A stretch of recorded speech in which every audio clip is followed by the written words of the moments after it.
Welcome. This is the Jordan School District Board of Education meeting. Today is February 13th, 2024. We are in the JTC South building, and we have 6 board members here. Mr. Robinson. Tell him who's here. Including Mr. Dunford, who is early and on time. 4 o'clock. Thanks to a job change. We're glad to have him here. And Mr. Robinson texted me and said he'll be about 5 minutes late. So thank you, everyone, for being here. First of all, we just want to give a big shout out to everyone who was involved in Wellness Day last Friday. I've hearing such good things. It was a great success. Thank you to everyone who made that possible. And then another shout out to all those parents that are making Valentine's boxes tonight. Our heart is with you. I still have spray paint on my hands. It's good times tomorrow. We are excited for our first agenda item today. It is an update on our Portrait of a Graduate and Strategic Plan, and this is a regular standing agenda item for every first of the month study session. But today we have Lauren Schulten with us from Education Elements. She is our head consultant that we've been working with there. And our teams, our steering committee has been working really hard, and we are nearing the end. So we have a draft that is almost final that we're excited to go over today. So I will turn the time over to Lauren. Okay, thank you, and hello everyone. It is so great to see you. Can you see my screen? Nope. Not yet, and we have some IT people looking at it right now, so hold just 1 minute. Yeah, no worries. We can see her screen. We just can't see anything on her screen. That's great. A blue screen. No worries.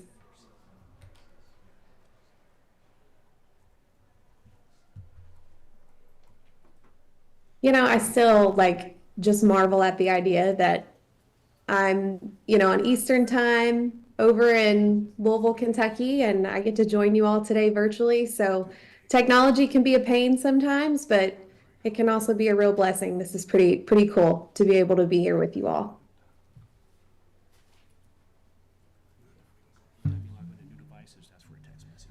Oh, we're coming. I think we're almost here.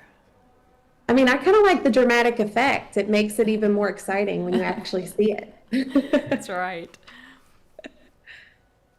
And Miss Miller, you and I are matching today. We're in our Valentine red. That's right. We're thinking Valentine's.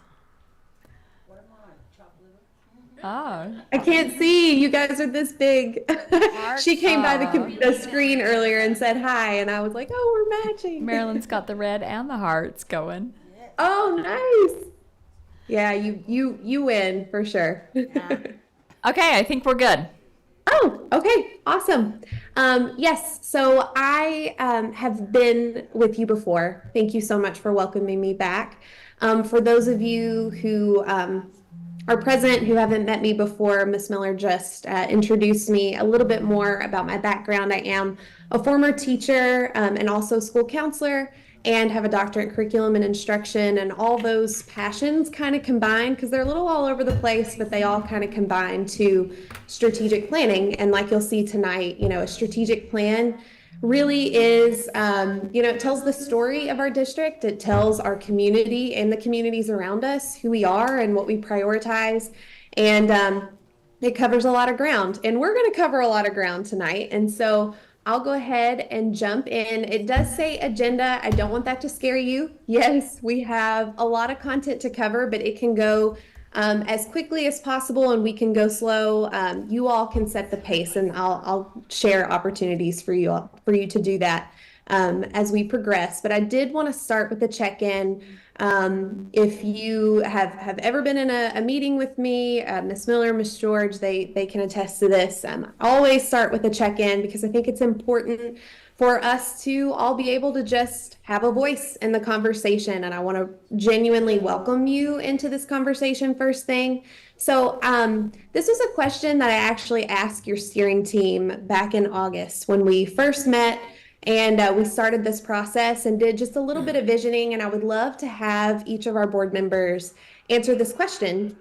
Again, like I said, your plan and your portrait, it tells a story about Jordan School District, who you are, who the community is. And so I'm just curious to hear, what do you hope this final draft of your strategic plan and your portrait of a graduate, what do you hope it says about Jordan School District? What story do you hope it tells? And I'm going to pick on Miss Miller or Miss George because they are used to my check-ins. If one of you wouldn't mind to kick us off. I hope it says about Jordan School District all of the opportunities that we have here for every student. Thank you. Just go in a circle. I hope that it says we're listening and that we are looking ahead. We have a plan and an end game. Thanks, Miss George. And again, because you all are very tiny, if you wouldn't mind to say your name before too. This is Marilyn, the one that was left out of the Valentine greeting. I can tell I'm not going to live that down. Okay, thanks. I have to tease a bit, sorry. No, I love it. I love it. Dr. Godfrey says that means you care. That's right, that's right. I would like to have this be kind of a focus that to our communities, to our constituents, to everybody involved in our district, yes, that we are listening and that we are trying to communicate all that is happening in our district. Yeah, thank you, Marilyn. My name is Lisa Dean, and I hope that it communicates how important it is for us for every child to learn and succeed and finish their public education with the skills necessary for a bright future. And also I hope it communicates to our teachers that we have confidence that they can achieve this goal to help our students have a bright future. Yeah, thank you. Brian Barnett. As I've thought about it, one of my hopes is that it will serve as a guiding document. It'll give us common direction. When you get an organization this large, sometimes people are pulling and pushing in different directions. So I'm hoping this will kind of help us pull and push in the same direction. Yeah, thank you, Brian. This is Bryce. I think what I want it to say about us is that we have begun with the end in mind. So that when a mom walks that kindergartner in for the very first time, she can know that we have already thought about what's it going to look like in 13 years when that kindergartner walks away from Jordan School District. And then how are we going to get there? We are an organization that has a vision of where these students are going. It's not random, it's not haphazard, it's well thought out and planned, and that everything we do is in line with where we want that child to end up. Yeah, love that. Thank you, Bryce. Daryl Robinson. I hope it becomes a roadmap to move us into the 21st century learning. I realize that what worked yesterday may not work in the future tomorrow. And so I hope that this serves as a roadmap to move forward in a world that's kind of unknown. Thank you, Daryl. That's the 7 board members. Dr. Godfrey, Dr. Anderson, did you want to add to that? I hope what it says about us is that you can feel confident sending your children and your tax dollars to Jordan School District. And I hope it reflects our interest in the whole child and educating on both the tangible, the standards, the academic standards that we want them to know and be able to do, as well as some of the essential life skills that we want them to walk away with and relationships. Thank you. Yeah, thank you all so much for sharing that. And I hope that you see each of those visions as you were sharing. I was, taking notes, and I feel confident that we're getting there. And so I hope that you do as well. Before we jump into the content and gathering your feedback, just wanted to circle back to the very beginning again. I know that you have heard about the community outreach that we did the last time that I joined you. I shared some numbers with you. I have more numbers to share today. And but honestly, it's not even to share the numbers as to why we're going to talk about this just briefly one more time. It's because really and truly, this process has been centered on community feedback. I'll just go ahead and show you this timeline again.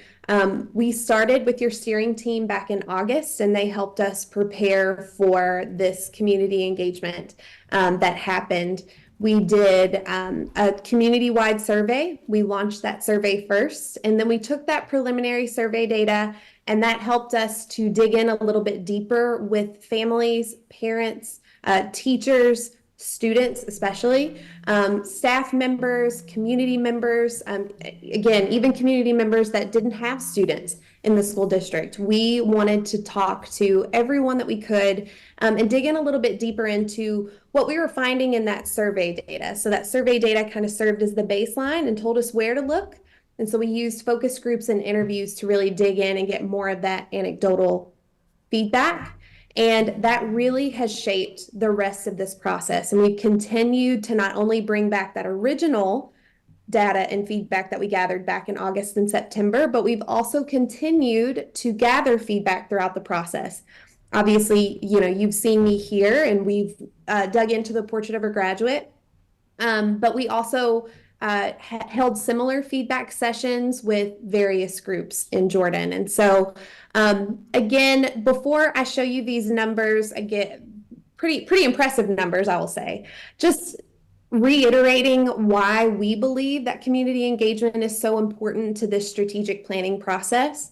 Oftentimes and historically, whether it's school districts or businesses, strategic plans are drafted even today, largely behind closed doors by people in leadership.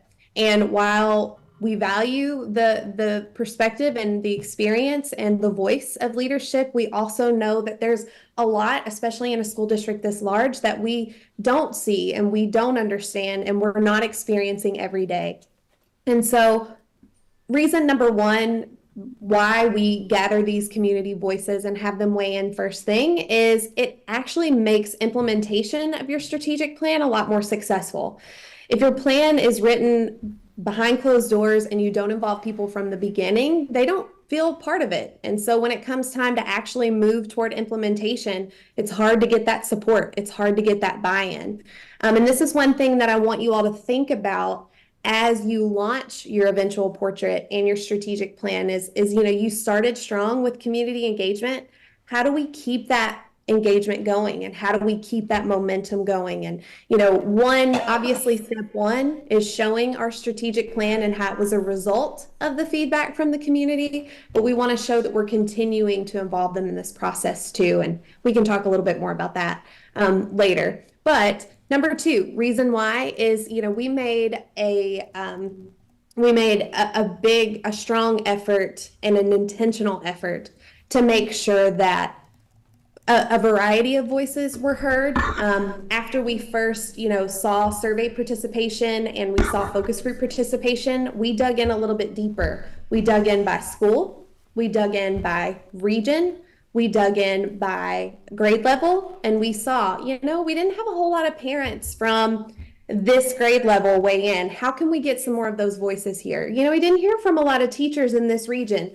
How can we reach out to them and get their feedback? So it was very intentional in our engagement process and making sure that we were getting all voices, not just the ones that were most easily gathered.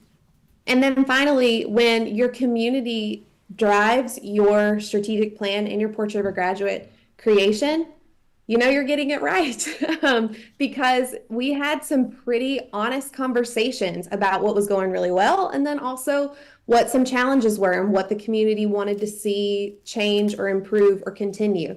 And so you don't have to guess when you're going to the community first. And so that's why we put such an emphasis in community engagement, and you can see your community showed up and showed off for sure. Again, one of the things that, I can bring to this process, and I guess I should have said that in my introduction, just a reminder, I'm a facilitator of this process. That's it. The value that I bring is I do this in school districts across the country, literally all the way from Washington State to New York and Maine. I do this across the country, and I see these numbers. I hear responses, I hear feedback from students, parents, teachers all the time. And so not only I'm seeing the latest and greatest that's happening and can bring some ideas, but ultimately my job is to facilitate this process, make sure that the community voice stays at the center, and be that neutral party that can push the steering team's thinking and really hold them to what these 20,000 plus people said. And so here were the survey numbers, the people who completed the survey. The new data that I have for you is you could see a variety of things. So there were 229 people who shared their stories and ideas in focus groups, and we had 25 focus groups total. We spent 30 hours in these focus groups and interviews. That's not even counting the amount of time that we put into looking at survey data, analyzing that, and then deciding what questions we would bring to the focus group, and especially not counting the hours that we spent going through all the data. 20 people ended up serving on the steering team, and again, that was a representative group from Jordan School District. Teachers, school counselor, principals, parents, students all served on the steering team. 97 people provided feedback on the strategic plan and Portrait of a Graduate after it was drafted. So we had many virtual sessions. Ms. Goff worked with people in her office to take a deep dive into the Portrait of a Graduate and make sure, that we leverage their expertise to make sure that those academic pieces were correct. And so a lot of people have been involved outside of the steering team as well. And then finally, the steering team did spend about 41 hours total in working sessions, reading this feedback and drafting a plan and a portrait that was based off of, what we learned. And so with that, I do have to pause, and then we will dive into the content.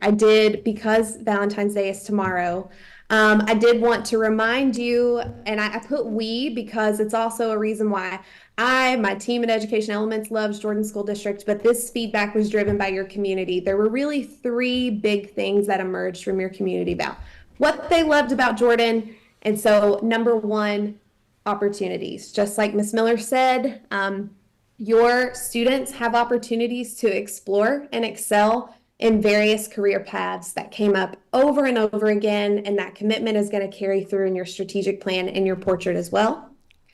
Also, the community feels they can communicate with leadership. And again, I said that the value add that I can bring, or one of the pieces of value that I can bring, is this, view of what's happening and what I'm hearing across the country. We don't hear this. We don't hear this in school districts, that people feel like they actually have your ear, that they have the board's ear, that they have Dr. Godfrey's ear, that they actually can communicate with principals and leadership at all levels. And that came up over and over and over again. So definitely a strength and something that we love about Jordan School District. And then finally, students have access to mental health and wellness supports when needed. I know that there has been a big push to make sure that those resources are provided. And we heard that time and time again in our focus group data, survey data. Students and parents, teachers saw that effort. We do think there are ways that we can make those resources better available, which came up in the strategic plan, which we'll show you in a moment, but that definitely was a strength of Jordan. So with that, we will go into the Portrait of a Graduate. Again, I do apologize. It is a lot of me talking early on, but what we're going to do for the sake of time, and I know that you all have had access to this content, I did want to give you an opportunity to read through what's here. So what we'll do in both of these sections, with the portrait and the plan, that's similar to the last time that I was here. I'll do a quick run through of the content. I'll pause and allow people to read what's on the screen as we move through. And then at the end, we'll stop after the portrait content and I'll give you all time to reflect. And we'll use the same structure we did the last time with I like, I wish, I wonder. So what do you really like about what you see? What are some strengths in this content that you're seeing? I wish is what do you wish was here but may not be here yet? What do you wish might be a little bit different? And then I wonder are just questions that you have, what ifs, or even clarifying questions. Does that sound okay? All right. So again, very quickly, just wanting to clarify the difference in these two documents. A portrait of a graduate is something that is going to endure beyond 5 years. So your portrait articulates your future goals for students. And again, this document is meant to remain consistent. These characteristics are integrated into learning experiences. And just like, I think it was Bryce, yeah, just like Bryce said, your portrait shows your community that you have a plan, that what we're doing in kindergarten is intentional, and the skills that we're working toward in kindergarten, all pre-K, all the way through graduation, you're working toward this ultimate goal. The strategic plan is a little bit different because it's meant to be a 5-year plan.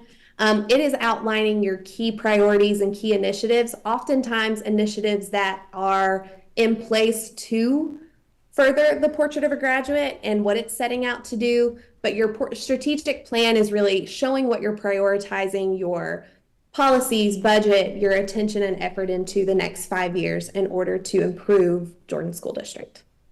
So with that, I did share with you the last time that I was here, the 6 characteristics that we landed on for the portrait of a graduate.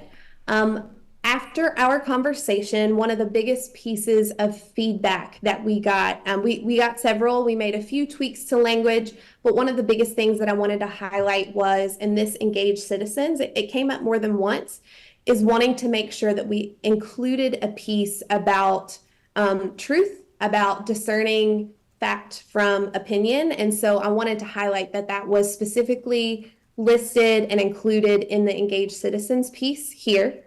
And then you'll see it again in some of our indicators in a moment. But again, these 6 are what you've seen so far. So we'll take a deep dive into what we've added on each of these since I was with you last. So for Curious Thinker, we have, well, for each, let me explain the outline here. We have indicators of what a curious thinker, what that looks like, what indicators of that characteristic are. And then we have added, and this will be in your portrait as it is here, we've added quotes or grade band indicators for each of these characteristics. So what is a student in pre-K to 3rd grade, what are they saying if they're developing this skill as a curious thinker? What's a student in 4th to 6th grade saying or doing if they're developing this skill of being a curious thinker? And so one thing I want to highlight here is the assumption is that we're building each time. And so, you know, these aren't actually, like, not all of these will be about being eager to learn. The assumption here is that they will get that eagerness to learn from others in pre-K to 3rd grade. Then once they get to 4th to 6th grade, they'll add on this additional skill or this additional line of thinking. So I wanted to explain that as well. So I'll pause here, allow you to read through this, and then we'll go through each characteristic.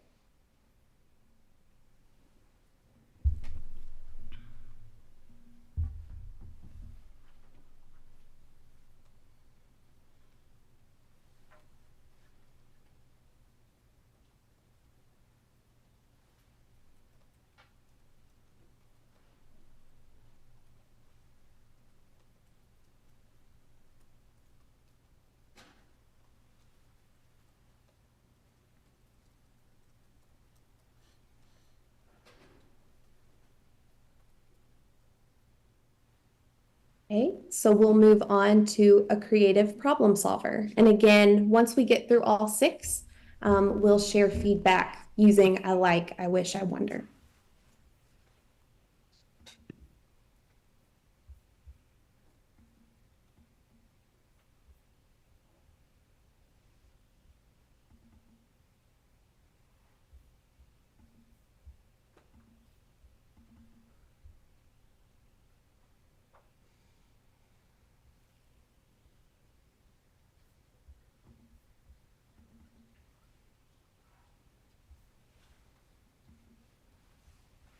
engaged citizens.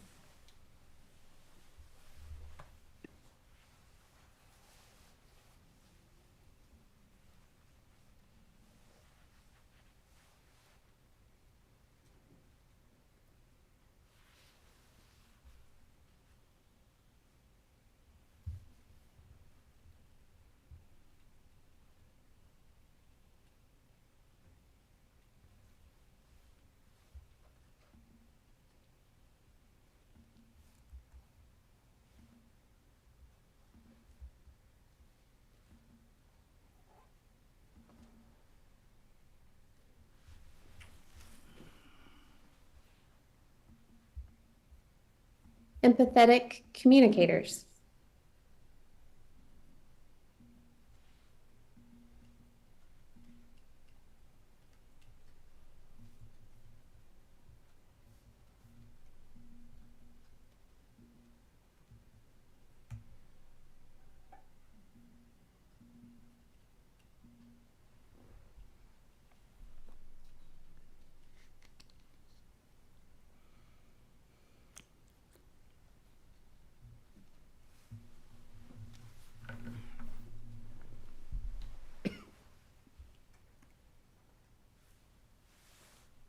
Two more, resilient lifelong learners.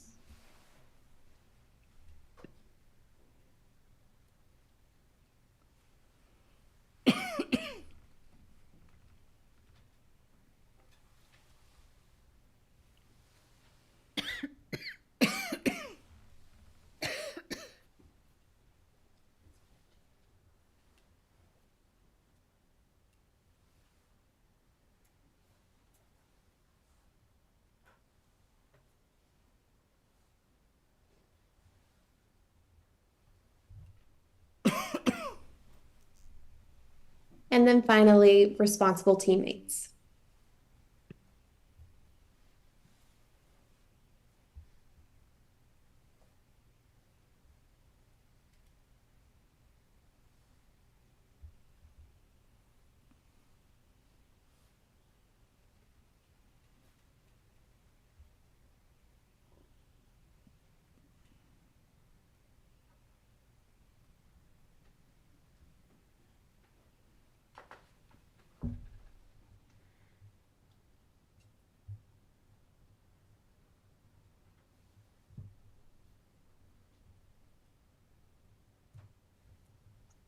Okay. So I will go out of presentation mode and yeah, just give you all a moment as long as you'd like to reflect using some of these sentence stems, or if you'd just like to share freely, I can put them in the column as needed.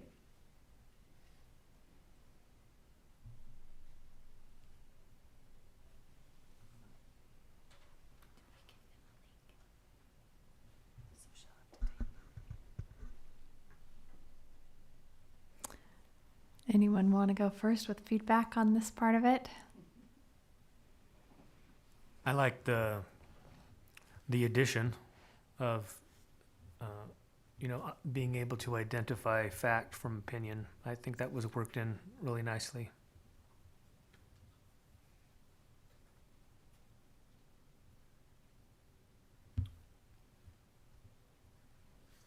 I'll go. I really like how it builds incrementally. I am not concerned at all that it's missed. My mind did not go to, well, that's something that 12th graders should be saying, because I saw it as an incremental build. I really like how it builds. But here's my I wish. I wish we had a set of these. All of these are students speaking. I wish we had another set of these for what the teacher is saying, and another set for which that the parents are saying.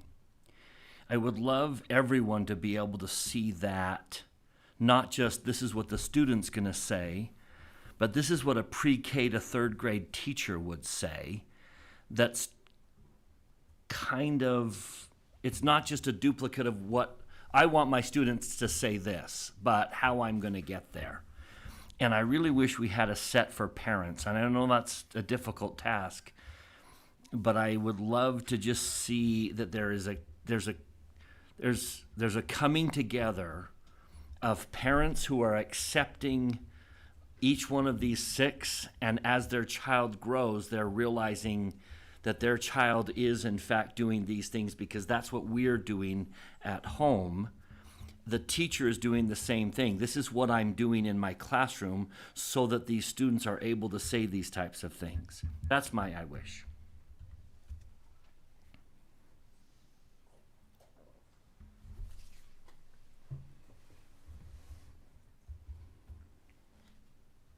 I don't want to, can you hear me? It just came up with a weird error. Yeah, we can still hear you. Okay. I don't want to interrupt the reflection piece, and I'm not sure if this is exactly what you were speaking on, but I did want to share something that was not highlighted in the, yeah, I think I don't know, I messed up something. Let me know if something's messed up with my sharing or whatever. But one thing that we did not include in the slides, but you have access to in this document, and also we can share with the community. There will be an additional resource included in your Portrait of a Graduate that helps to involve parents, and obviously, you know, teachers can use this as well, but this was meant to be a resource for the community and parents. Questions that they can ask their student to gauge their growth in each of these areas, and then also just engage in a conversation to help build these skills at home and beyond too. So really having students to have that, guiding them through some metacognition with some of these characteristics. I know that's not exactly what you were saying, but I did want to highlight that that was something that wasn't included in the slides, but will be included in the plan or the portrait.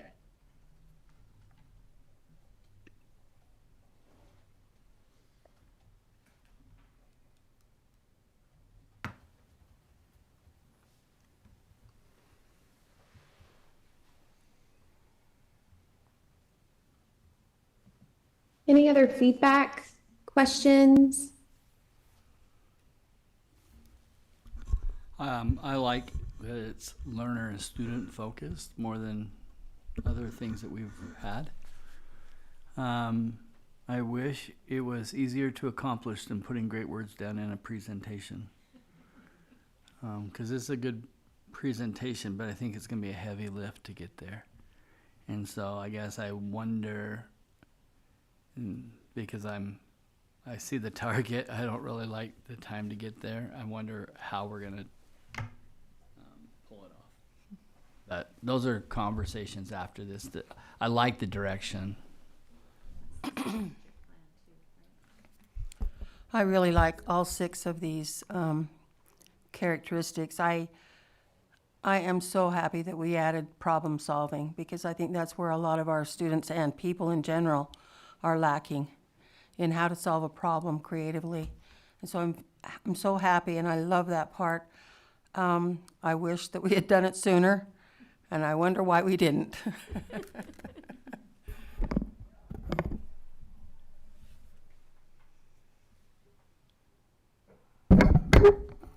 I really like the 6 characteristics also, and all of the, you know, when we are, whatever we do these things, I love it. I think it's great. And I too wonder how much work it's going to be to get there. But I feel like slow change, or like great things don't come super quickly. They don't come tomorrow. It takes some effort, so.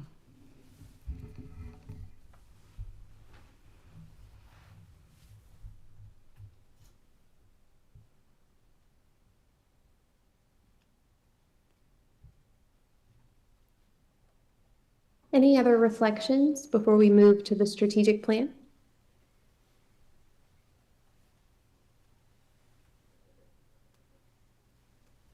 Good. Okay, great. Well, and again, I know that was kind of a recap. We did bring new information, but you all were already well versed with those characteristics. So thank you for this feedback. The strategic plan, like I said, earlier, the strategic plan is your 5-year roadmap. What do you want to prioritize? What are you putting on the front burner and making sure that you are going to tackle in the next few years? So I wanted to give you just a brief overview about each part of the strategic plan and make sure that we're all aligned on what each part means. And I use this image probably too much, but this really helped me conceptualize this, and I hope it helps you too. So, and there's also, oftentimes a lot of confusion on the difference between a mission and vision, and honestly, those definitions can vary across disciplines and even school districts. But for our purposes, we really wanted our mission to reflect where we are currently. And what that means is, what are we really good at? So reflecting back on those Valentine hearts that I shared earlier, what does the community already say is a strength of Jordan School District? Your vision is more aspirational. It's where you're headed. It's your destination. And your pillars are how you will get there. So the pillars that you're going to see along with your impact statements, those are how we're going to get there and what's going to be the impact of us taking that journey. And then finally, our values, we call those the guardrails, not necessarily represented on this map here, but the guardrails are just as important. As we are making decisions for Jordan School District, what are we holding true to, and what are we setting and looking to keep us in line with who we really are at our core? And so with that, again, our mission, if it's where we are currently, the mission that we came up with, I think I have my animation opposite there. I wanted to show you the considerations and then have the big reveal, but that did not happen. I failed there. But according to our community engagement feedback, what are Jordan School District's strengths and what do people love about Jordan? And so this was the mission statement that the steering team spent a lot of time drafting but feel really good about. And that's unleashing potential, exceptional educational opportunities for every student. And keywords there is, again, that forward-looking, the opportunities, unleashing potential, thinking about life beyond K-12 and giving them the opportunities, and especially that every student was also an emphasis there, knowing that there are multiple pathways, multiple school situations that you provide for your students, and wanted to highlight that in the mission. For the vision, again, messed up my animation here. Our considerations were, what do our students need? What is our aspirational state? And what do we want to be known for? And I am just very quickly going to tell the backstory here because you may or may not have seen this vision before. But very quickly, the story and what happened in the room while we were discussing, we were thinking about our mission statement. That's where it started. We had several drafts that we were looking at, and there were lots of conversations about, wording and is this the right word? And one thing that we knew for sure is whatever it was, we wanted it to be succinct. We wanted it to be memorable. We wanted people to be able to recall it and be united by it, because we know that when everyone knows the vision, especially, that's a uniting force. And so it was really funny. Through a series of events, Dr. Godfrey wasn't even in the room. I had to retell him this story. But what happened was they were talking, and all of a sudden I said, wait just a second. What is it that Dr. Godfrey always says? And immediately, voice, like throughout the room, parents, teachers, school leaders, all just said, be curious, be intentional, be united. And everyone just kind of looked at each other and we were like, okay, why can't that be the vision? And it was kind of this moment of, it really is encompassing what we're looking for, and if it's not broke, don't fix it. And a lot of people already know it. And so that was what the steering team felt like was an appropriate vision for Jordan School District and fit all of these considerations on the left here. I can still remember the story about your teenage son and the wet carpet. Oh, yeah. And why wasn't he curious enough to figure out why the carpet was wet? All these years, it still sticks. So does Thank the you. carpet. Yeah. To clarify those, with those listening in, there was a leak in the sprinkler that had come through the window well, and I think Thomas was probably 11 at the time, but he was playing video games, set down the controller, reached for it, and said, "Oh, the carpet's wet," and then just kept playing video games. And then days later, when it became very obvious from a distance that the carpet was wet, he said, "Oh yeah, a couple of days ago I reached down and the carpet was wet. I wonder why that was, you know." Anyway, that's the story. So you don't wonder why the carpet was wet.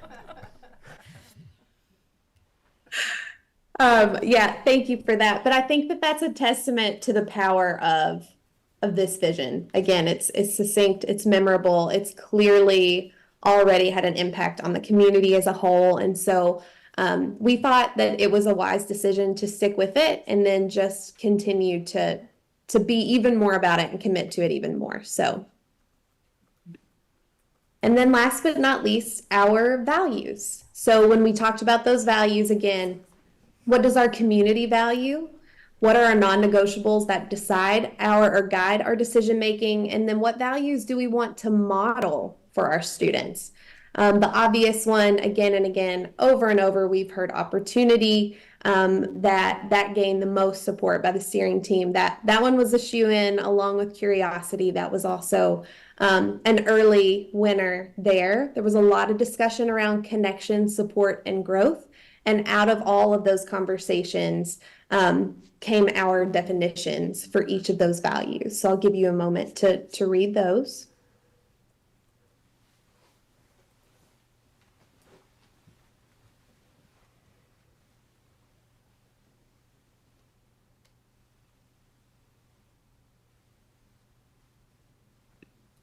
Okay, so that brings us to our pillars. So we have our strategic direction, we have our vision, where we're headed, we know what our strength is and our mission, we have our guardrails in place, we have our portrait that we're aspiring to as well. How will we get there? And so very briefly, to explain how we landed on these 5 pillars, we took all of the tens of thousands of comments from your community. We read every single one more than once. And then we sorted that feedback and saw some themes and trends. And then from there, we walked the steering team through a process of identifying what we call challenge statements. We had them do essentially a 5 whys activity that helps get to a root cause of a challenge. So for example, if a challenge emerged that, and I'm totally making this up, this wasn't Jordan, but for example, if it was like, we really have a problem with attendance in high school. We didn't want to just solve for that problem on a surface level. Well, let's just reward the kids who are coming to school. We pushed the steering team's thinking and really had them think through, why might that be? And so after we did that root cause analysis with each of the trends that we found in the data, then we sorted them into really these 5 pillars or these 5 buckets that we saw challenges coming out of and areas that we wanted to improve. And so those are high quality instruction, a culture of belonging, opportunities for all learners, student and staff wellness, and effective communication. So doing a deep dive into each of these, and again, I'm pausing because I don't want to, read, and you all have already heard enough from me. So I'll pause here, but very quickly, each of these slides just tell you a general description. What is this pillar? The impact, what will be the impact of us pursuing this pillar? And then we have our metrics here. What do we hope to see, and what are we going to monitor to make sure we're making progress toward this goal? One more thing I'll tell you, we didn't want to overwhelm you on slides with text, and so we do also have strategic objectives or more specific steps that we want to take in order to achieve these pillars. But overall, today we just wanted to share with you on the slides the direction, and especially share that impact with you. So I'll give you a moment to read this, and we'll go through each of the 5, and then I'd love to hear your feedback. So here's high quality instruction.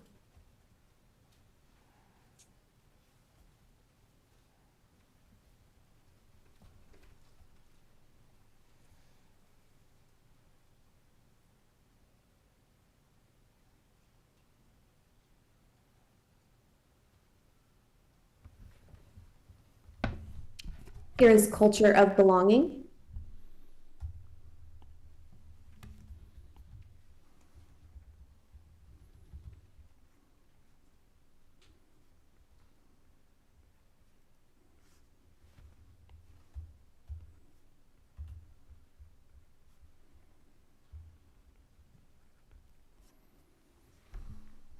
Opportunities for all learners. And actually, I'll pause here and give one more bit of context.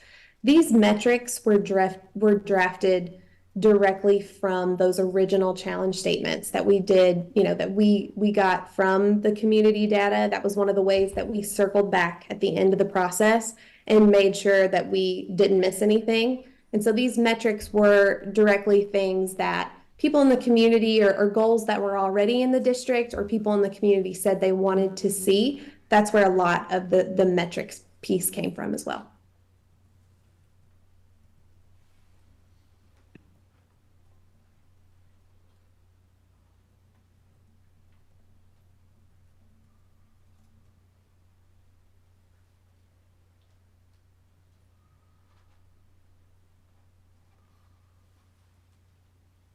Two more, student and staff wellness.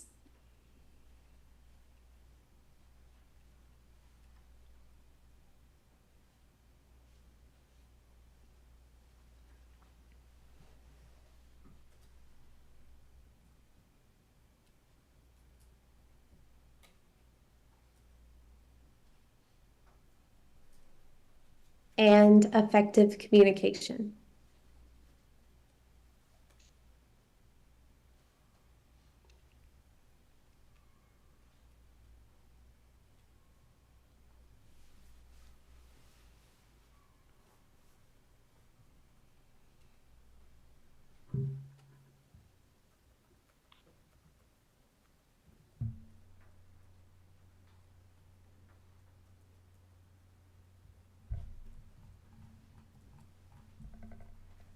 So following the same format as before, I would love to hear your reflections.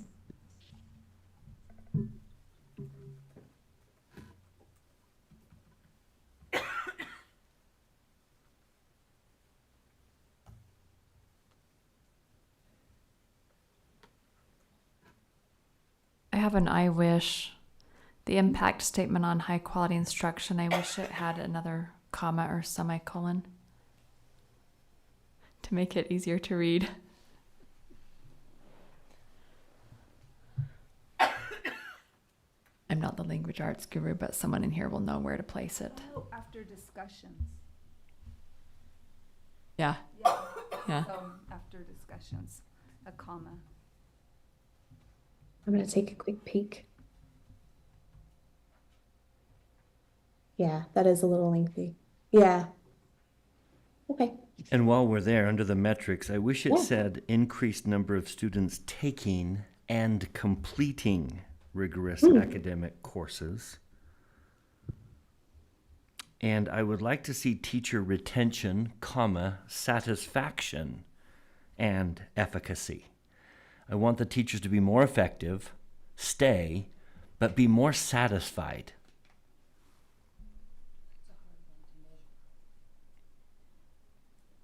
I will say one thing on the metrics. There was a lot of discussion on like how specific do you make the metrics? And maybe Lauren can talk more about this, but these are fairly general because metrics can change over 5 years. What we can measure today, we might not be able to measure 3 years from now, or we might be able to measure things we didn't measure today. So you can say more about that if you want, but that's the thought on the metrics. Yeah, I mean, I think you did a great job. I did have that kind of in my back pocket in case the question came up, so I will pop down here to what I'm calling the appendix. But, with strategic planning, what I'm showing you today are the things that we are saying are going to be static. They're evergreen. They're not going to change in this 5 years. These are the things that we can commit to in a PDF that we're not going to edit.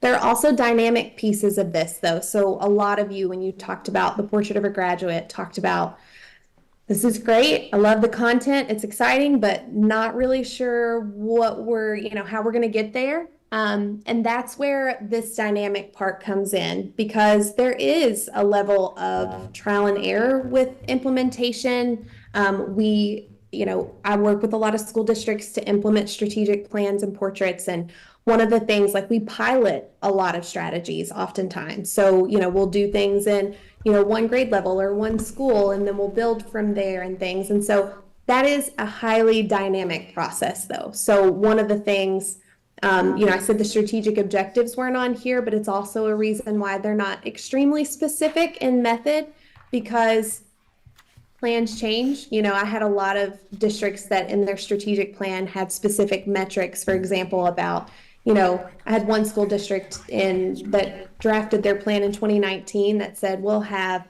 this percentage of students, of high school seniors, will have completed an in-person internship. Well, then COVID happened, and businesses, had a lot of issues with opening and things and on their hands, and they were no longer able to prioritize those internships and things. The world just changed, and so it put them way behind on that metric. So to Ms. Miller's point, sometimes there is risk involved putting those specific percentages, numbers, timelines in your actual PDF plan, because things can change in 5 years. Another risk is meeting that percentage next year. Then what do you do for the next 4, right? And so I do want to emphasize, though, that just because those specific percentages and numbers are not printed in the PDF does not mean that they don't exist. And that's this dynamic piece. And we'll have other ways to monitor and make pivots as needed, separate from the PDF. So I'll have a little bit of a problem setting a 5-year plan in cement. So if we went back to 2019, nobody could have guessed where we would be today, 5 years later. And so I would much rather have a living document that can be adjusted. That's just my point of view. But the last 5 years have been crazy. Hopefully the next 5 years are more steady and what we had in the past, but who knows, it could be more crazier. So I hope that we're flexible. I hope this becomes like a lighthouse that we can focus on, but we're willing to adjust it if we needed to.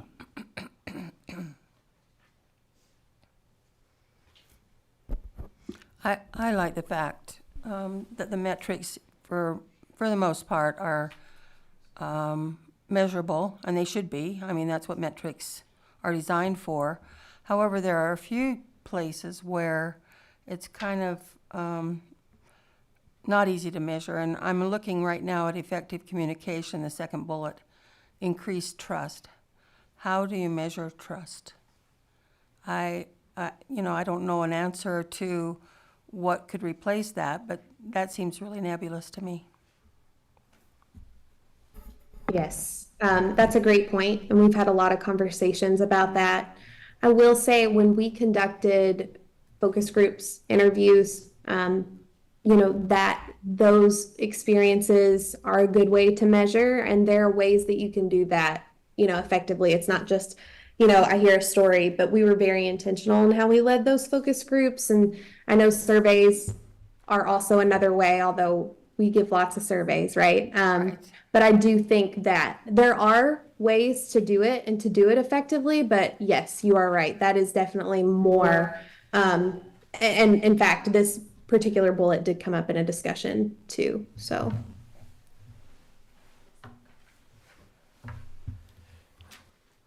There seems to be a little overlap in high quality instruction and opportunities for learning. In high quality instructions, it says increased number of students taking. That seems to be more an opportunity than a high quality instruction. Now, if they're completing, that seems to be more a high quality instruction. If there's increased number of students taking CTE courses, that seems to be more of an opportunity than an instruction. And yet in opportunities, the graduation rate seems to be more of a quality instruction than an opportunity. And so I wonder if we could just kind of clean up a little bit between what is the effect of a high quality instruction and what is the effect of having more opportunities. Because there seemed to be a mixture of both. I'm really glad that you brought that up. That's also been another thing that we've discussed a lot. I wonder, and this is something that we can continue to talk about as a team as we're finalizing details. This pillar was originally called, oh my goodness, it's went through so many iterations. Miss George, can you help me? Diverse learners. Yes. So opportunities for diverse learners. For diverse so we're talking learners. about kids who need enrichment and kids who need additional help are really the focus in this pillar. But we really struggled with who is not a diverse learner. And this was, it's funny that you bring it up because it was a long conversation. Yes. So really the focus of this is, again, that high quality instruction, the rigor piece that came up a lot, which is where this, rigorous course piece came from. And then, yes, to Miss George's point, really the challenges that were affinity grouped that created this pillar were mostly about multilingual learners, students with special education needs, and also opportunities for advanced learners. The trend that emerged from the data there was, my child is gifted, yet they may have to go to a different school to get that programming. I wish that were available at more schools, that kind of thing. And so the idea behind this particular pillar was students that just had exceptional circumstances. But it does make me wonder, is this the best title, or could we be more specific? I Or think that's even it. with increased graduation rates among those who face disadvantages or limited opportunities. Whoa. I kind of like the word exceptional. That was, as you said that, I was like, oh, maybe they're exceptional learners. Mm-hmm. An increased graduation rate also would make sense under high quality instruction if you're just looking at graduation rates across the board.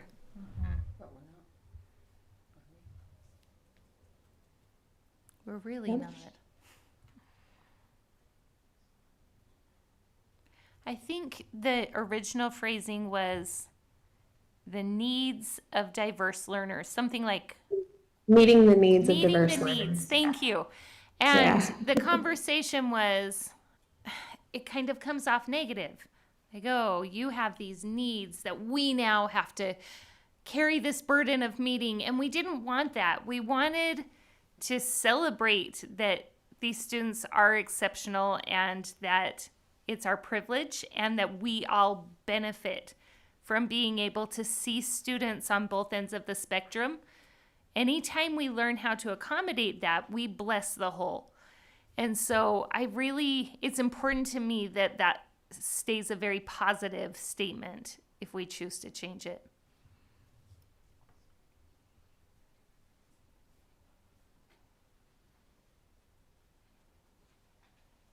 I had some feedback.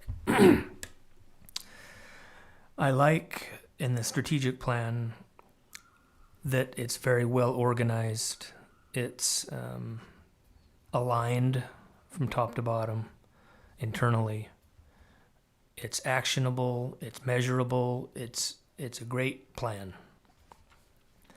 The question I have, something that I've been wondering about as I was going through this, is that there seems to be a disconnect, and maybe it's intentional, a disconnect between the strategic plan and the portrait of a graduate.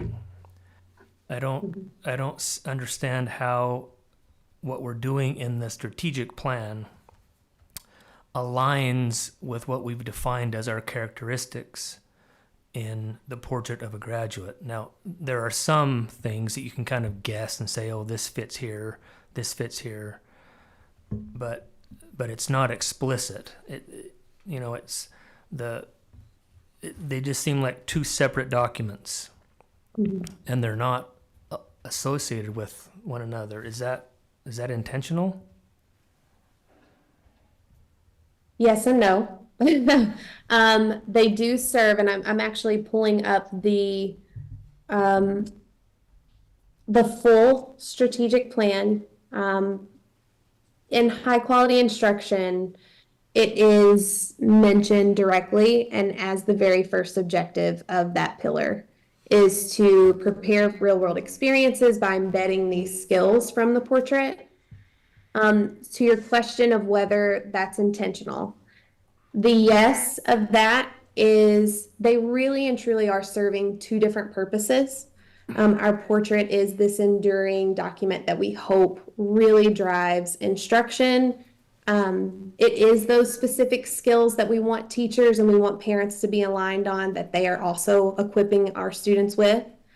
The strategic plan is the guiding document for resource allocation, decision making, where we are headed. And also, I want to highlight that we had a discussion about what order these pillars should go in. And number one, unanimously, was high quality instruction needed to come first. And also, this strategic objective is also listed first as being the top priority. Obviously, what we do here is we provide high quality instruction. And so, it is represented in here. Yes, it is only a piece of the strategic plan, but because it is specifically placed in here and also prioritized in the implementation phase, that's where we ensure that it won't get lost. But again, I think to answer your question most specifically, they really are serving two different purposes headed toward the same goal, though. Our portrait of a graduate is really shaping our instruction, whereas our strategic plan is really shaping just the structure and intentions of the district as a whole. And there were a lot of challenges beyond just these skills that your community wanted your district and needs your district to address. But again, we thought by prioritizing this objective and this pillar first, that we would also prioritize the portrait. But I do hear you. They do feel very different, because they really are. But yeah, I don't know. Any reflection on that? Does that help at all? Does that feel a little bit better? Well, when we adopt the final version and we're rolling this out, what are we rallying around? Are we rallying around the portrait of a graduate, or are we rallying around the strategic plan? It doesn't seem like a united. I don't know, it just seems odd to me, just disjointed, those two.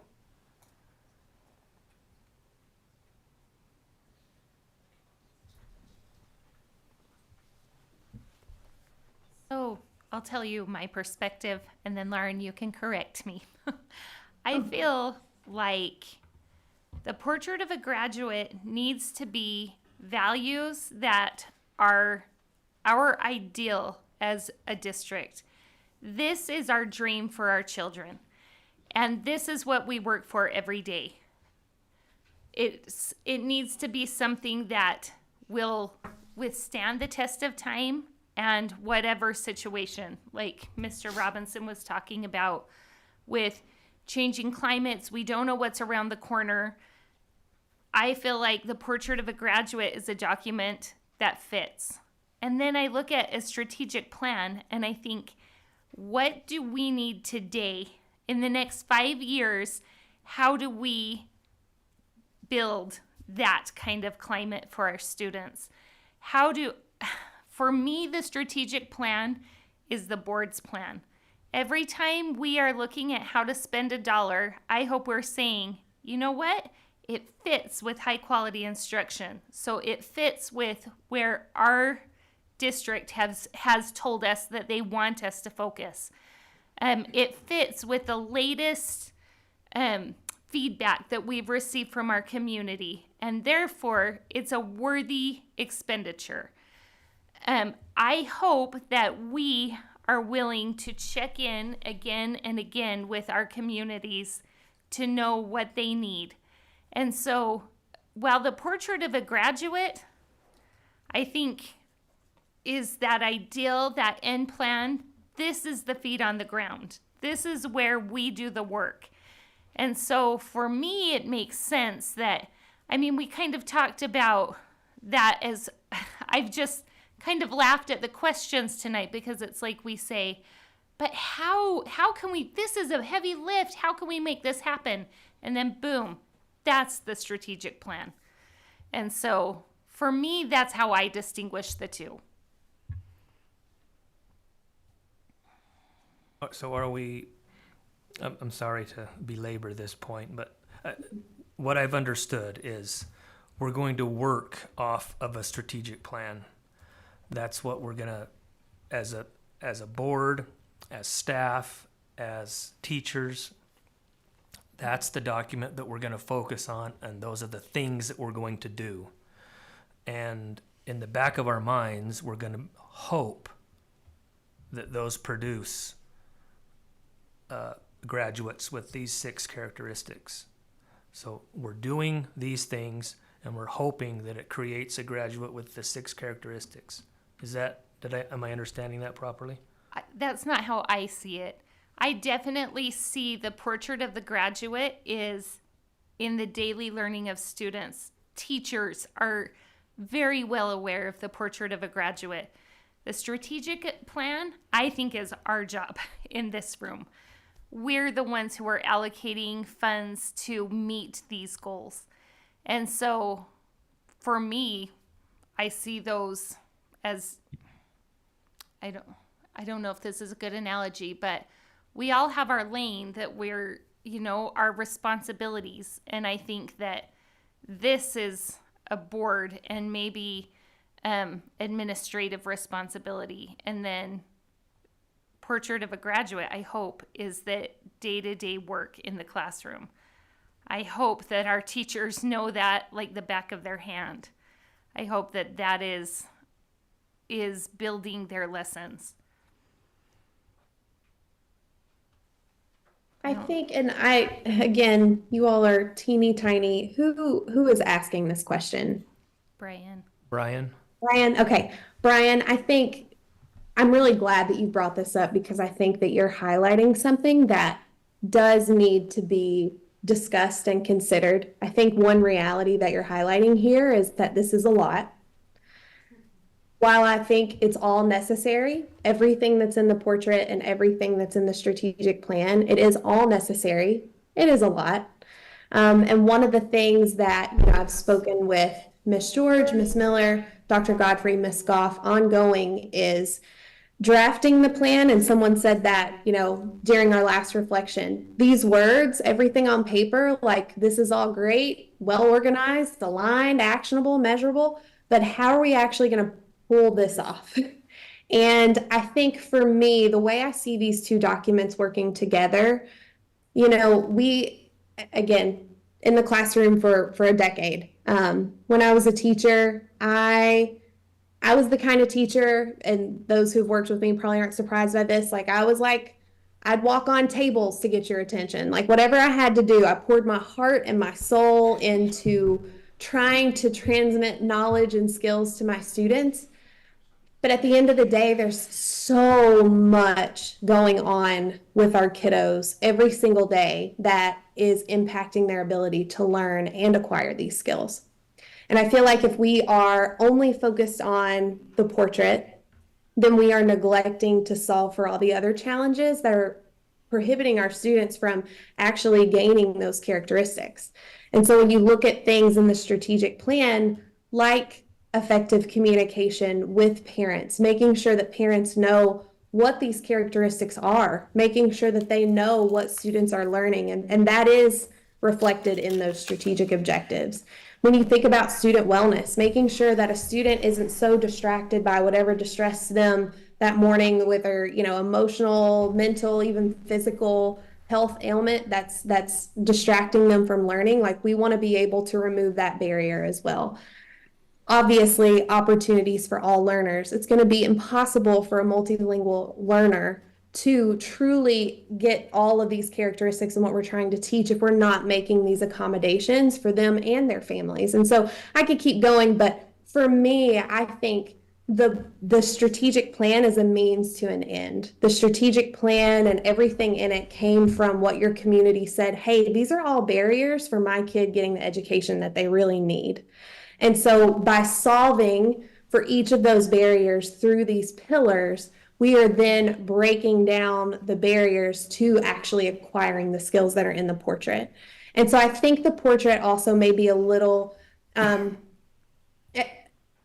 know we've already been here for an hour 15. I really want to be cognizant of your time. So I'll end with kind of this and then allow you to ask more questions. Back to my original statement, it is a lot.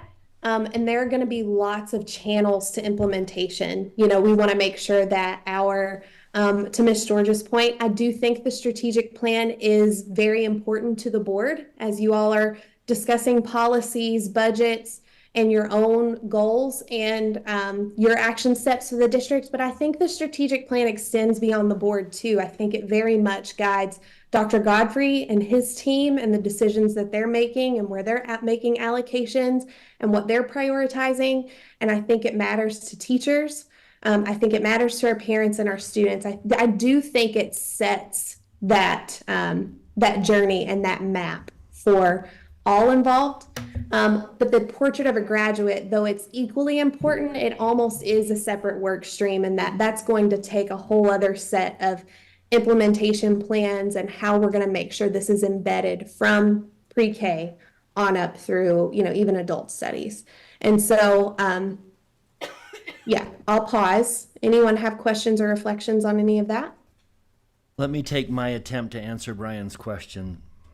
Yeah. We have 4 sets of board policies.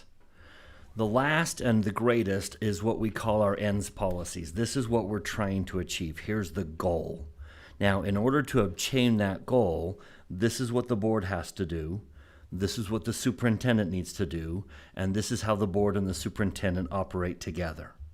So these become the means to achieve this particular ends policy. The ends policy is this is what our graduates, this is what we're all going to accomplish. And I think what they're trying to do is the portrait of the graduate is the ends policy like portion of the document. Now, how are we going to pull this off? We need to clarify some things, and I think that's what the strategic plan is doing to me.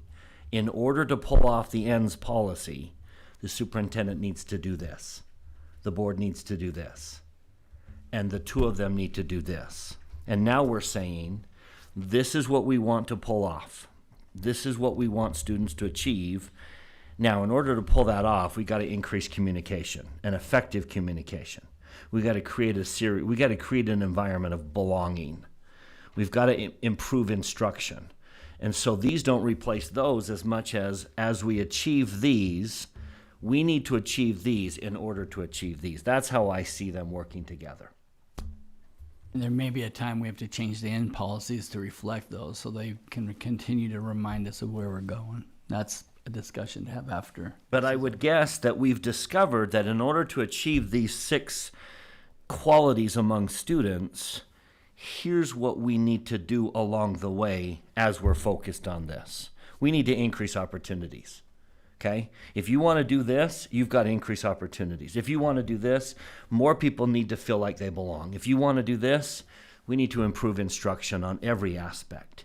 If you want to do this, we need to focus on student wellness. And so that's why I think, that's how I see them coming together.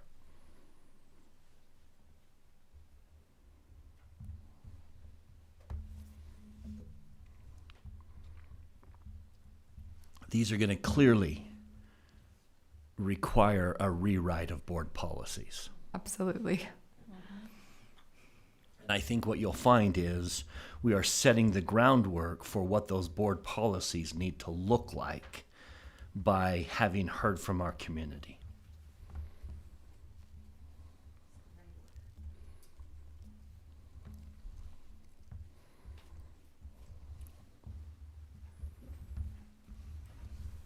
Any other reflections?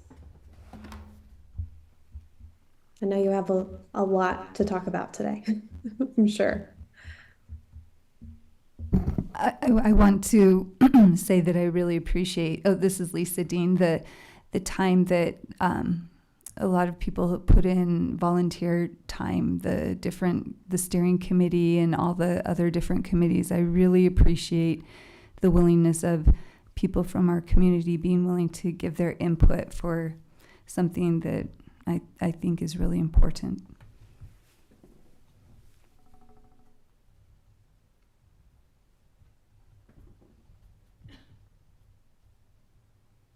I will say the steering team was exceptional. And again, like I said earlier, having done this work across, I know what's truly special about Jordan. And among many other things, the steering team really was just probably the best. I doubt my other districts are watching, so I can say this. Probably the best team that I've worked with. It was a pleasure for sure. But the community really showed up for that engagement piece as well, and giving feedback. It's been great. And my charge to you is to keep that engagement going. I shared with Dr. Godfrey and his team that we heard several times in focus groups, wow, I've never seen a district do, this big of a push to hear our voices. I just hope that they actually do something with it. And we definitely did. And I hope that that's communicated out. And I think people will see themselves in this plan because of how it truly was organically constructed out of their feedback. I just hope that, and I charge your team with continuing to push that message out and continuing to ask for their feedback as you're going through this implementation process, continuing the focus group, setup and things, I think will be really impactful here. And it honors your community and the time that they did put in. This has been a really good discussion. I'm glad, Brian, that you've asked that question, because I think that's sparked a really good discussion, and I've made a few connections even that I haven't made previously, even though I've been deeply involved in this. So thank you all for your insight. Anything else?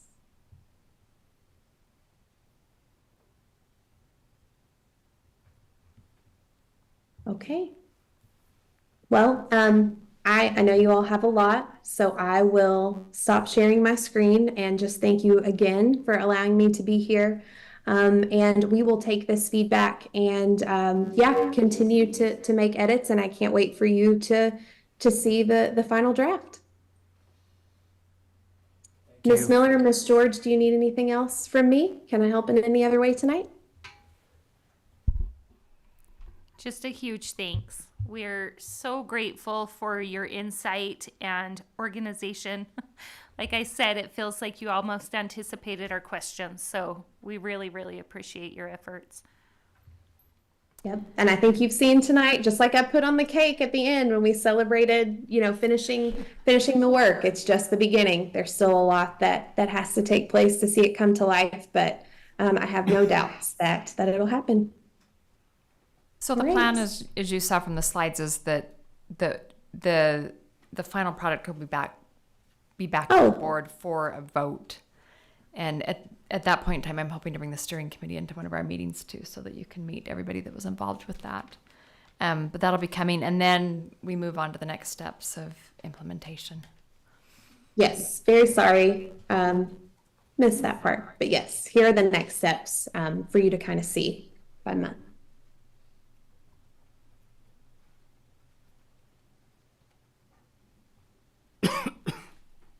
And Dr. Godfrey and Ms. Goff should really be at the table too, because she has been a huge part of this. In fact, she's kind of the glue that holds it all together, in fact. Absolutely. But do you have anything else to add? Thank you. Okay. It's been a great discussion. Thank you. Actually, I do want to thank Lauren personally. Education Elements has done a great job, but Lauren has really been our key person that has really moved this forward and really understands Jordan School District at a deep level, and there's never been a shortcut. She's always been 100% in and has done a tremendous job, as has her team. Everyone involved has done a great job. So thank you.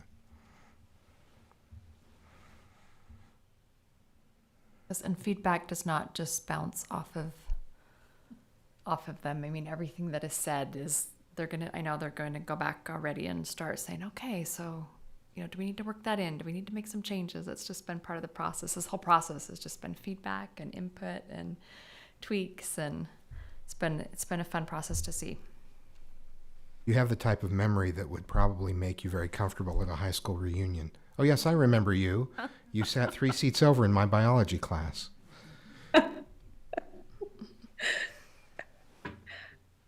Well, I appreciate that feedback for me as well. I don't want to say I fully understand Jordan like you all do, but I can say I very much love your district and I love your people, and have felt very lucky to be assigned here. And so I just appreciate the opportunity to be part of your community. So thank you all. Okay, thank you. Really appreciate you taking the time to be here today, and tell the rest of the team thank you also. Yep, will do. Okay. Thank you all. Have a good evening. Okay, thank you. All right, anything else, or I'm ready for the next agenda item?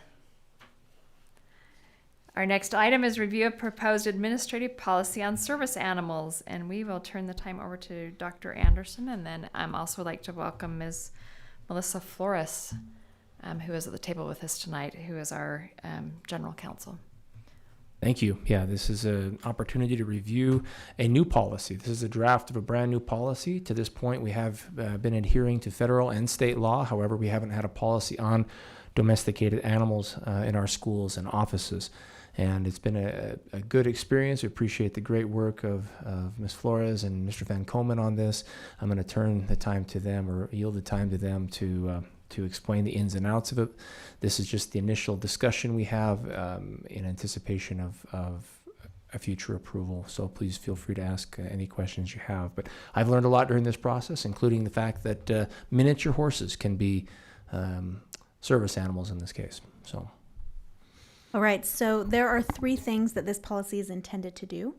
And the 3 things are: clarify our position with respect to emotional support animals, clarify our process for service animals who are brought either by employees or by students, and also outline when animals can be used or how they can be approved to be used for instructional purposes. So the policy lays out the procedure, and the procedure essentially is anyone who wants to bring an animal. We know that under federal law, there really doesn't have to be this approval process, because someone can just come in with a service animal and can bring a service animal in training as well. Utah state law treats service animals in trainings the way we would treat a service animal. So there isn't really the responsibility to go into this protracted procedure, but we would like to have a procedure where we have copies of the city license for that animal, I'll just say dog, because it's either dog or a miniature horse, and I've never seen a miniature horse. So for the dog, to ensure that they're properly licensed by the city, that they have all of their vaccinations, and that we know what dogs are going to be in our buildings or on our buses. In the event of an emergency, we will know, that we have to get an animal out, as well as a student with a disability. So the procedure is that the student needs to meet with, in this case, it's me for now. We may change that, but with me, and they provide all of the documentation that we needed. Again, that's the license, the vaccinations, and also signs an agreement that outlines their responsibility and our responsibility. Their responsibilities include picking up after the dog, ensuring that the dog has water and food, ensuring that they're harnessed unless that harness or that tether or that leash would interfere with the service that they're there to perform. They also need to make sure that the animal is properly behaved and is not barking or chasing after people. And then our responsibilities are that we will permit that service animal in all areas, including on the buses. The only exception to that would be if there is a safety issue, and there's a couple of instances where I see these types of safety issues come up. One is in a lab. So let's say you have a science class and you have a lab and there's chemicals, and there's an animal that's going to be under a desk or sitting close by. Sometimes, given constraints, space constraints or how things are positioned, it may be dangerous for the animal, for the dog to be there. So in those situations, we can restrict the dog from being in that lab. we usually have them sitting outside, or we work something out so that they're still able, the student with a disability is still able to enjoy the benefit of whatever service that animal is providing, but there's safety for the students and safety for the animal. The thing that always comes up is allergies. If someone is allergic to animals or allergic to dogs, that's not enough of a reason for us to restrict a service animal. We would then have to accommodate the person with the allergies. So the policy makes that very clear, that we would then provide accommodations for the person with allergies. I've seen it all. I've seen HEPA filters, I've seen screens, I've seen all kinds of things to provide accommodations for teachers with allergies or other students with allergies while still allowing the service animal to be in the building. This policy also makes it very clear that our employees are really only permitted to ask the questions that are legally permissible under federal law. So this should alleviate any concerns of, what is that dog doing here? Why are you here? You can't enter this, this area, those kinds of things, to make it easier for the student to really access their education and focus on their education rather than, having to deal with questions about their service animal. We are very consistent with what other districts are doing in this regard. We do ask for a voluntary registration. Again, it's 100% voluntary. It is not permissible to make it required under the law, but we ask for a voluntary registry that's kept at every building of the service animals in their building. And again, that goes to natural disasters or other emergencies so that we know we have to get a dog out as well as the student out. I'm trying to think of anything that might be, let's talk a little bit about educational purposes. There are legitimate reasons why animals may be used for instructional purposes. That happens a lot in post-secondary, probably a little bit less in K-12, but we do have veterinary programs. We do have programs where there may be instructional reasons why you want to have an animal. This also goes for hamsters in classes and, those kinds of things. This policy allows for that as long as the administrator is made aware of the instructional purpose. We obviously don't want to have, birds and mice and all kinds of things all over the place.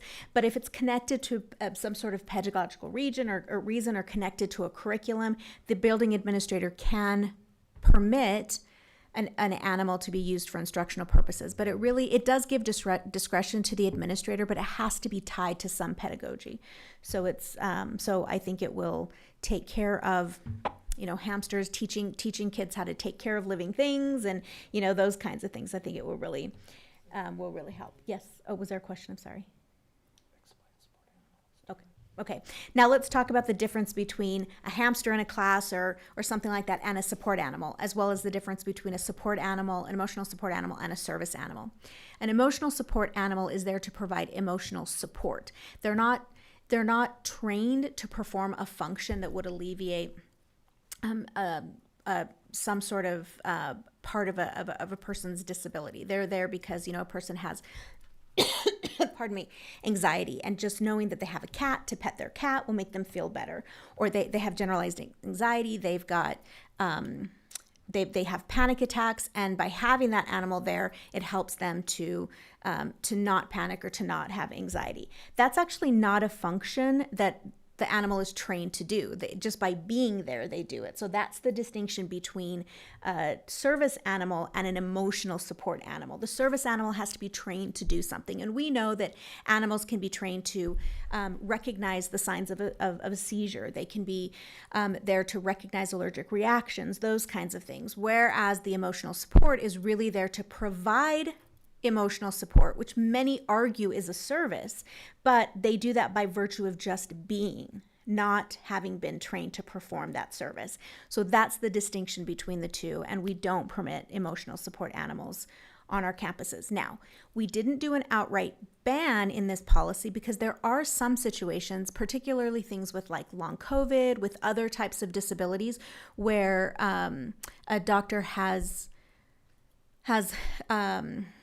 provided documentation, or there's been some nuance in the type of service that the animal performs where it's very akin to an emotional support. It's rare, but it's akin to that emotional support animal. I've seen it with asthma.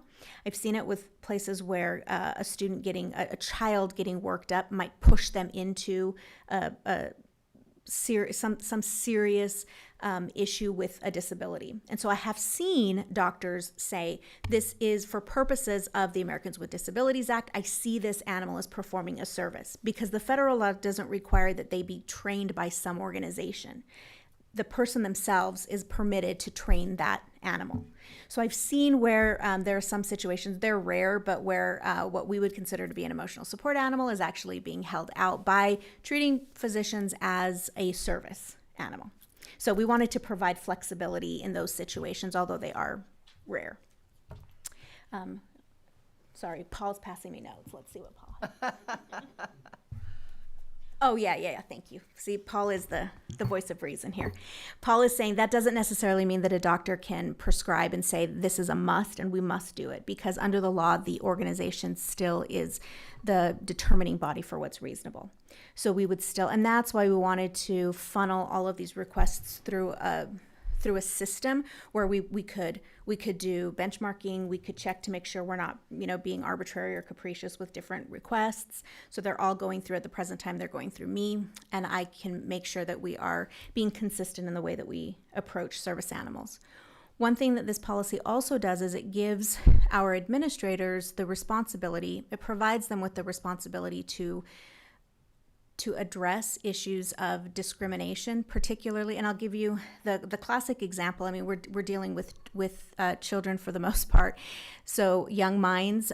Sometimes they like to bark at dogs, or run after dogs, or chase after dogs, or pet them. That actually is conduct that we need to regulate, because the dog is there to perform a service. It's not there to be played with, or those kinds of things. So we've had situations where service animals are getting barked at, trying to get the dog to bark back, or trying to get the dog to follow them. Administrators would then have to step in and say, this animal is essentially an extension of that student, and you need to stop that behavior. Let the student have this animal here for the purpose of providing some sort of service for their disability. So did I miss anything, Paul? All right, so Paul and I are promulgating this new policy. If you have any questions, we're both here to answer. Does anyone have any questions? I do. Okay, go ahead. What if we have parents coming in with animals into the building, like a chicken on a leash, or a parrot on their shoulder, or anything? So parents, just by virtue of our buildings being public, being government buildings, they're able to bring their service animal, but that's only dogs or miniature horses under the state. So any other animal that they're bringing in, we can restrict that and say animals are not permitted on our property. Thank you. So I guess I'm a little confused. If all of this is voluntary, is it enforceable? So the only thing that's voluntary is the registry. So the law doesn't permit us to keep a registry of service animals, because the Americans with Disabilities Act itself doesn't provide for that. So the process itself is not voluntary. The process, we have to have, because of state laws, because of city laws, county regulations, we have to have the immunization, we have to have proof that they're vaccinated, and so we put that procedure in place. Do you want to say something? It's permitted. You said we're not permitted. Can't require. Yeah, we can't require, but it's permitted. You misspoke. Oh, sorry. I'm sorry. So the only thing that is, sorry, I misspoke there. The only thing that is voluntary is the registry. So we cannot force someone to register their service animal. And by registry, I mean keeping a registry of, like, this is a picture of Bronwyn. Bronwyn is my dog. Bronwyn is here to alert me to potential seizures, that kind of a thing. What we can do is have a procedure in place so that we have appropriate documentation to support that the service animal who's going to be in our building, and that is the immunization and the license for that dog. So yes, it is enforceable. I'm trying to put my head around the horse. So Don't do it. what kind of services do we need to provide? I would imagine a horse would take a good deal of facilities on our half to house a horse. So it's a miniature horse, and they're actually smaller than, like, Great Danes. And some dogs. Yeah, than some dogs. Yeah, and usually they're there for mobility issues. The horses are mobility So that service they can animals. stand and hold. Yeah. Is there an obligation for us to provide food or ability to clean up? Or No, we just have to provide the means by which a student can take their dog. So we can't say you can't leave class or you're going to have an academic penalty, knowing that they have to take their dog out to relieve themselves, right? Like to relieve itself. So we would have to provide the mechanism for them to do that. Or we could say, oh, I know that you're going to be here. You're going to need to provide water for your dog. So, feel free to collect water from the water fountain. And if you need to put the little bowl down, you can put it down over here. We need to provide the means, but we don't have to provide the food or provide any like a new grassy spot for the dog to relieve themselves. Okay, that helps. Thanks. I gotta go back and to what was asked before. So letter C is the process. So the student or employee with a service animal should provide license and vaccination information, but we can't require them to? No. What we can't require is a registry of the service of the animals that we have. So it's the difference between having the process is we collect the vaccinations, we collect the license, and we know they're there. We have them sign off that they understand their responsibilities and we know our responsibilities. And then I provide that documentation to the school. The student starts bringing their animal to the school and everybody goes on their way. A registry would be if we then have an extra step that says your contact information, your name, their name, and we provide it to other people. We ask for that for the purpose of in the event of an emergency. Yeah, and we can clarify that in the policy if it's confusing. We can absolutely clarify that. Like should C1 say, instead of should it say shall? Under process? Yeah. No, because they need to provide that. That is something that the voluntary registry. But the word should to me means you don't have to. Oh, I get what you're saying. Must. Yeah, must. Must. We can do must. Yeah. Okay. The word shall is used in 1A. So Yeah, we for can change that. consistency. And B, yeah. Yeah, those are good comments. We can make those changes.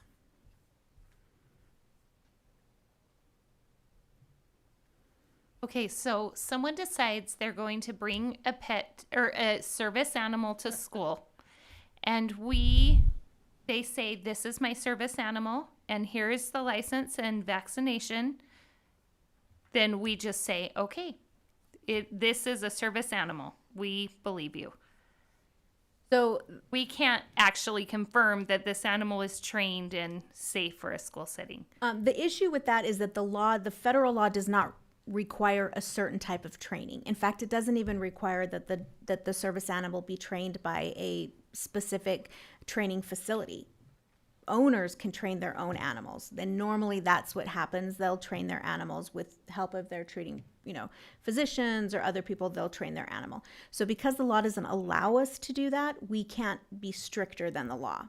So we can ask questions, what is the service that your animal is trained to provide? But we can't say, let me see it demonstrated. And then the question that I'm getting a lot of community questions about are, I think, all going to fall under A1C when we're talking about instructional purposes. So if we bring in shelter dogs for a vet tech program to spay and neuter, that would be approved by the administrator, or I don't know who the school district authority is. Is that you? No. So I think it depends on the type of instructional purposes it's going to be. If it's going to be spay and neuter, it's usually 3 times a year, 5 times a year, 6 times a year, something like that. The vet tech program director or the instructor will talk with the administrator and say, these are the days we're going to be bringing the animals in for this. If a teacher wants to build an entire curriculum around having animals as part of that, then I believe, because it's like a larger curricular issue, then I believe that would go to whatever the district chain is. We wanted to provide that flexibility. So if it's like a CTE program, it would go. Yeah, if it's to build a whole class around having one dog in your class, and I want that dog there every single day because it makes people feel good. Well, there's no instructional reason there, there's no connection back to pedagogy, there's no connection back to curriculum. If the administrator says, I'm sorry, but I can't allow that, we wanted to have some flexibility so the district could come in and say, there isn't a reason to have that animal there. But if you show us the pedagogical reason, the days that you're gonna, maybe they want to teach, how to, I don't know, if, heat stroke in animals or whatever, how to do compressions, those kinds of things, then as long as they've spelled out the days and they said, these are the days I'm going to have the animal here, this is the pedagogical reason why I want them there, then the building administrator should be able to approve that. Okay, so if I have a pet lizard in an elementary classroom that I can say, oh, this attaches to my curriculum on this science unit, I can't have it at school any other days besides when I'm teaching that science unit? If that's what you're promulgating as the reason for having it there. But if you're saying this also, part of the year-long instruction is teaching children how to care for a living being. And part of that is teaching how to, we're going to do sections on feeding. We're going to do sections on, on providing comfort. We're going to responsibility. You see those in younger grades, right, where you have a class animal. That does serve an instructional purpose. Just having an animal there that like, for instance, if you just say, people feel comfortable when they hear my dog panting in the back, that isn't connected to anything. But if you can connect it and your administrator sees the value, the pedagogical or curricular value, then that could be approved. My concern is that it will be as inconsistent as the argument that a teacher makes and the leniency of an administrator. And I'm worried that we're going to get a lot of feedback that this isn't fair because here this happened and there that didn't. And how do we keep that consistent? One element of the policy is that the school administrator works with the teacher to determine whether there is an instructional purpose. So as with many other policies, the administration of that is in the hands of the principal. So there will be some variation in the way that works. And you make an important point because we hear a lot of feedback about that. Well, this is how PLCs are set up at this elementary versus that elementary. And there are lots of other issues where there are variations from school to school. So if the board wants it to be consistent, then the board would kind of have to take that out of the hands of the administrator, as has been proposed in this draft, and just say there are no animals in schools except on the days when there is a lesson that is specifically focused on that particular animal, as opposed to saying the administrator is empowered to make a decision about whether there is a justifiable academic purpose for that animal in the classroom. Okay. And we also wanted to make sure that we weren't too prescriptive in the policy. We're lawyers, like we can write a policy, but the real operation and the meat of that really happens in the procedure piece of it. And so that's when the people who are much more knowledgeable about that can take over, and we can help them build a procedure that will allow them to make those calls, and we to keep it out of the being too prescriptive in the policy. I have a question. I see a part here in section 2A1B2 where it says animals in training must be clearly identified, i.e. wearing a vest. Are service animals not in training required to be identified with a vest? Correct. Under the Americans with Disabilities Act, they don't have to have a service animal does not have to be wearing a vest that says service animal. But when they're in training, because they're actually training and not fully developed as a service animal, we ask for them to have that service animal in training. Thanks.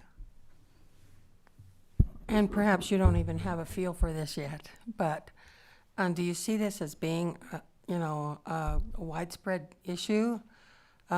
I've had experience with one in the school, and they're not obtrusive at all. They're usually, the people who handle them are very courteous and, just take them and set them by their desk, and it's all good.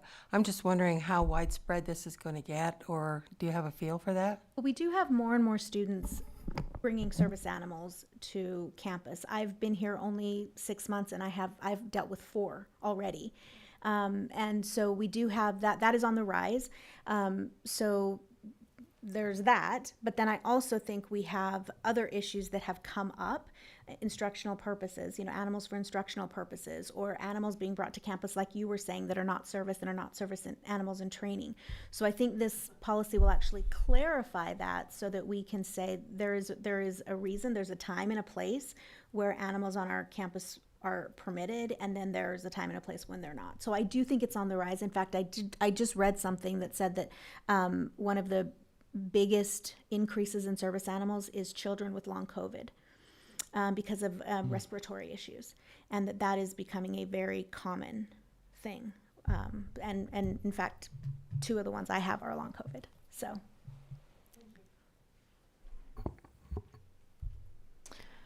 And I did look at some of our surrounding districts and policy, so I'm grateful that we have one. It was time for us to have a policy on it too. Thank you. Any other questions? Okay, what are the next steps? It looks like there may be just a few changes. Do you want this to come back again? Where it's a new policy, I almost feel like we should maybe be able to take public comment at our next meeting and not vote on it till the meeting after. So to clarify, would we bring it back? We could bring it back in either of the next 2 meetings and have it ready to vote on at the end of March. Yeah. Do we need to define animal, or is that just understood? I mean, we talked about a lizard, for example. There's smaller creatures, there's, insects. Sometimes they're in classrooms. It's a good question. I did a podcast on the hissing cockroaches that are used to explain certain scientific concepts in an elementary classroom. Attorneys love defining things. What do you think, Melissa, Paul? So we do say what a service animal is. We say that it's a dog, and we do also say that there's miniature horse, but we can actually be more specific. We can actually be more forceful in it and just say that a service animal, according to Utah law and federal law, is a dog, or under Utah law, a miniature horse. We can add that. It might be nice to link those laws like we have in previous policy. I like the idea of linking them. Yeah. They're referenced in there, but you mean just a hyperlink to them? Yeah. You can do that.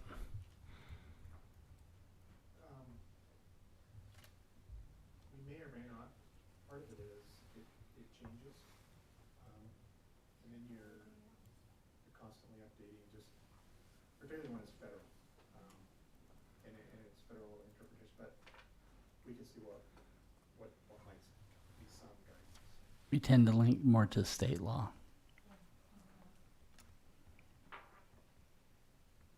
Okay, any other questions on this policy? And we actually do link to the state law on the service animals in training. So we do have that link in there. We'll just make it a hyperlink, because right now it's not a hyperlink. Okay, thank you. Our next agenda item is naming the new elementary school in Harriman. So we'll welcome Ms. April Gaydosh to the table. And Mr. Barnett, do you have anything to say to start out here? Yeah, I'm excited to participate. I have an agenda item.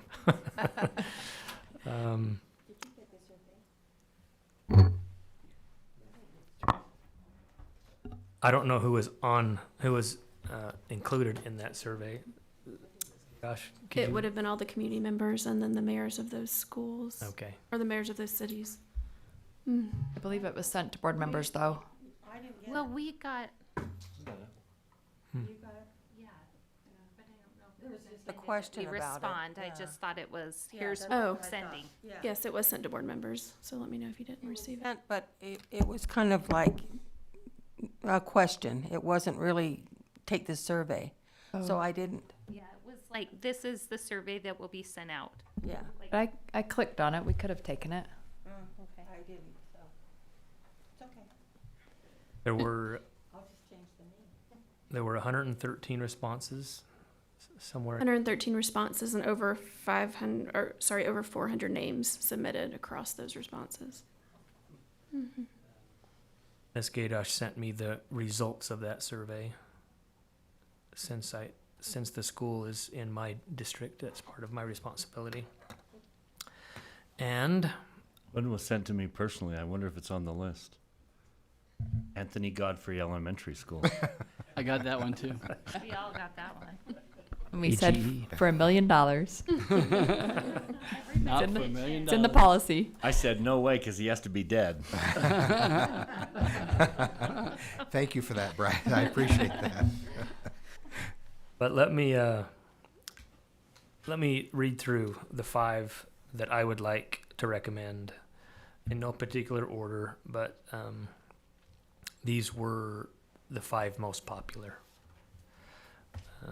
Juniper Crest. There were several Juniper somethings in there, but Juniper Crest, I believe, was the one that was suggested more than the others.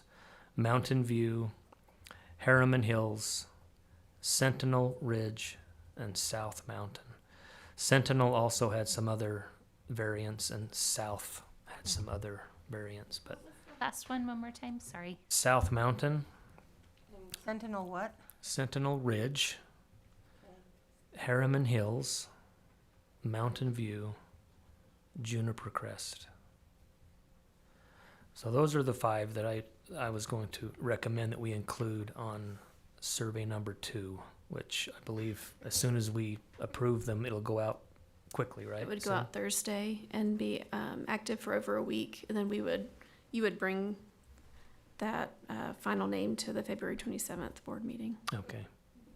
Sorry. Isn't St. Juniper Crest a community? Is it?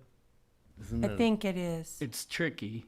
Juniper Crest is actually on the east side of Mountain View, but the campus for Salt Lake Community College is the Juniper campus, which is on the west side. The east side is the. But are there people who are going to campus. say, I live in Juniper Crest? It would be easier to name Juniper Crest the next elementary than this one, but You're just asking, regardless of where it is, Yeah. is there a In neighborhood Daybreak, named for Jennifer example. Is it a Crest? development? Yes, in Daybreak, we specifically have avoided naming schools after anyone that can say, hey, you're an outsider. You don't belong.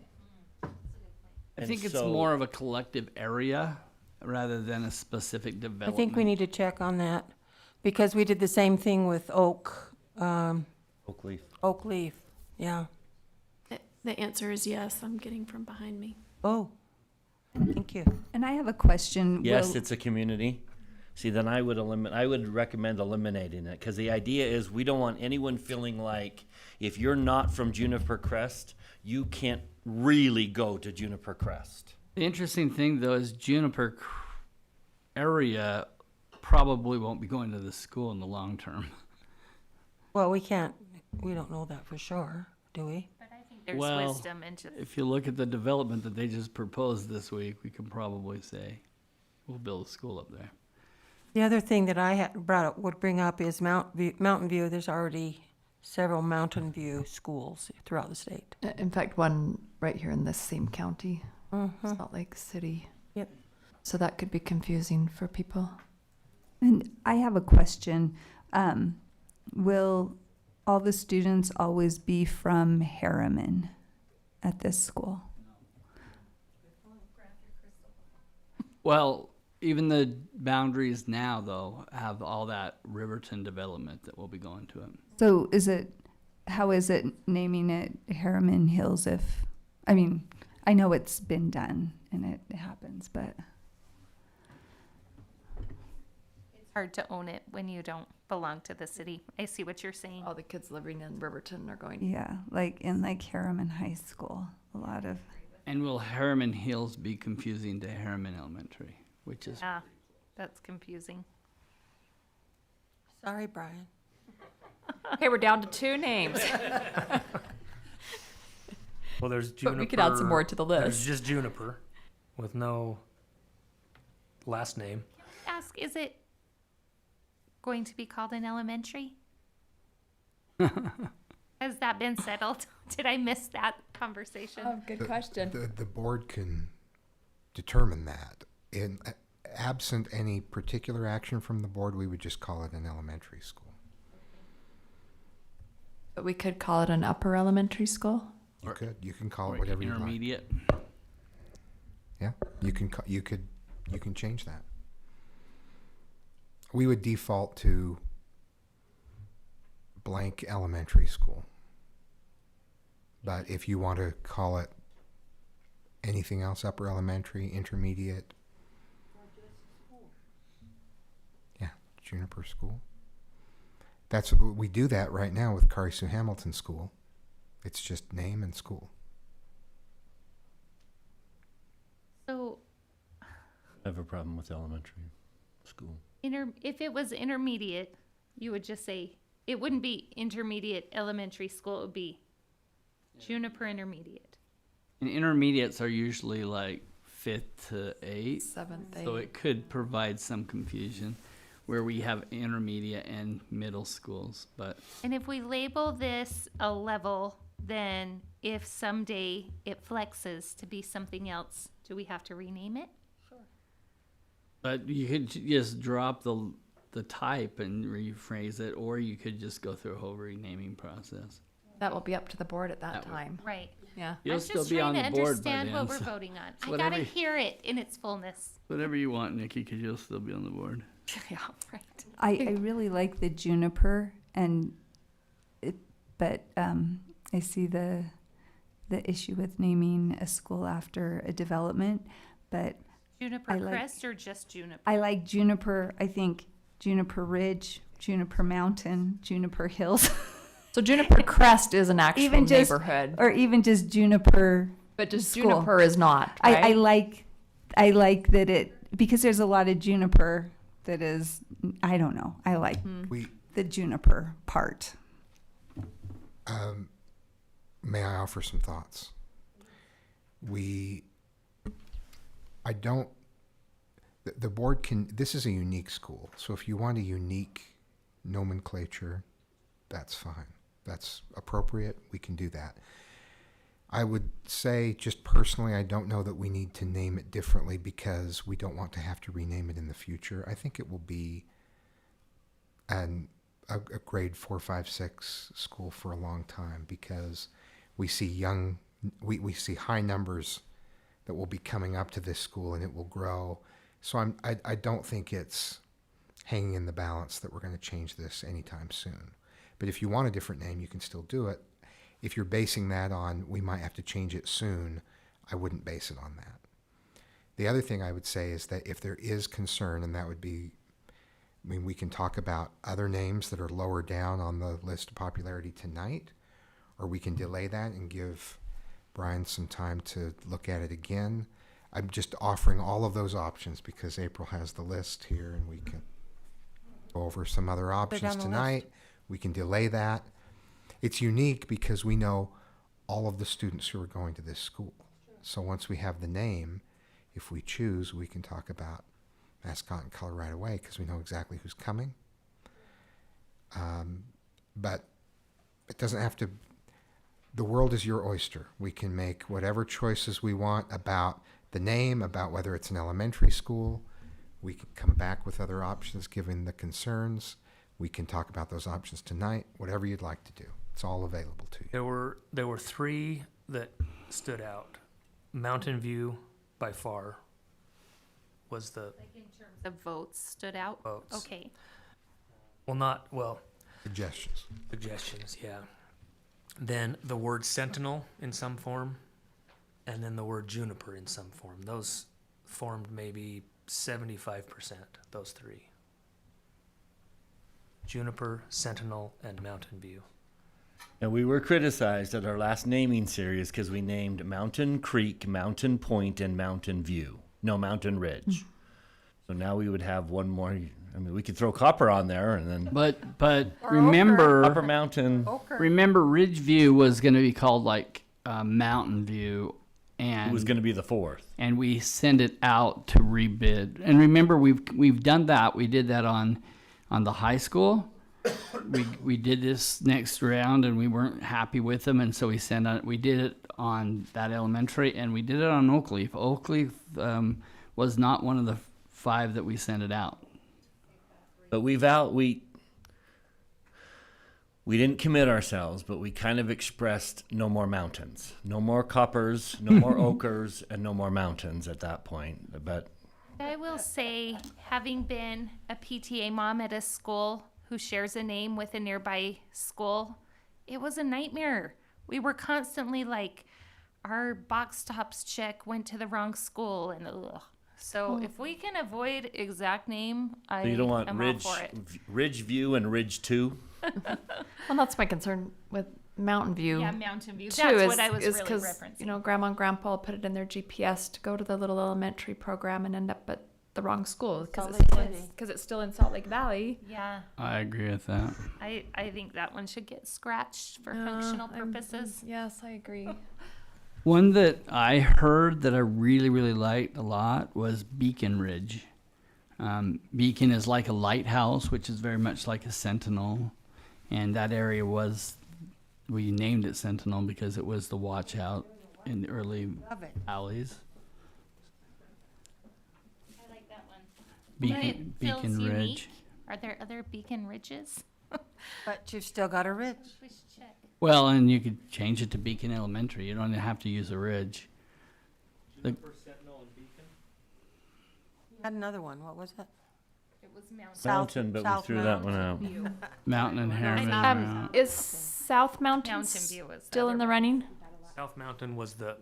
Do we want to include South? So it's like Sentinel Ridge and South Mountain. It would throw out all mountains.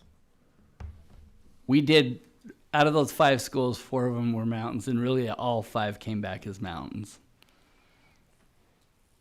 We didn't have a lot of mountains before that. Should we do some valleys now? We have a canyon.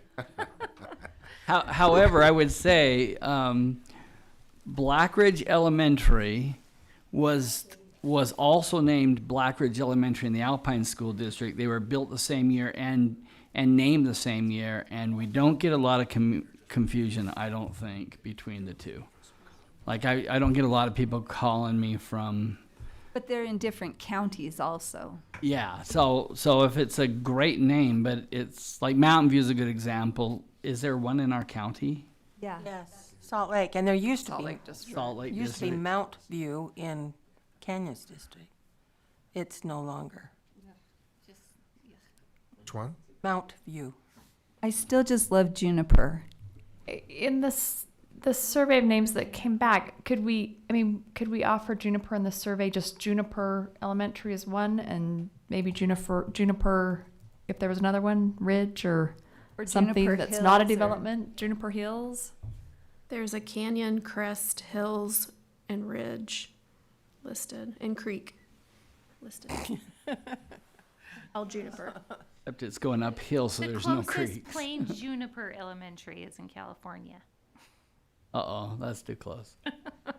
Are there other Juniper neighborhoods besides Juniper Crest? I'm looking to the back row there. Who keeps track of developments in our area? Just So, whip that off. the Can I top of say your something about that, though, is it's a big difference when a community has named something and then we name it after the community. Juniper existed long before anything was there. And so they named it after the area. Does that make sense to you? So like You mean like the plant juniper was there long before? Yeah. the juniper plants and all that were there. So they named it Juniper Crest because of the area, but it is already known as Juniper. So does that make a difference? I just don't want one child to feel like a stranger, an outsider. All I know is that there's often a territorial, I'm from Juniper Crest. This is my school. And it's significant. That is a significant development. That's called that. It's not like 3 houses. Do you want to review other names and pick 5 tonight, or do you want to circle back to this and let Brian work on it? Yeah, I don't know what additional work I can do on it besides coming up with a few and presenting them again, and then we'll have a similar discussion that we have tonight. I'd rather just come up with 5 names together that we're comfortable with, and Put them out there. And we can also add one in, like when this comes back, we can add one in at that time, because that's what we did with Oak Leaf. Another word that was used was meadow. And we could do something like, there might be schools named this, but like Sierra Vista, which is kind of like mountain view in Spanish. You can do Flex Elementary. Flex, See that mascot. Flex Ridge. I would keep Sentinel Ridge So would I. because It's a mixture of the two. But is that too much? Ridge View and Sentinel Ridge, we're using the same word for both schools. And Mountain Ridge. I think we're using a different parts of the word, which makes it less confusing. but Mountain Ridge, Sentinel Ridge. Did Sentinel come with another word? Sentinel Bluffs, Heights, Nation, Sentinel Heights, View. Sentinel View, Sentinel. I like Sentinel Heights. Sentinel Bluffs. These are little mouths. Sentinel is a hard word. Molehill. Something besides ridge.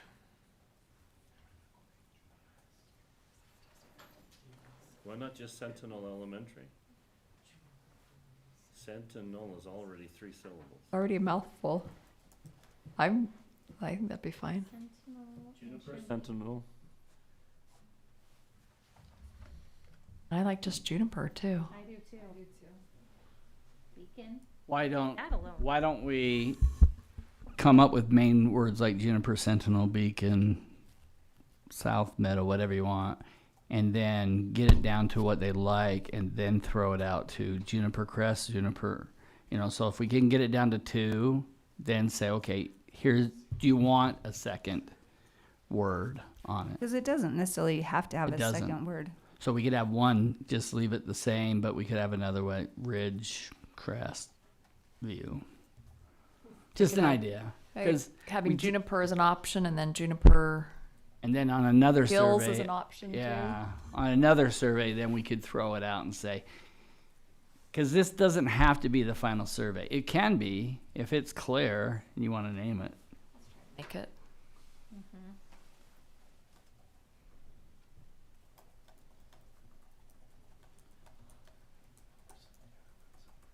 Hidden, a few names that came up consistently were Hidden, Horizon, Snowy, and Clear. Those were a few repeated names, singular names.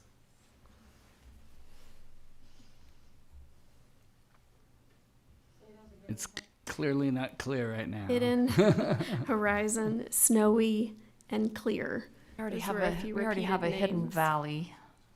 Very close. If it was snowy, it's hard to put it with one of these words. Like if it was a ridge or a mountain. Snowy Ridge. Always Yeah, snowy. but snowy juniper sounds weird to me. Snowy sentinel really sounds uncomfortable. Look at these guys back there. They're laughing at us. There's If a we name it Verizon, they're all going to get teased. Can you hear me now? there's a Horizon Elementary in Murray. Yes, there is. DLI. Shadow came up a little bit. Shadow something. Edge, just Shadow land, mountain, and ridge. Word. Run. Edge might take $1 million donation. I don't know. Cattle Run. Shadow run. Oh, Cattle Ridge.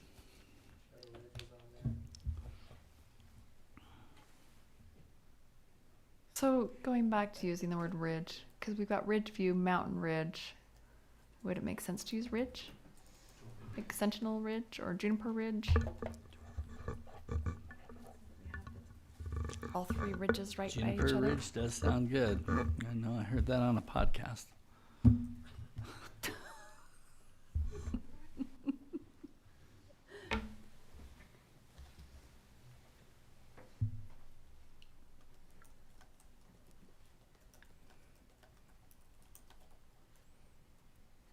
I really like Juniper or Sentinel alone because they have the 3 syllables and they just like Juniper School, Sentinel School, or even with elementary school. I just like the 3 syllables and it seems so, I don't know, it just sounds really good to my brain. All right, put a star by those 2. I am Is it so good? flattered that you took, starred those. 3 more. I like Beacon. Beacon. I'm okay if it's one word, but I like the word. And I like Beacon, but I keep looking back and seeing bacon. Just That 'cause could he be their makes weird mascot. eggs. No kid would complain about that. Beacon Bacons. There is a Beacon Heights in Salt Lake, Yep. but just Beacon would be different, or Beacon. Which is interesting that my wife grew up in Salt You? Lake. We were always in Salt Lake, and I had no idea. I don't think we had to worry about naming. There There was one suggestion was Beacon Ridge. That's the only beacon that we had on the survey.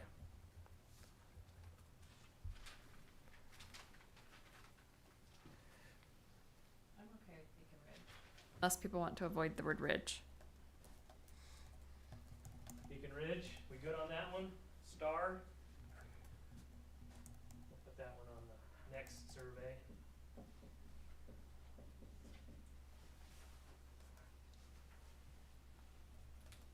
Two more. Come on, Lisa. 2 more.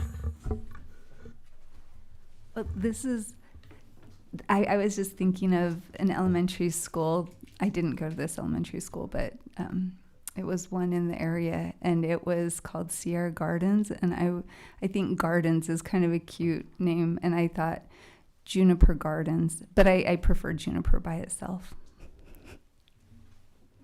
But we could have 2 Juniper options on there. Well, and I think Gardens is something that is not used at all. That's 5 syllables, girl. Yeah. Is there a way we can do the survey and just offer And those it's a 3 lot of names soft letters and too, with the then J and the G. abbreviations of them? So like Sentinel Crest, Sentinel Ridge, Sentinel Nothing, and Juniper Ridge, Juniper Crest, Juniper Nothing. I mean, is there a way we can kind of Maybe the last 2 are pick? 1 extra Juniper and 1 extra Sentinel. And that'd be a 5. What about Canyon Crest? Was that one? Canyon Ridge, Canyon Crest, Canyon Loop. How about, I'm just thinking about my experiences in Harriman. Turkey Canyon or Quail Canyon? Because I'm thinking of, sometimes schools are named for the wildlife that they have It's a canyon. There's displaced. There's a quail hollow in Canyons.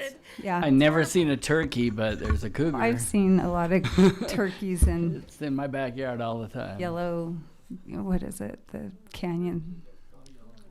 Yeah, Yellow Fork Canyon. You can play on the word sentinel and do guardian. Beacon, guardian.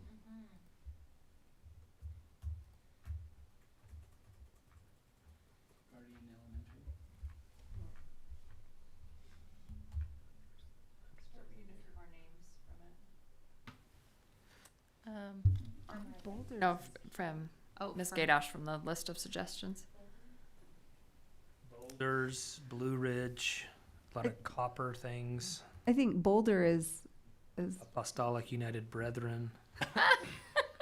Aurora.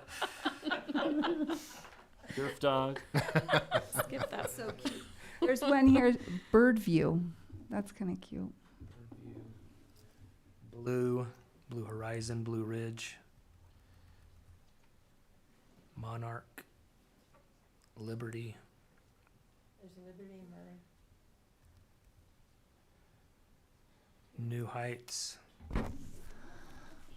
The hardest thing a board member has to do is name a school.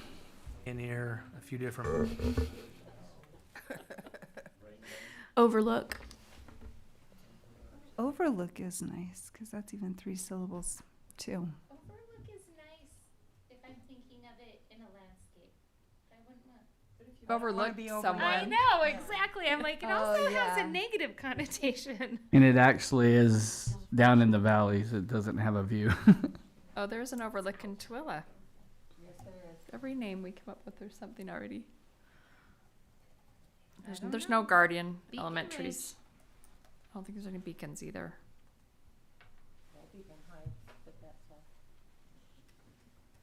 Oh, that's right. What about Blue Horizon? Reminds me of Blue Hawaii. I see a couple Yellow Fork, but I don't know how close this is to Yellow Fork. Not. Canyon. It's not It's very the other close, side of yeah. Harriman. I'm thinking that it's gonna come down to probably one of these two. Why complicate it? Those seem to be themes. So can I make a suggestion? Let's come up with one more juniper, one more sentinel, and that'll be our 5. Are we okay with that? What? You may divide the Juniper vote as a result.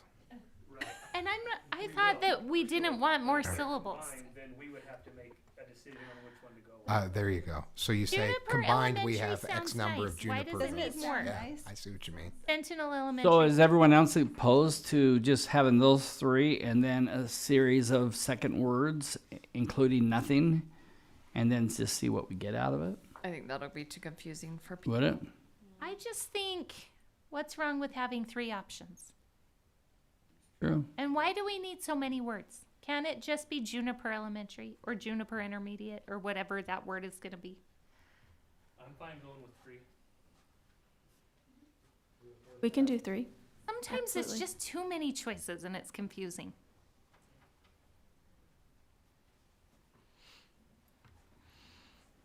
What do you think, Bryce? You've named a few schools. So have you.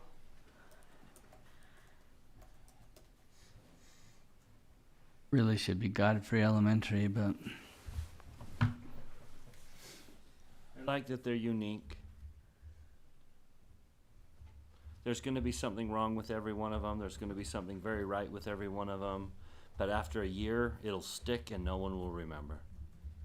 I remember when we named the high school, and I just heard all these people complaining, and especially when they were complaining to each other, and I was standing there, and they didn't know, like, we named it. But now it's like 5 years later. it fits perfect, and like I couldn't imagine anything different. I think whatever we name it, people are gonna love it and embrace it. And Are you okay with Awesome. just 3 names? I am. Okay, should we go with it? Okay, great, you. thank you. We need a break. How long's boundary update going to take? Just a few minutes. We can do it before or after.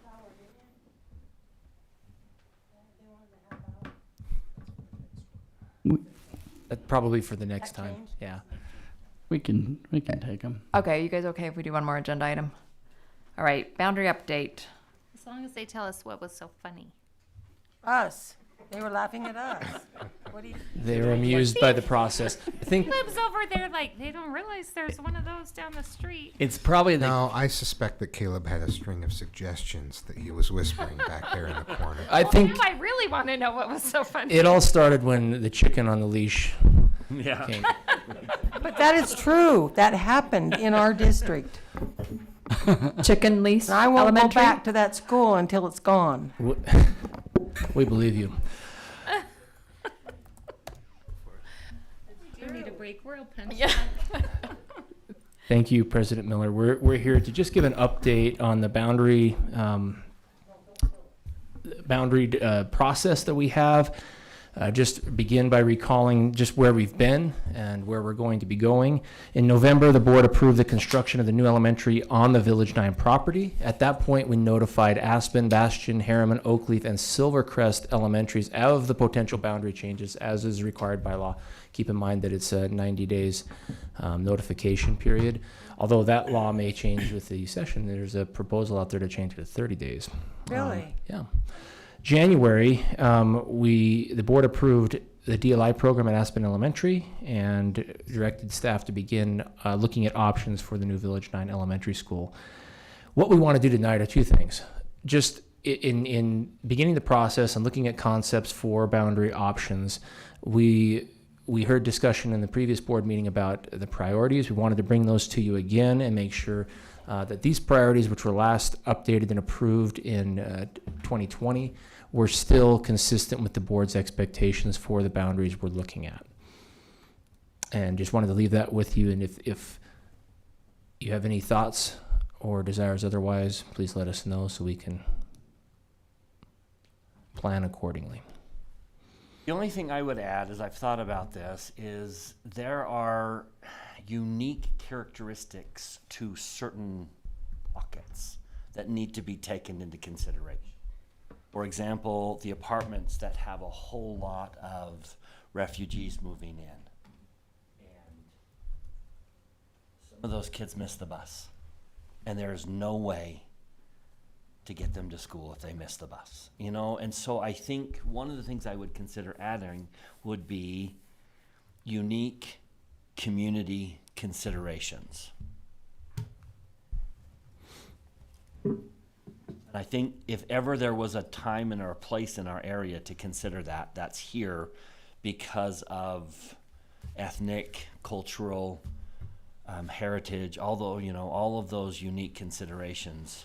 It might be worth saying that neighborhood, because of that characteristic, really we ought to consider putting that here for this reason.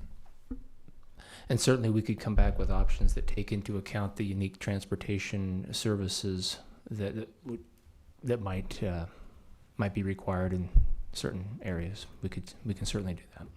So because they're on the bus, that's a negative thing or positive thing? A lot of the kids that go to Aspen Elementary from the apartments, their parents they're latchkey kids. Their parents, just to survive, are running off to work early in the morning. If those kids miss the bus, there is no way to get them to school. And Susie tells me that is a daily occurrence. That could dramatically change where we would put the DLI. But if someone said, wait a minute, this neighborhood really could benefit from walking just down the street to Bastion because of its unique community characteristics. I just think it ought to be a boundary. It ought to be a priority that there are community considerations that need to be taken into effect as we decide boundaries. But I think we as a board would need to define what those considerations are that we want them to take into. But if they simply say that's an issue the board wants to be made aware of, then they would come back and say, we want to make you aware of this situation. Like we said, major roads, okay? Be aware of major roads, people crossing major roads. If they came back and said, hey, there's a community consideration you may want to consider here. We don't have to predefine it other than to say, please be aware of those. But I think we do need to define what those ones that we want to be made aware of. I don't know how they would know if we don't agree on that as a board. See, I've gotten a lot of communication from Aspen asking to keep the apartments there because that's their heritage speakers and it's going to make the program a lot stronger. And so I'm good either way. So then language is what we're talking about. Language would then be one. Which is confusing because that's changing. We need to consider quickly. Language. So consider the location of our multi-language learners. That would do it. I mean, I would like 118th a harder boundary if we possibly could because that road's going to get worse and worse and worse. Right now it's bad, but you build, We have kids running across that street every morning. we have 20,000 people going on the west side of that road that's going to have to get out of there. And that is bullet number 3. I don't want to be bullet 1. Are these in an order? These are in no particular order. No. I think if you did put them in order, it'd be the descriptors of endeavor and consider are a little different. We would endeavor and try a little harder with endeavor than we would consider. That's our understanding. So consider language impacts. Language, learning, MLs. MLL, multi-language learners. I like that. Consider multi-language learner impact. Is everyone in agreement with adding that as a consideration. And that could go either way. We could put it at either school. We just want to make sure that, It's going to affect how they draw the boundaries. we just want to make sure that they know if it leaves. I understand what that means and I'm on board, but I'm wondering if that feels like we're dividing. I don't know. Does anybody else see a caution there of like I do and I don't. race or background becoming If a you're unfamiliar priority? with the area, yes. But Well, if we're anyone who's- adding this to our priority list, for me, this is only for this boundary. And only because we've designated a DLI school. Had we had Okay. not dedicated a DLI school, I would not make this a consideration. sorry, I thought you anytime. were saying you wanted it added to the list. just for this okay. boundary If it's just for this school, I think we have had enough conversations. Yeah. It's okay, but So yeah, if we want to add a bullet, it would just need to say consider unique circumstances. Right. But then every time the board would need to define what those are. right, okay. I feel better about that then. Good. Thank you. Good clarification. Are you specifically talking about MLs with Spanish as the language in the home? Given the fact that that's a DLI, that this is a DLI school, and there's so much of a DLI consideration, I think that is, yes. I ask that just because there are other students in the boundary that are considered multi-language learners, but Spanish is not the language spoken in the home. So, But no, there's no reason to consider that in terms of this boundary, because any school they go to would have the same challenge. yeah. So the clarification is multi-language learners Spanish. that are speaking Spanish in the home. Okay. Because of the specific because link of the to the program. Because DLI. of this unique situation. Just clarifying that suggestion. And that doesn't mean it goes to one school or another. It's just a consideration that you all make. We're not saying it could fit at any school, but you've considered that. And that fifth bullet really is a challenge. Crossing municipal lines. That line between Harriman and South Jordan is very pronounced. In the past, that was in rank order, that was the last consideration. So maybe some clarification there about how important that is, because some of the municipal boundaries don't necessarily align with how quickly elementary age students are moving in. It is tied to the third bullet. Getting help to solve third bullet issues is a challenge because it splits two communities in half. So this half doesn't want to solve the cross the street problem. This half doesn't want to solve the cross street problem. So however hard we adhere to bullet point 3 will impact bullet point 5. Sometimes natural barriers are natural.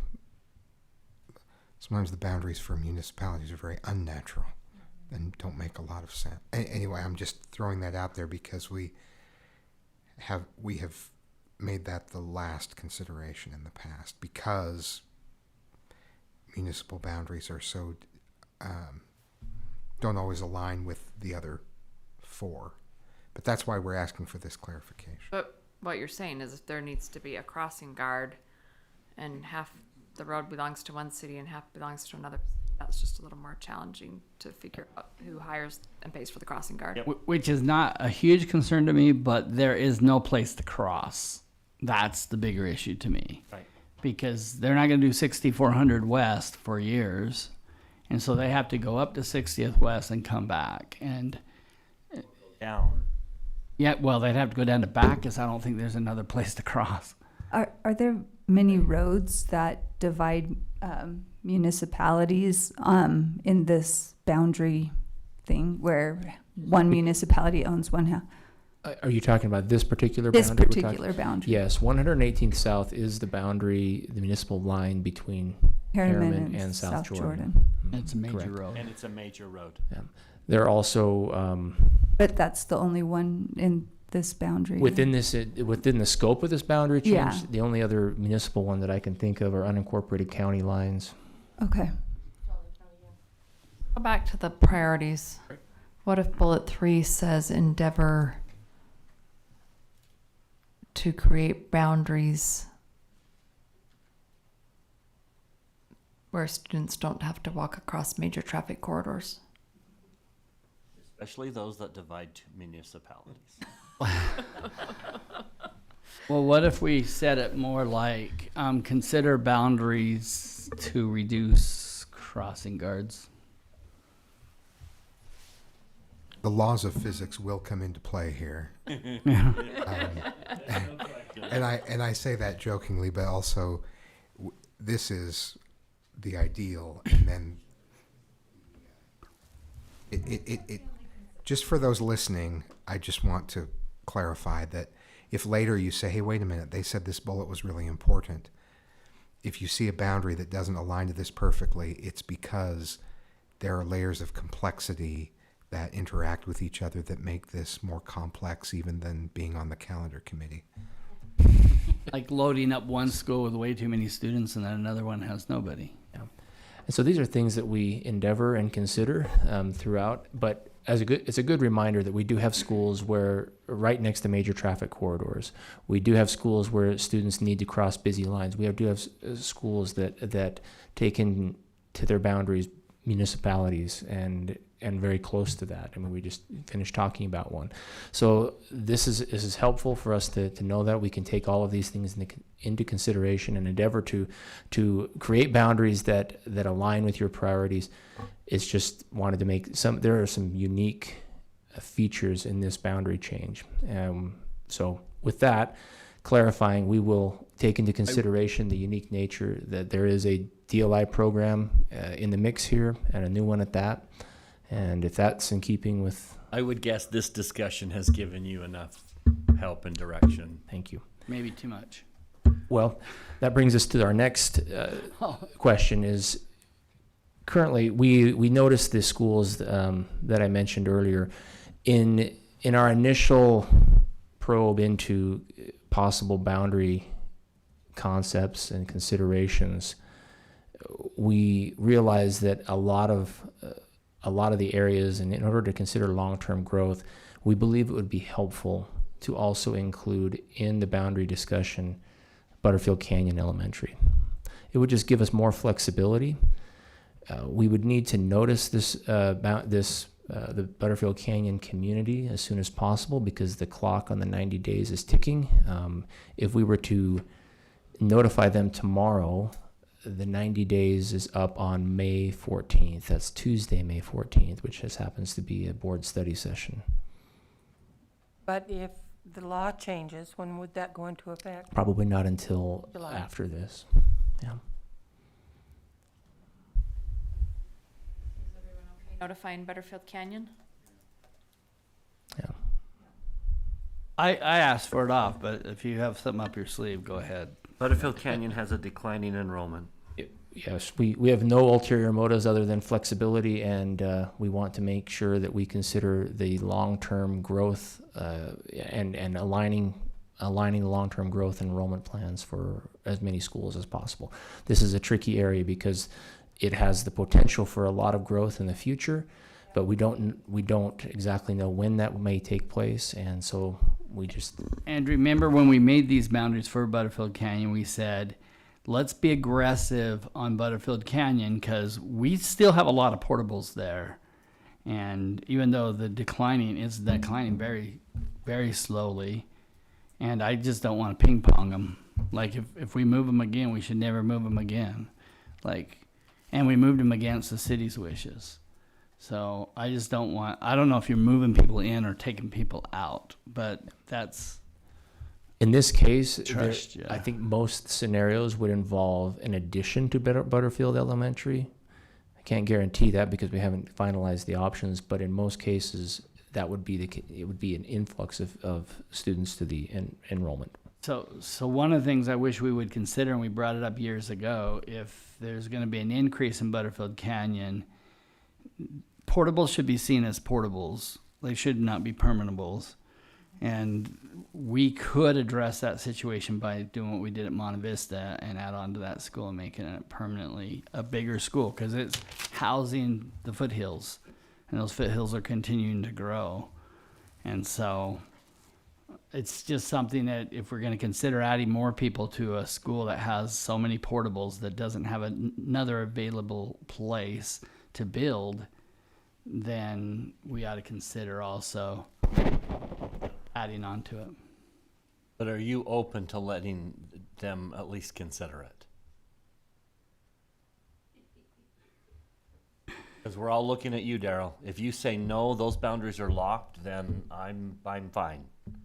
I'm open to the exploration, but I'm hesitant to add people when we as a board said specifically, this is our only opportunity to reduce the numbers at Butterfield Canyon. It cannot be a school that has 14 portables permanently. So I'm open to it. I just think that if we're adding more people back there, we've got to consider long-term, which might be a good answer. Like what we did at Monte Vista was awesome. So. Well, and yes, and just because we notice doesn't mean we actually make a we don't change have to to do them. it. So are you okay noticing them? yes. Okay, I think everyone's good with noticing. I'm very interested in knowing Butterfield what you guys Canyon. are thinking about. Thank you. Thank you. Maybe. Okay, we need a break. And then can we Earn your salaries with this one. Paul, can we motion to go into closed session and then take a break and then come back into our closed session? Okay. Going in for. Character and competency. I make a motion to go into closed session for character and competency. Second. A motion by Ms. Richards, second by Mr. Barnett to go into closed session for character and competence of individuals. Mr. Dunford. Yes. Mr. Barnett. Yes. Ms. Dean. Yes. Ms. Richards. Ms. George. Yes. Mr. Robinson. Yes. And I'm a yes, so that passes unanimously. We're going to take a 10-minute break, and then we'll come back into closed session. It'll be a brief one for those of you. Well, knock on wood. Then we'll be back to our study session items.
Okay, we're back. We are in our study session. It is February 13th, 2024, and we are on agenda item E, professional development days for the 2024-25 calendar. Dr. Anderson. Thank you. Last year, when we were planning our calendar and considering Health and Wellness Day for this upcoming school year, at the time, the State Board of Education was discussing professional days and what constituted an instructional day. Out of caution, we decided not to use. We decided to plan so that it could be a professional day rather than an instructional day. The State Board made the rule so that we could keep it as an instructional day. Therefore, we have an extra professional development day to use this year. We have a proposal on the table that would give us both secondary and elementary school teachers a professional day on opposite days that they take their parent-teacher conference compensation day. Caleb's pulling it up, but in essence, for instance, this week, but next time next year, this week secondaries have their parent-teacher conferences. Friday is their comp day.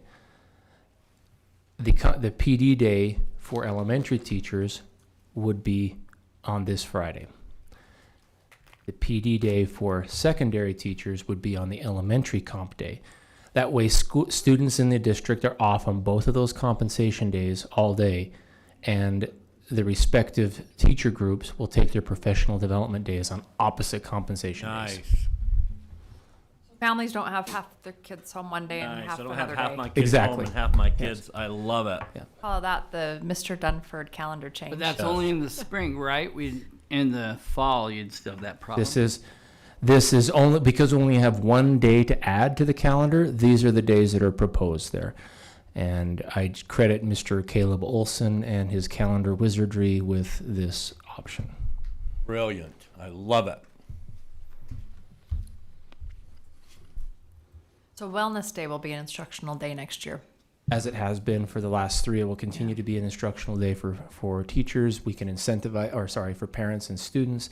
We'll be incentivizing them just as we did this year to take part in that curriculum and to meet the standards that we have for Health and Wellness Day.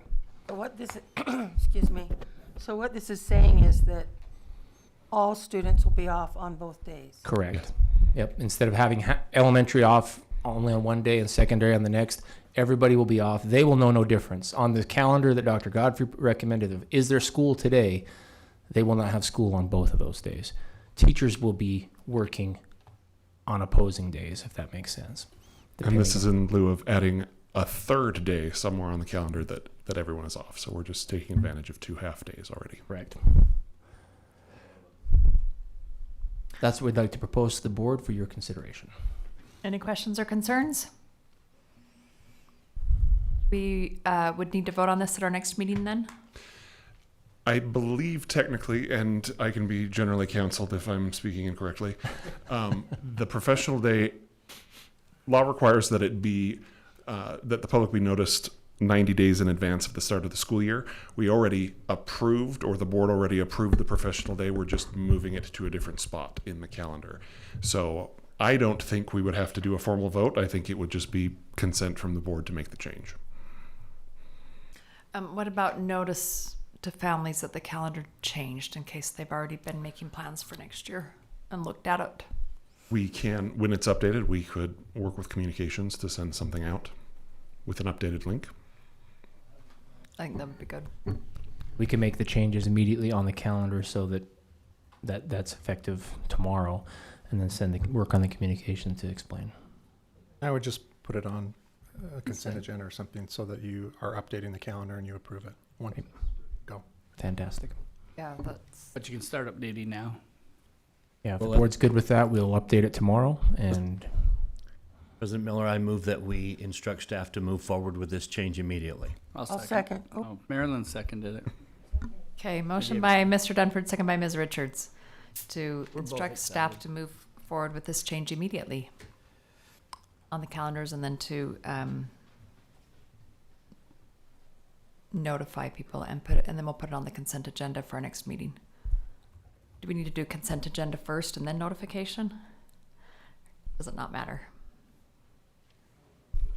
I think you can instruct them to give notice now.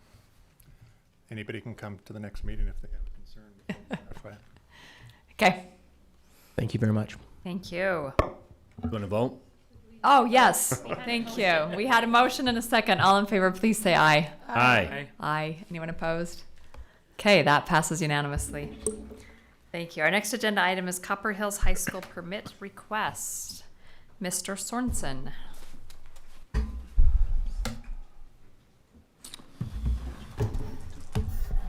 Yes, I am here as part of the requirement for Copper Hills, which is one of our few closed schools, if you will, when it comes to permits. We were here a year ago and added some. We've had a cabinet discussion about the request. They are requesting to have 35 seats that would be opened to those that applied during the open enrollment window prior to December 31st to be added to their school. So they want to be able to extend and offer these 35 seats to individuals that have requested for a permit. Just some background data. A year ago, Copper Hills estimated enrollment was around 2948. This year's estimated enrollment is going to be around 2868. We did provide last year those students to be able to attend Copper Hills at the request. We dissected each of these individual students and their request to see what that looked like.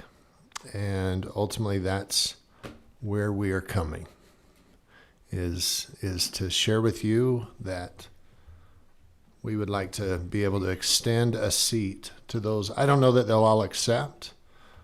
Some have had put their names in different schools, but at least this way they'll be able to extend that offer and then let the families decide if they're going to come to Copper Hills. So. Anyone have any concerns with that?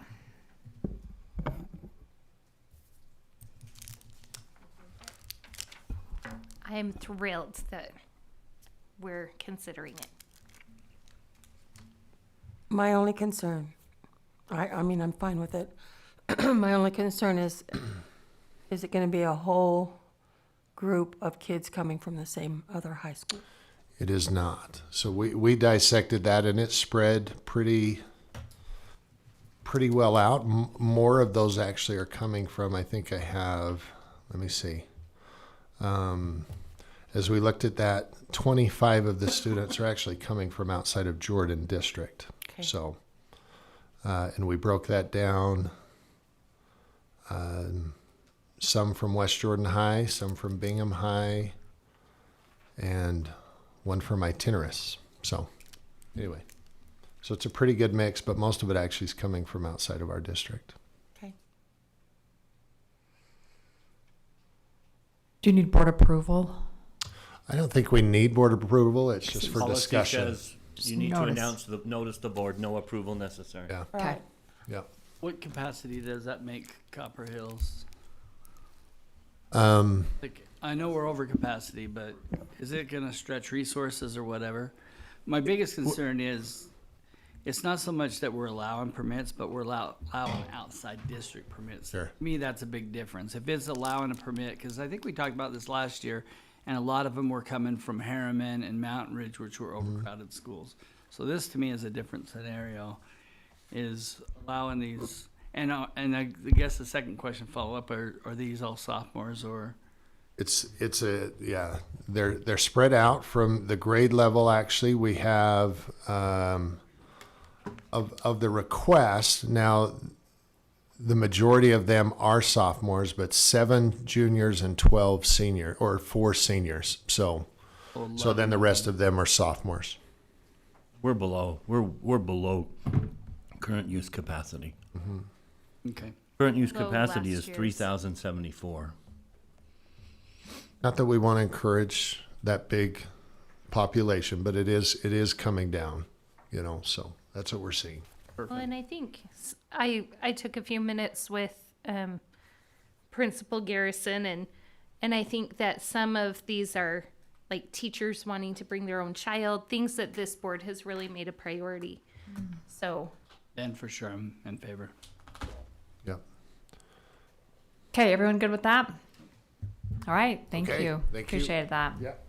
Our next agenda item is review of local professional improvement committee sabbatical recommendations. Dr. Godfrey. There's a request for sabbatical that's on board docs there for you. And there's one request that came after did you not have it on board docs? I don't have it. I'm refreshing right now. It doesn't. Well, it's thinking.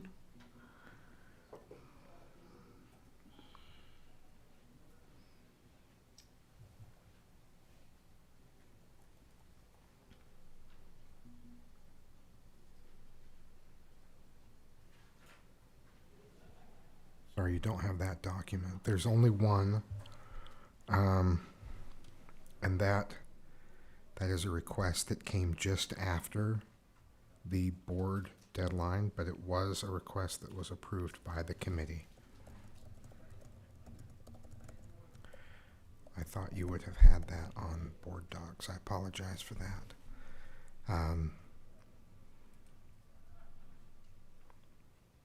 Let me get some more information. Do we need to circle back to this agenda item a little bit? We can maybe talk about it.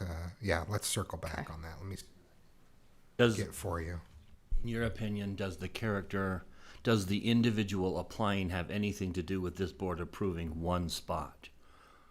Because I have no problem approving one sabbatical. That's well within our scope. It's well within our history, our tradition. I don't need to know who the individual is. It's an individual wanting to get a library media endorsement. I think I can say that without revealing too much. The request was submitted like 2 days after the deadline, but the committee still thought that it would be reasonable to pass that on to the board. I'm supportive. I'm very supportive. I don't need to know the name. I just very much approve that concept. Okay. I would favor it. I'm good with it too. Others? Okay. Okay. All right, we'll move forward. Thank you for that. Thank you. All right, next agenda item is our fee schedule for the 2024-25 school year. Mr. Sorensen, welcome back to the table, and Mr. Curtis, welcome. Yearly visit.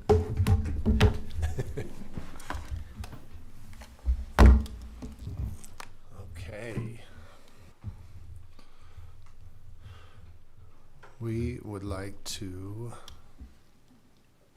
airplay. If we can.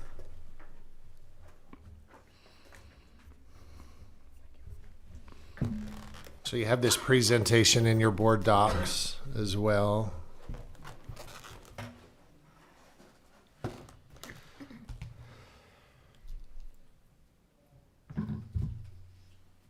Yeah.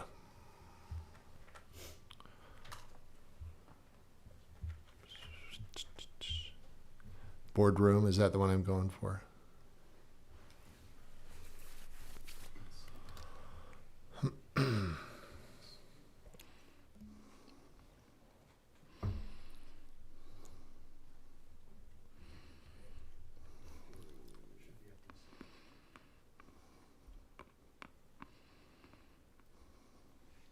Okay, well, we're excited to be back and have another discussion about the upcoming school fees and kind of propose a timeline that we're hoping we can get your permission on as we move forward.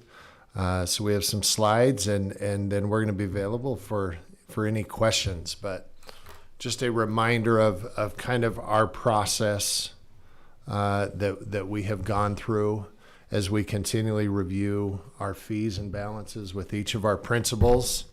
Eventually, we're going to get to the website that's been created, the proposed jordandistrictfees.org.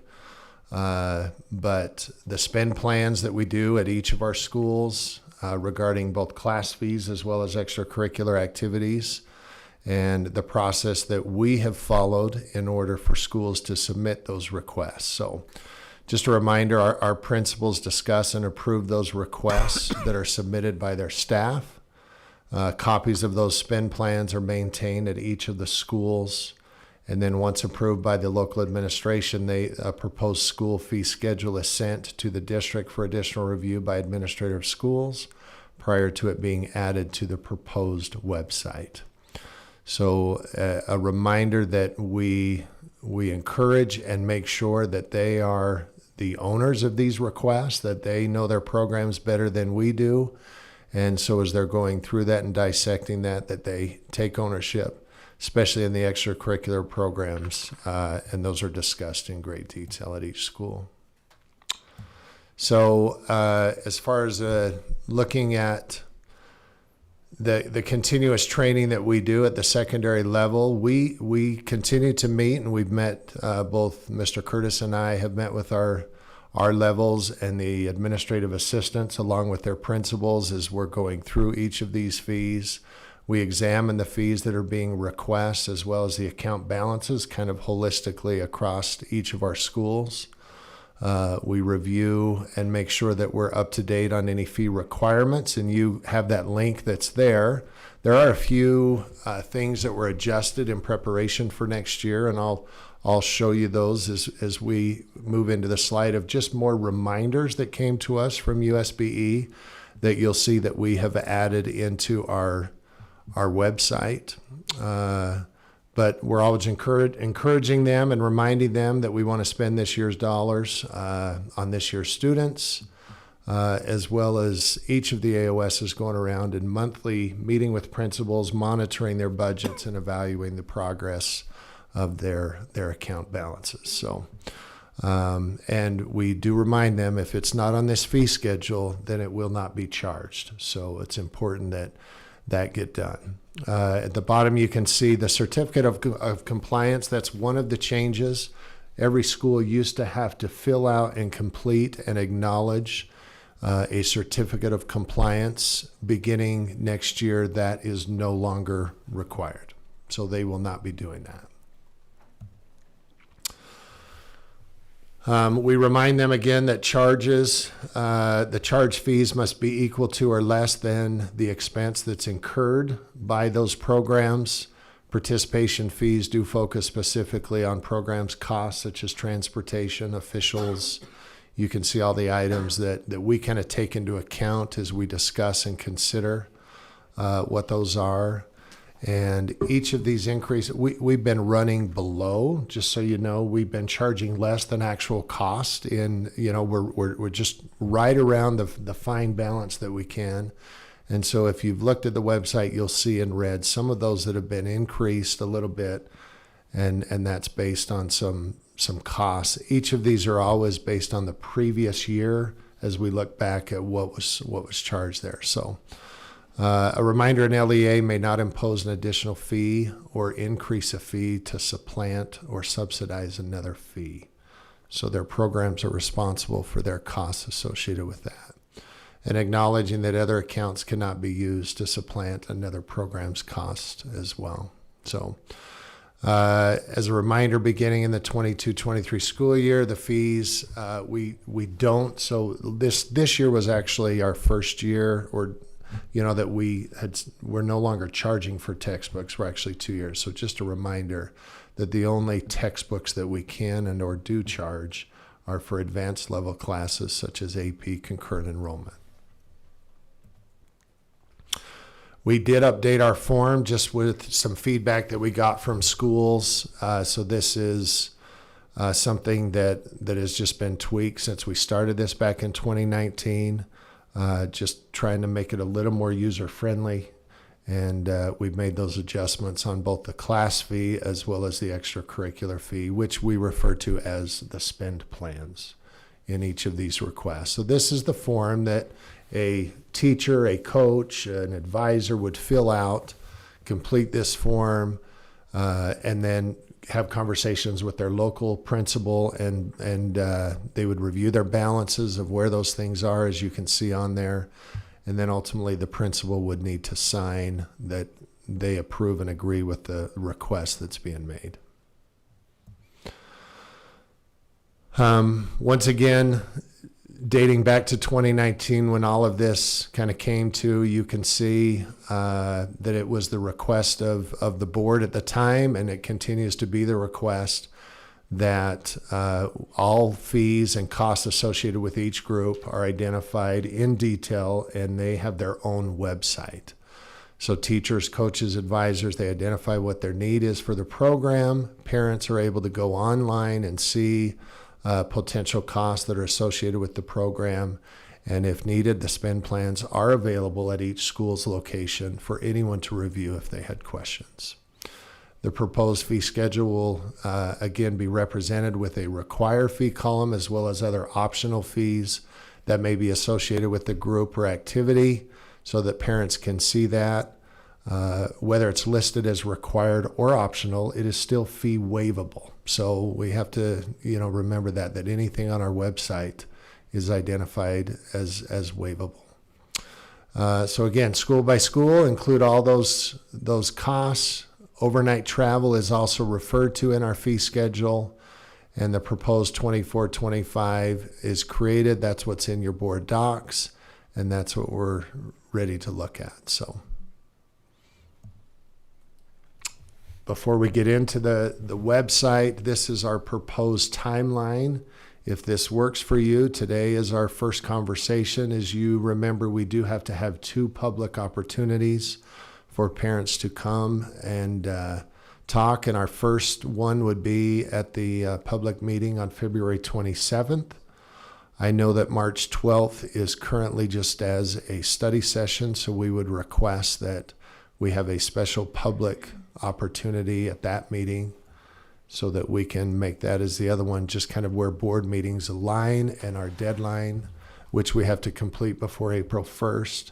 That would enable us to approve and finalize those at the last board meeting prior to the deadline on March 19th. As far as the total maximum aggregate fee amount, we have yet to have a student that has got to that $7,000, so it's our recommendation that we continue to just leave that, which is, as you all know, if it was a full cost of one student to ever exceed $7,000, then they would stop paying. So we haven't had a student that we're aware of that is involved in multiple activities that has exceeded or gotten to that point yet. Is that bar too high? No, we've actually had some that we've seen that I think are around $5,000, $6,000. So we're seeing that creeping up onto that amount, but I think that we're still okay. How many trips would it take to hit that 7,000? Those people that hit the 5, how many trips did they go on? 2 typically are the ones that we've looked at that have been involved. So it's trips, and then it's all their other fees associated with that. So, but yeah, ultimately, if you had somebody that got involved with 3 trips or a 4th, then they might be approaching that number for sure. Once they hit that number, they just keep going on trips, right? That's correct. We foot that bill. Then we foot that bill, so we can increase it. It's like when you reach your copay. Your maximum out of pocket, rather. Yeah. Not your copay, your max out of pocket. Yeah. And then you just say, "Wow, may as well get this hip switched out." We signed up for every club. It's just like that. So we'd like, I think, at this point, if you haven't already had a chance to look at the website, I think we can. I'll try and make that bigger. But some of the new things that I want to point out, you'll see over to the right, we've added a resource column to this. And part of that is because we've been reminded by the state, that's often an overlooked item, is that we are supposed to cover on an annual basis our fees policy as well as our fundraising policy. And if you had a policy regarding donations or anything, that is also supposed to be covered annually. And so we've added the resource drop-down menu to just include and insert our school fees policy as well as our fundraising policy. Donation this is not a new statement. It actually is a statement that's in our current on our current fee schedule. It was just under the fee waiver portion, We've just moved it over here because it kind of flows better with everything in regards to policy. So those are the reminders that we receive from the state to make sure that we're covering on an annual basis. So as we go through this, the elementary school, there have been no changes as far as locations of programs for this next year. And so that page itself has no changes with it at all.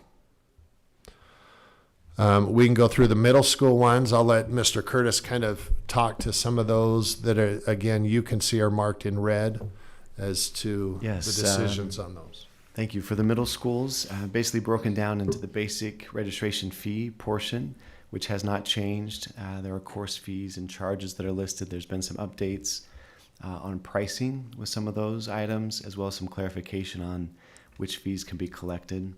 And then as you move down on the page, below, each additional school has their own fee schedule. And so the link there takes you to the school where those fees are laid out. Again, changes are in red, and any updates that the schools have made. Some schools had to add additional fees. They had spent down their budgets, their accounts, and had tried to, with our 5-year plan that we've been working on, spend down those excess accounts, and now we're to the point where they are charging fees as needed to be spent on this year's kids. So basically, yeah, each school has different fees they've been charging. Any questions regarding the middle schools? I have a question. I mean, it's maybe not just middle school, but just in general. I'm happy to see fees decrease in some areas. I'm always looking for those areas. Sometimes there's like whole courses completely crossed out. Is that, like I was just looking at Bingham Interior Design 1, is that because they're not offering the course anymore, or they just discovered they don't need to charge a fee for it anymore? Yeah, some of that is when they're reviewing their current budget, they feel like they can go a year without charging that to spend down those budgets. They didn't end up using it last year, and correct. So now we're not going to charge this year. Correct. Okay. Yep. These front pages, as you can see, these are kind of a general consensus of all of the schools.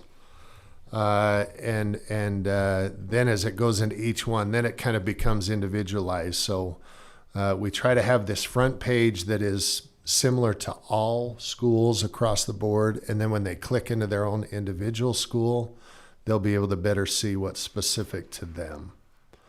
So if there's questions that you have, some of this, as we look at extracurricular and some of these increases, we did realize that Winter Drumline was just completely not on there, so we wanted to make sure we got that on there.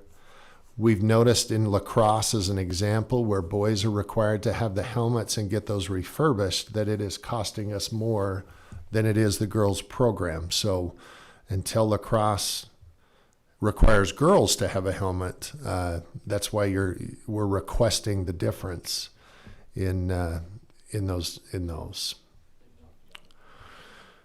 Under overnight travel, we know we changed this policy before, but we didn't have it changed on this, where John Larson no longer needs to be a signer of those, and Superintendent Godfrey or Mike Anderson. So we just want to make sure the right language is on there.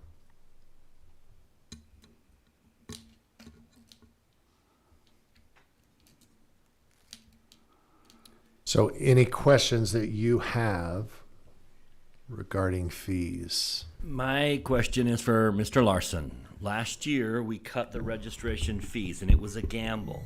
Was it too much? Was it not enough? Where are we going to end up? Now I need Mr. Larson to look at me and say, it was the right amount, we cut too much, or we didn't cut enough. I haven't analyzed the registration fee specific to that. What I can tell you is that I am extremely pleased with what our schools have done as far as balances go. I noticed that as well. Yeah. I love to see that. We, compared to the rest of the state, are a shining star in my mind. Compared to the other districts that I like to compare us with, we are light years ahead. So in total, among all fees, I'm feeling comfortable. But to break out specifically the registration fee, I'm not sure how to respond to that at the moment. I'm not prepared to. Could you do that before we vote on the schedule? Because I know that was a major issue last year. We were not sure we were cutting enough. Some thought we were cutting too much. We picked a middle line. And we picked a middle we were going to line. be a lot more aggressive, and the state kind of wants us to do away with that eventually anyways, it seems like. But So before we vote on this, I need the business administrator to say, my recommendation is that we cut the right amount and that we're good where we are, or one of the other alternatives. We need to go back and add to that because we cut too much, or I think we could trim a little bit more and reduce it even a little bit more. And is that something the rest of the board would like the information on? I would. I would like that. Okay. Then yes, please bring that back to us. It doesn't necessarily mean we're going to do it, but I'd like the information. What I can share, Bryce, is that our conversation with high school principals, which is where the bigger cut happened, is they did not express concern. So I know we came to a middle ground. They were worried about it, but they feel like that's at a good spot. So it provides them the flexibility. They're comfortable where we're at. They wouldn't recommend cutting more. They're not asking us to go back and cut less. That is correct. Okay. Yeah. I would agree with that at the middle level as well. They were held harmless. They still collected their 25 per student. It was the district portion that was reduced. So the school still had their 25 per student, which gave them an activity fee fund. It's been sufficient. I just wanted to point out, because it's important to tie this back in, this was this board that wanted to look at balances, wanted to look at an audit. The state followed it. This is something that we've let out on, and I really appreciate it. Would it be out of order to ask about updated legislation on here, or should we wait until the legislation update? It's fine to do it now. Yeah. It's applicable. Yeah, HB 415 is the school fees bill for this year. That's Representative Strong that's running it. It is the same bill as last year. The only difference is that they extended the implementation date by 1 year. It's the runway. It basically gives a 5-year runway for districts to comply with it if it were to pass.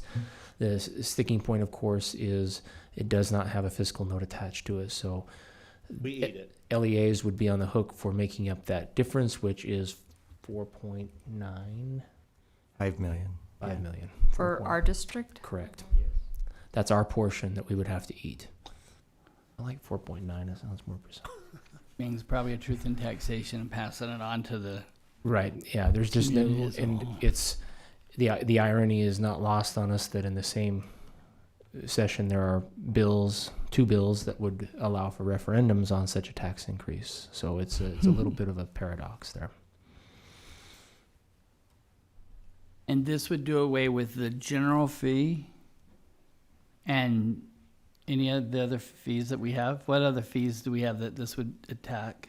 On HB 415, it is general fees, curricular fees. It does not touch extracurricular and it doesn't touch co-curricular. We're also talking with him just to clarify some of the language for courses such as CTE courses where they would walk away with a certificate or any sort of other endorsement or certification that they pay money for and walk away with, so they actually have a tangible. We've already significantly reduced curricular fees, correct? I mean, Well- we have a few on there, but We have reduced a lot of curricular fees that we're pointing out today, and we keep a close eye on our extracurricular activities. This bill, again, to clarify, only curricular fees such as registration and classroom materials and so forth, but it is a significant hit for us. And we also significantly reduced our registration fee. Correct. Mr. Anderson, what is it looking like as far as support? I was just looking at it. I mean, it was heard last week in House Ed. It passed out unanimously out of House Education. It took a similar path last year and ended up not ultimately passing. And last year was a much better year fiscally than this year is projected to be.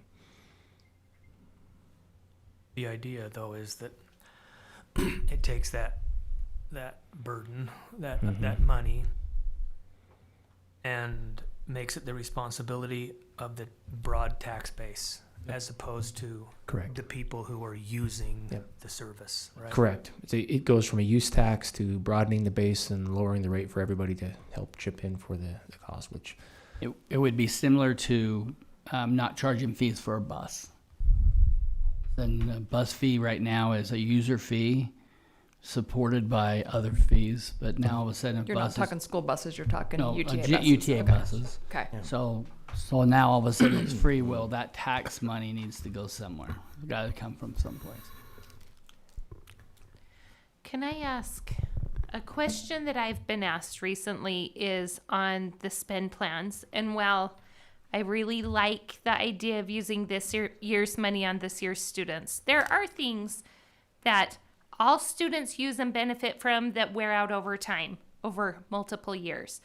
Is there a way that an athletic director can save a little each year towards, let's say, wrestling mats? Yeah, so actually what we do is we look at a 3-year spread, meaning that we realize that kids who might not be on the wrestling team yet are going to benefit from wrestling mats that were purchased a year before they got there.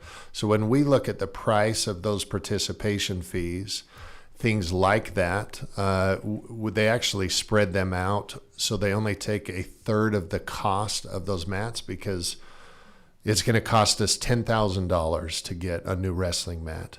Well, that was spread out over 3 or 4 years, depending on that equipment, so that group that got the new mat this year is not funding the whole bill. So when we look at our estimates of what we want for those fees, those have been discussions we've had with all of our schools. And so it was determined, each sport kind of where it is. It's like uniform that kids don't keep, ones that are spread out. So a basketball uniform or a football jersey, if it cost us $20,000 to get new football uniforms this year, then what we're going to do is we're going to spread that expense to come in over 3 or 4 years. So that's how we create our estimated participation fee on things that are used over several years. And that's done on a school by school basis. They would decide how long that item might last and how long to spread it out. Yeah, and again, we talk as a group and kind of recognize what is 3 years, what is 5 years. Like you said, a wrestling mat's going to last much longer than that. And so as we look at what that cost is going to be and how many years we spread it out, we kind of collectively do that and agree that, something like that. So when they do need to purchase and replace some old equipment, there is going to be a time that all of that's going to have to come at this year, but then it'll be recouped over the next few years, or it's been collected for the previous 3 or 4 years. Thank you. Yep. Okay, is there any more questions? As one who has watched this process from the beginning, this is so streamlined, and I really appreciate it. We've come a long ways, haven't we? Yeah. Yeah, that's great. And I love the website. I love being able to point people to the website. Just here's all the information you need to know. It's great. I love that they don't all go up, some come down. Right. And it's a readjustment every year. Correct. Regarding the website, if we could give a shout out to Brenda Grew and Kyla Robertson, our assistants who've been working on that and entering all the information. So. Great. Fantastic. Yes, tell them thank you. Be well. Okay, this will be on our next 2 agendas for patron comment. I would just clarify, you don't have to have it on both of those meetings. You just have to have public comment opportunity 2 times before it's finalized, just to make it clear. So you could also have public comment on the 19th before you take the final action. I know this board likes to get more input, but I'm just saying if for some reason you can't fit it in on one of those The dates, 12th. you can Okay. do it before. Okay. Which means if there isn't a lot of public pushback, we could approve it earlier. Yeah, it would make sense to approve it at our March 19th meeting because it's a regular business meeting, but that's good to have the flexibility. Thank you. Okay, thank you.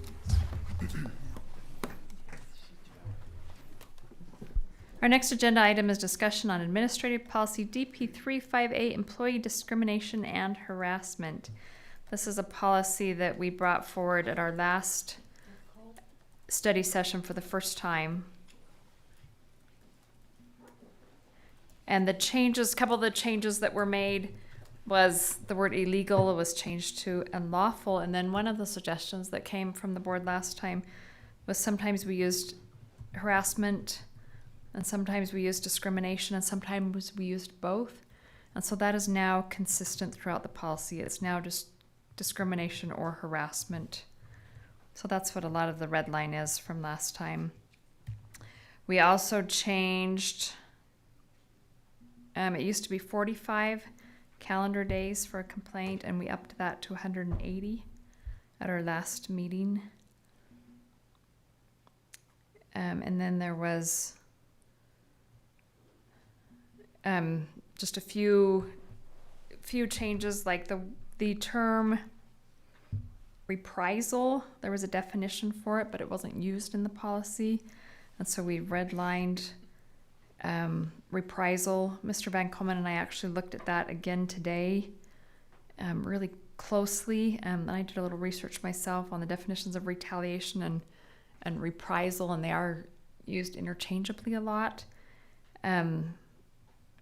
But under the definition of retaliation, it says any form of sanction, restraint, coercion, discrimination, harassment, or adverse treatment.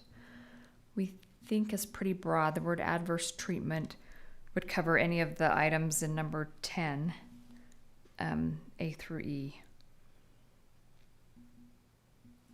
So does anyone have any questions on that, or?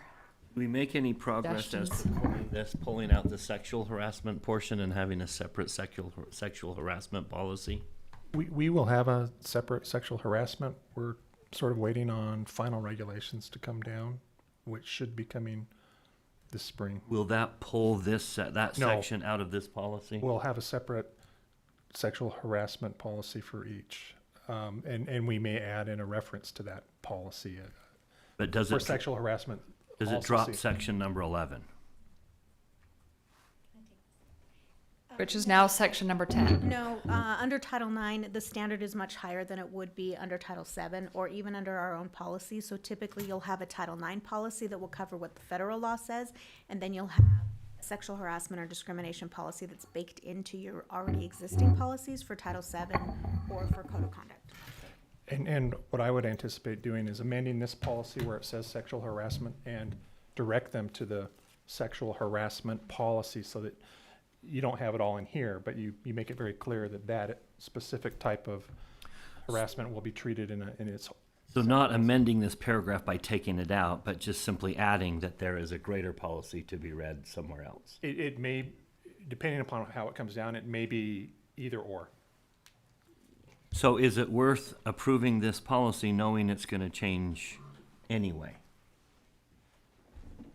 Yeah, I think it's okay to go ahead and do this because the separate sexual harassment policy, Title IX policy is really what it's more geared towards. Okay.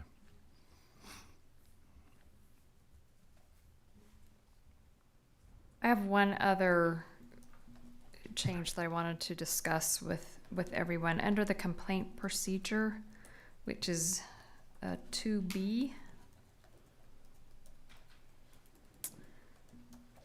number 1 says the following procedure is available for those who believe they are victims of discrimination or harassment or who witness such acts, and then it outlines seek to resolve it with the accused, seek to resolve it through a supervisor administrative personnel, and then C was register a formal complaint with the district compliance officer who will initiate an investigation. I wondered if there is a fourth, a letter D, and that is reporting a concern to our district non-compliance hotline. It's hotline/webpage. Because, you know, if it's someone who witnesses the act, like say it's a patron that witnesses that, normally their avenue for reporting a concern is through that hotline. And so I wondered if we should add that as a letter D. So the 4 different ways that you could report a concern. There's also the SAFE app, the SAFE Utah app, if we're listing all of them. That one's geared towards students, though, wouldn't it? Well, This but is you've employee. added witness such act as, or those who witness the act. What if a student witnesses a teacher being harassed by an administrator? The student's avenue would be probably Safe Utah app. Good point. Thoughts on that? On how a student reports.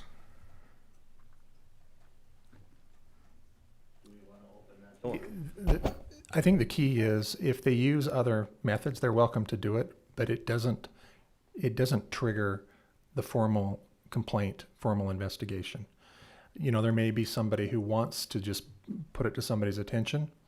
The point being is they still have those avenues, whether we list them or not. I mean, we could, you know, there are other ways that somebody can do something as well. But I think President Miller's point is just being, do we say something like, well, we have other avenues available, such as this? What we don't want to have is an expectation that it becomes a full-blown investigation when we don't even know who is making the allegations, so we don't have witnesses or that sort of thing. We don't know their involvement. A lot of times it may be just a hearsay or it may be inaccurate, but we still would take it seriously, just like we do with every complaint that comes through the web portal. Or Complaints that come through the web portal, there is a process in place. I received an email, I think everybody might have received it, that mentioned, so like in B4, you know, complaint procedure, and 4, complaints to the district compliance officer must be made within 180 calendar days after the date of the alleged act of discrimination or harassment. And I don't know how I feel about this suggestion, but I'm curious about what other people think.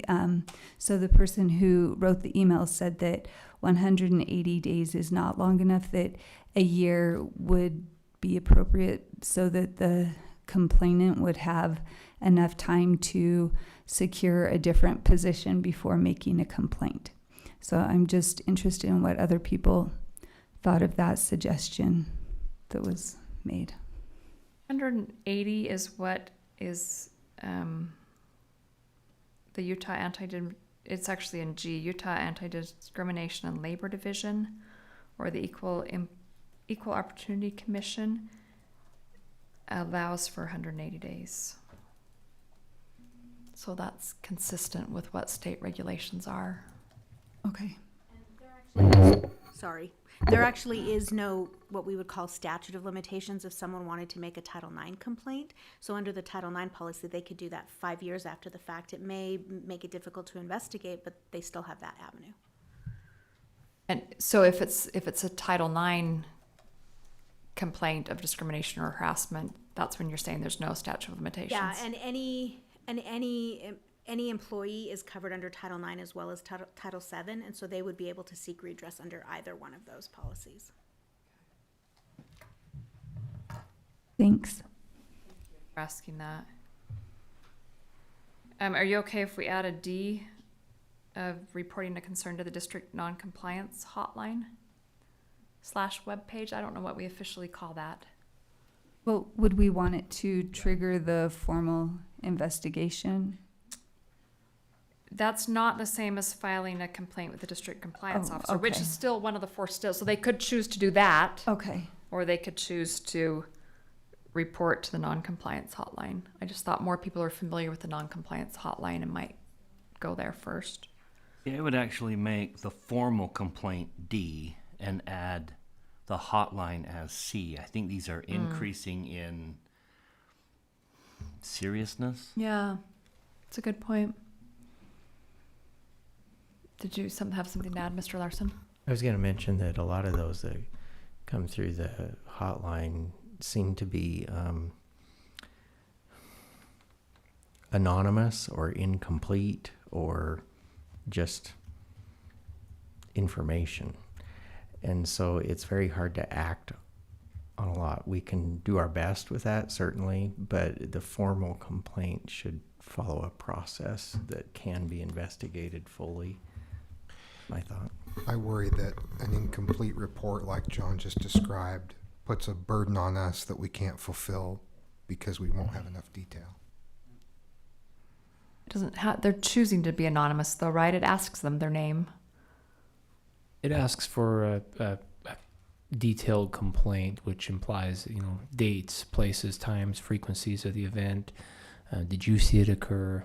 And implies that they should be able to identify themselves. It gives them the option not to, of course, and a lot, to John's point, a lot of the concerns and complaints on the fraud, waste, abuse, or non-compliance website do come in the form of anonymous and incomplete tips and information.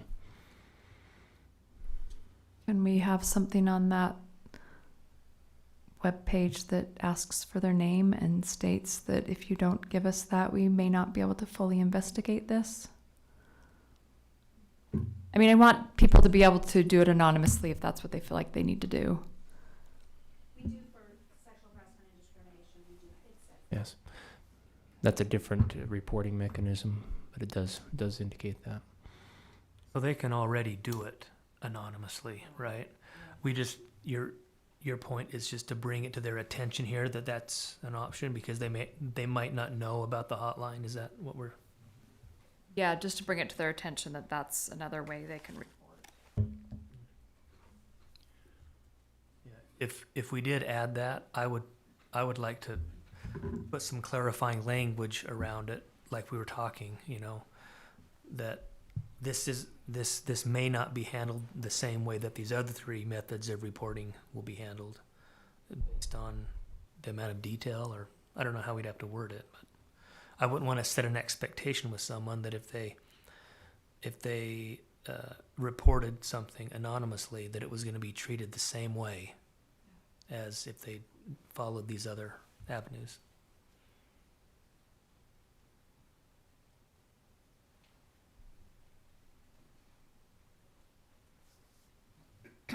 Good point.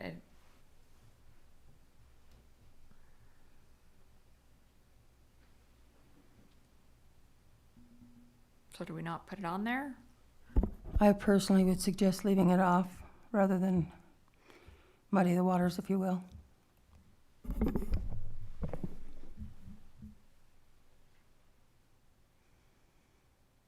I would err on the side of fixing what was wrong rather than err on the side of, well, we don't have enough information to investigate. I just worry that someone feels intimidated to report because there may be retaliation and seeks an avenue to report and doesn't know what that avenue is, and this policy would point them to that avenue. I don't know. I'd like to add it. I should clarify something I said earlier. I don't mean to suggest that if you don't give us enough detail that we shrug our shoulders and say, well, I guess we can't look into that. It's that we can't conduct as formal or complete an investigation. The effectiveness of the investigation is dependent on the depth and accuracy of the information we receive. And that's, I take your point. I don't want people to get the impression that a quick, brief, anonymous report triggers the full investigation. What it triggers is everything we can possibly do in response, given the information we have. If we can somehow encapsulate that idea in legalese and put it in there, I would be in favor of adding D. Yeah, I don't want to not list it just because some people don't fill out the form as well as others. Maybe we need D and E. Maybe we need D about an additional method, and E that the more information you provide, the more complete and effective the investigation will be.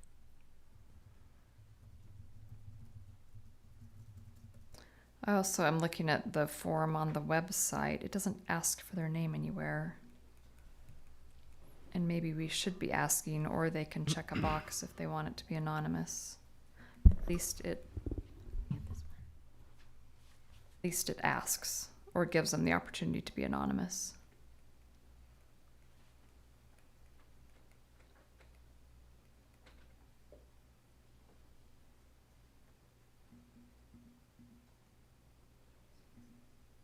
because someone could easily fill this out and just forget to put their name because there's nowhere on here that suggests that you need to put your name.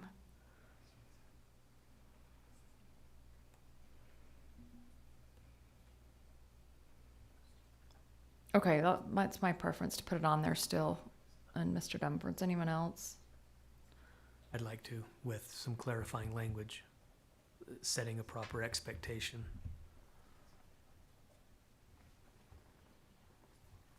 So that, again, what you said is a potential E. Put it on the policy. Mm. Put it on the policy that the more information you provide, the more thorough we can be in the investigation. The more thorough and effective the investigation can be. I like adding that to the policy. Okay.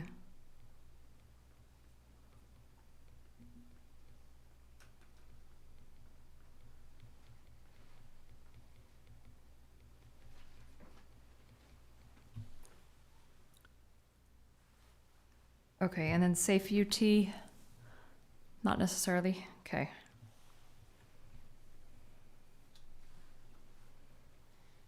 And then just to note, if you are a witness to the act, anyone can file a formal complaint with the district compliance officer. That's not limited to employees, so a student would also have that avenue.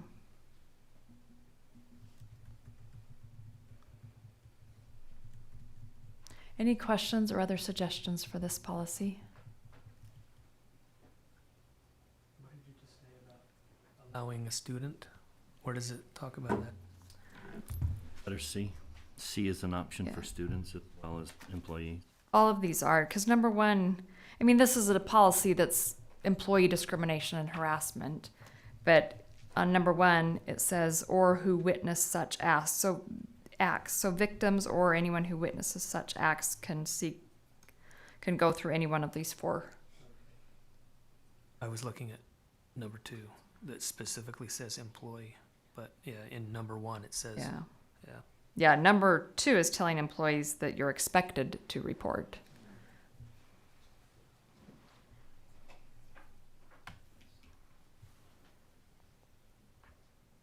Okay, any other changes to this one?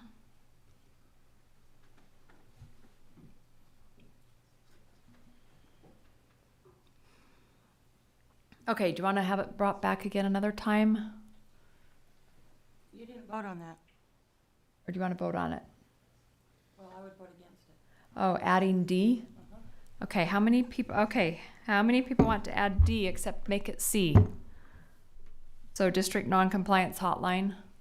So 1, 2, 3, 4, 5, 6. So 6 to 1. Okay. Tell us why you would not vote for it. Okay, never mind. Hoping you could persuade me.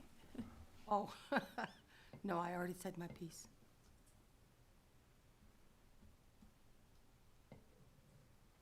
Okay, do you want this brought back to next study session and then potential vote at our next meeting? I don't need to say it again. I'm ready to vote on it next meeting. I'm okay. Anyone else want to brought back? Are we okay to vote? Okay. We could make it a quick study site item if we need to. And Yeah, that's true. vote in it. Vote in. Okay.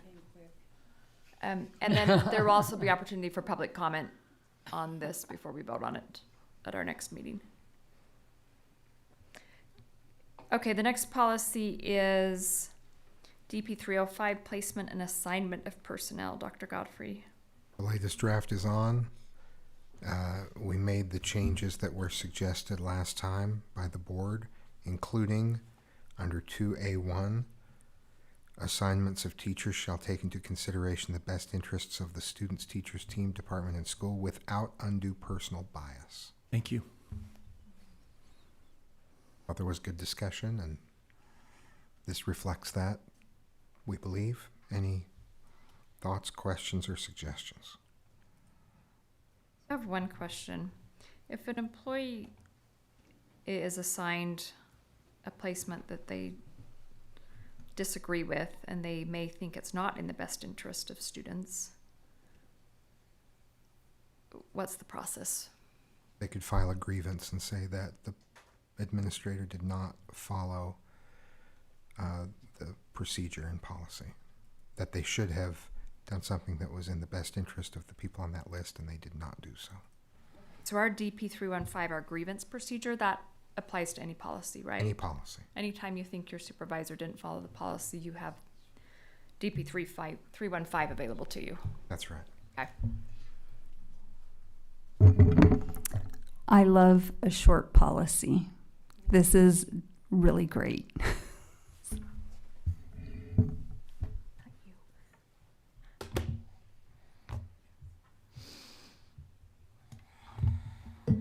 Any other questions or concerns about DP 305? And would you like to have this on the next meeting for a vote? Yes. I only had one question, and it's minor. Given BCS policies, can we delegate the responsibility to anyone but the superintendent? I know that's probably crossing hairs. I mean, but the board directive here says that we delegate the responsibility to district administration, which kind of violates our own BC policies, because the only person we can delegate that responsibility to is the superintendent. And part of me would feel more comfortable by saying that the board delegates that responsibility to the superintendent. 358 is also delegated to the district administration. Isn't the superintendent district administration? He's the head of it. If we drew a Venn diagram, I would be a circle within the larger circle of district administration.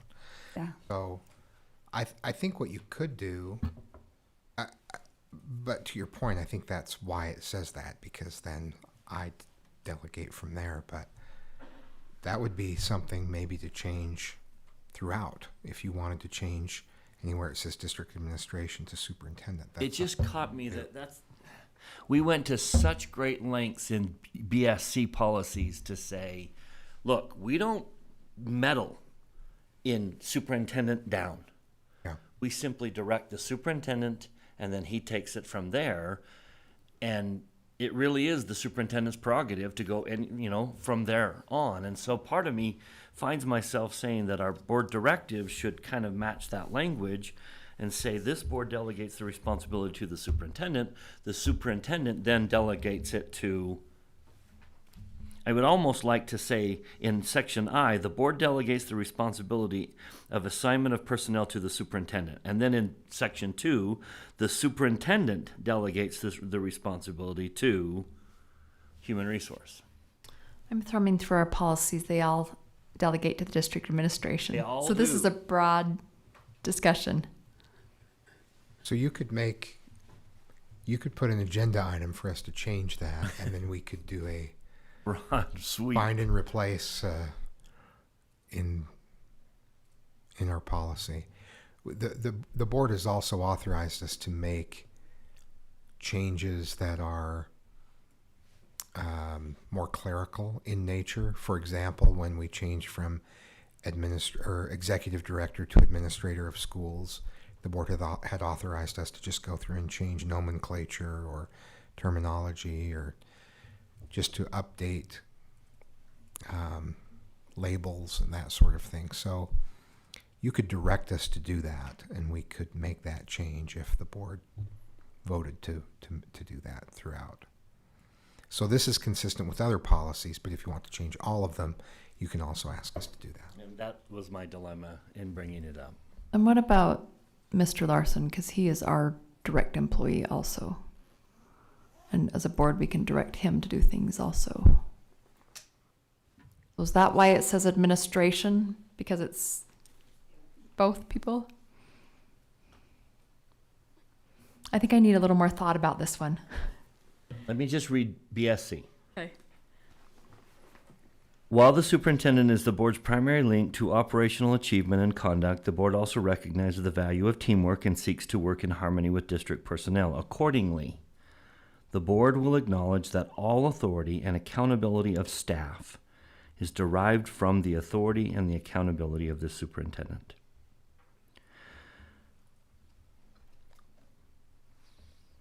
Maybe we just add a definition in that policy right there. Unless otherwise noted, district administration means superintendent. Then you don't have to go through all the policies and change them all. Just define what that term means. We can handle it however you'd like. I really, as long as the superintendent uses any reasonable interpretation of the board's ends and executive limitations policies and specific action or instruction of the board, the superintendent is authorized to establish all further policies and procedures, make all decisions, take all action, establish all practices, and develop all activities. Part of me wants it in the administrative policies as an act of our confidence in handing everything over to the superintendent. Not some vague administration, but the superintendent. So I'm not concerned. I just thought I'd bring it up because of our BSC policy. Let's consider it as a possible future agenda item. But it would take a sweeping action Yeah. to fix all of them.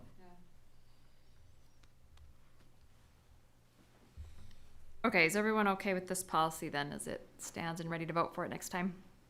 Yes. Okay. Okay, next agenda item is seismic study update. And we'll welcome Mr. Thomas to the table. Just as a reminder, we brought this to our last meeting 3 weeks ago. We were awarded a grant, but there was a clerical error and for some reason weren't really awarded the grant. And so we were going to make one last ditch effort to get it before deciding to proceed forward. And Owen's office had said that they could help us also. And then we also gave our staff the authority that if they did get it to just move forward, they didn't need to wait for us. So we're ready for an update, Go Mr. ahead. Thomas. I was just going to make a little bit of correction here. We knew that we were given the grant. We were just left off of the money chain for some reason. Right. Yeah. So that was it. Thank you. Your last ditch effort worked, and so I'm very happy to deliver some good news on this matter. So we were awarded the grant, the BRIC grant, through Salt Lake as a sub-applicant through Salt Lake County, and the grant was actually addressed to the Salt Lake County deputy mayor. So we did get that. We've also in that, and we did move forward as directed at light speed. We've received the cost proposals back through BHB engineers for the scope of work, and they've been awarded this work through our district RFP process, and they will be on the agenda on the 27th. You've already done that? Wow. Amazing. Went ahead. Yes. We can move if we have to.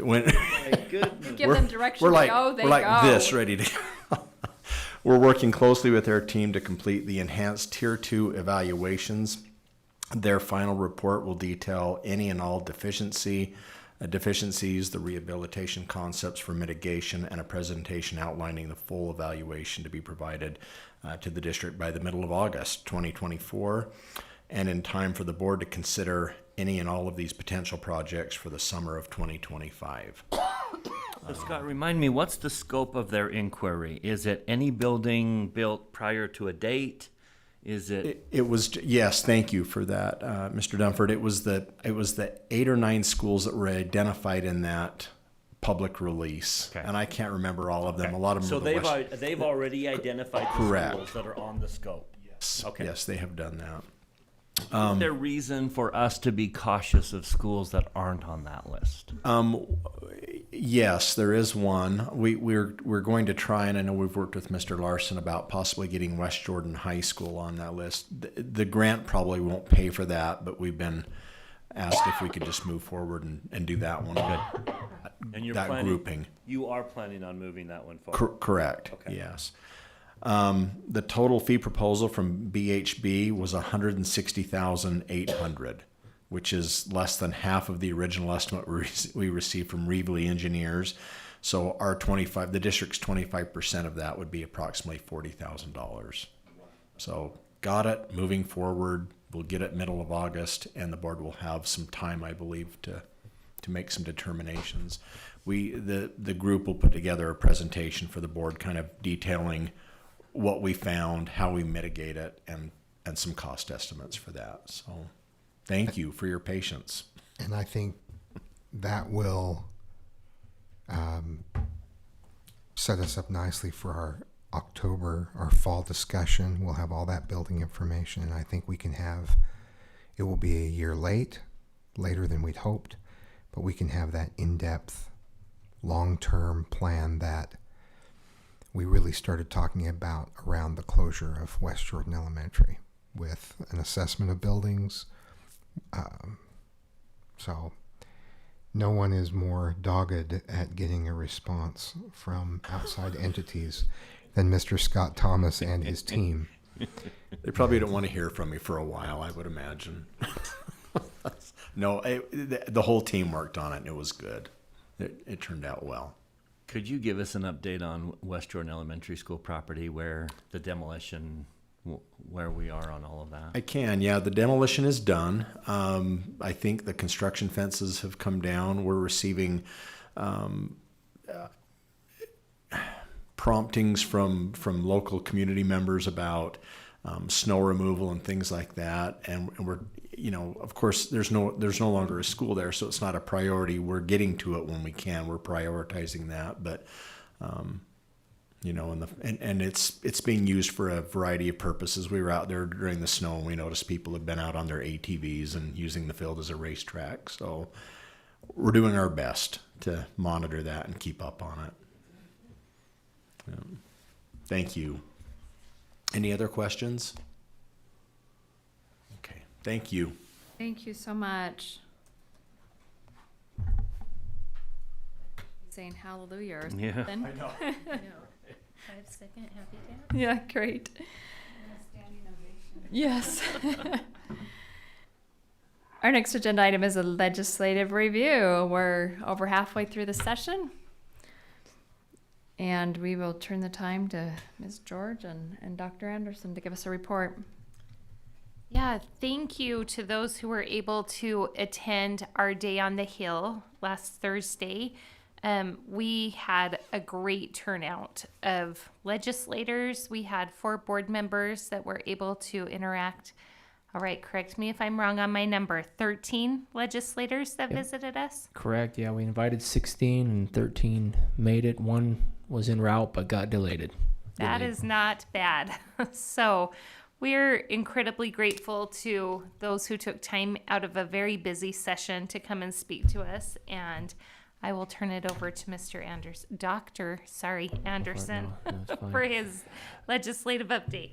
Yeah, thank you, and just appreciate the support up there that day. It was a somewhat hectic, helter-skelter day because they had caucus meetings. Both the Democrats and the Republicans caucused that day, so it was good that our representatives showed up when they did, and some stayed longer than others, and we had a good discussion about fees with Representative Strong. Always appreciate his efforts in listening and talking things through. I did update you on HB 415, where it did pass out of committee unanimously, and we talked about the hit we would take in the district. There, a couple of things in terms of funding. Speaking of funding, the recommendations from Public Ed Appropriations were to hold harmless digital teaching and learning and dual language immersion. Beverly Taylor Sorensen arts programs were funded with a one-time $3 million allocation. But what that likely means is because of the increasing numbers of programs throughout the state, that number will be watered down, and we could see smaller allocations to our schools, which means a greater portion remains to be funded through the schools themselves. I can speak to a couple of bills or ask or field any questions that you may have regarding specific bills that might be more productive given the lateness of the hour. How would you like to do that? The referendum bills. Those are HB 161 and 173, both passed out of committee. 173, which is the it's Representative Perucci's bill, which would allow referendums to be done on tax increases, looked to be in trouble. At the last minute, there were people that joined the committee that were not present that passed that out, and that's on the House floor. Both bills passed. I'm not sure, they kind of address different issues, but both are there, which is, again, the irony is asking LEAs to fund more things through local efforts, but also allowing more mechanisms for referendums. Does the Utah Constitution come up in those discussions at all? Because really, if they're going to pass that bill, they really need to change the Constitution, because I would argue that Paul made it very clear that the Constitution... We agree, right? And that's during the course of a committee discussion, I did have that conversation with a couple of lawmakers. It has come up. It has come up because they said, well, people come to us all the time. Cities come to us all the time and ask for money. And I said, well, cities aren't under a constitutional obligation to be funded by the legislature. Article 10 in the Utah Constitution is pretty clear on that one, that the legislature will support and fund a public education system. So feel free to jump in, Paul, anytime if you want to on that. As we briefed when we had this this litigation a couple falls ago, it's specifically the referendum process. There's a specific article in the Constitution. I'd have to look back at the briefing, and it was amended to accept out school districts from that process. So the legislature, the referendum by Constitution treats school districts differently, and I don't know if that's being addressed. But. Right now, I haven't heard that specifically come up in the dialogue in the committee. That was not brought up specifically. We brought it up behind the scenes, and it's certainly apparent to us that because of the constitutional obligation to fund education, that's why it was intentionally carved out. And since then, since the early 1900s, they've had several opportunities to change that process, and it has not changed. And that begs the question as to why. Which shows legislative intent. Correct. So that's where they are with that. We've also, the one bill, 161, does have provisions in there for supermajorities that pass bills. That's language that, to this point, the sponsor of HB 173 has declined to add language like that in there. The other thought is, as long as school boards are raising taxes and are under the cap, so basically the state incentivizes school boards to match and raise funds. As long as it remains under that, then why should that be subject to referendum? Because you're incentivizing school districts, so don't punish them and let that be a lever for taking it away. That's been another argument that we've made with that. And has that argument gone anywhere? Not to this point, no. Yeah, every time I bring that up, they just said raise taxes every year. That's certainly what this would incentivize school districts to do. My vote would have been different last year had I knew that. I purposely didn't vote for another tax increase because I didn't feel like 2 in a row was appropriate.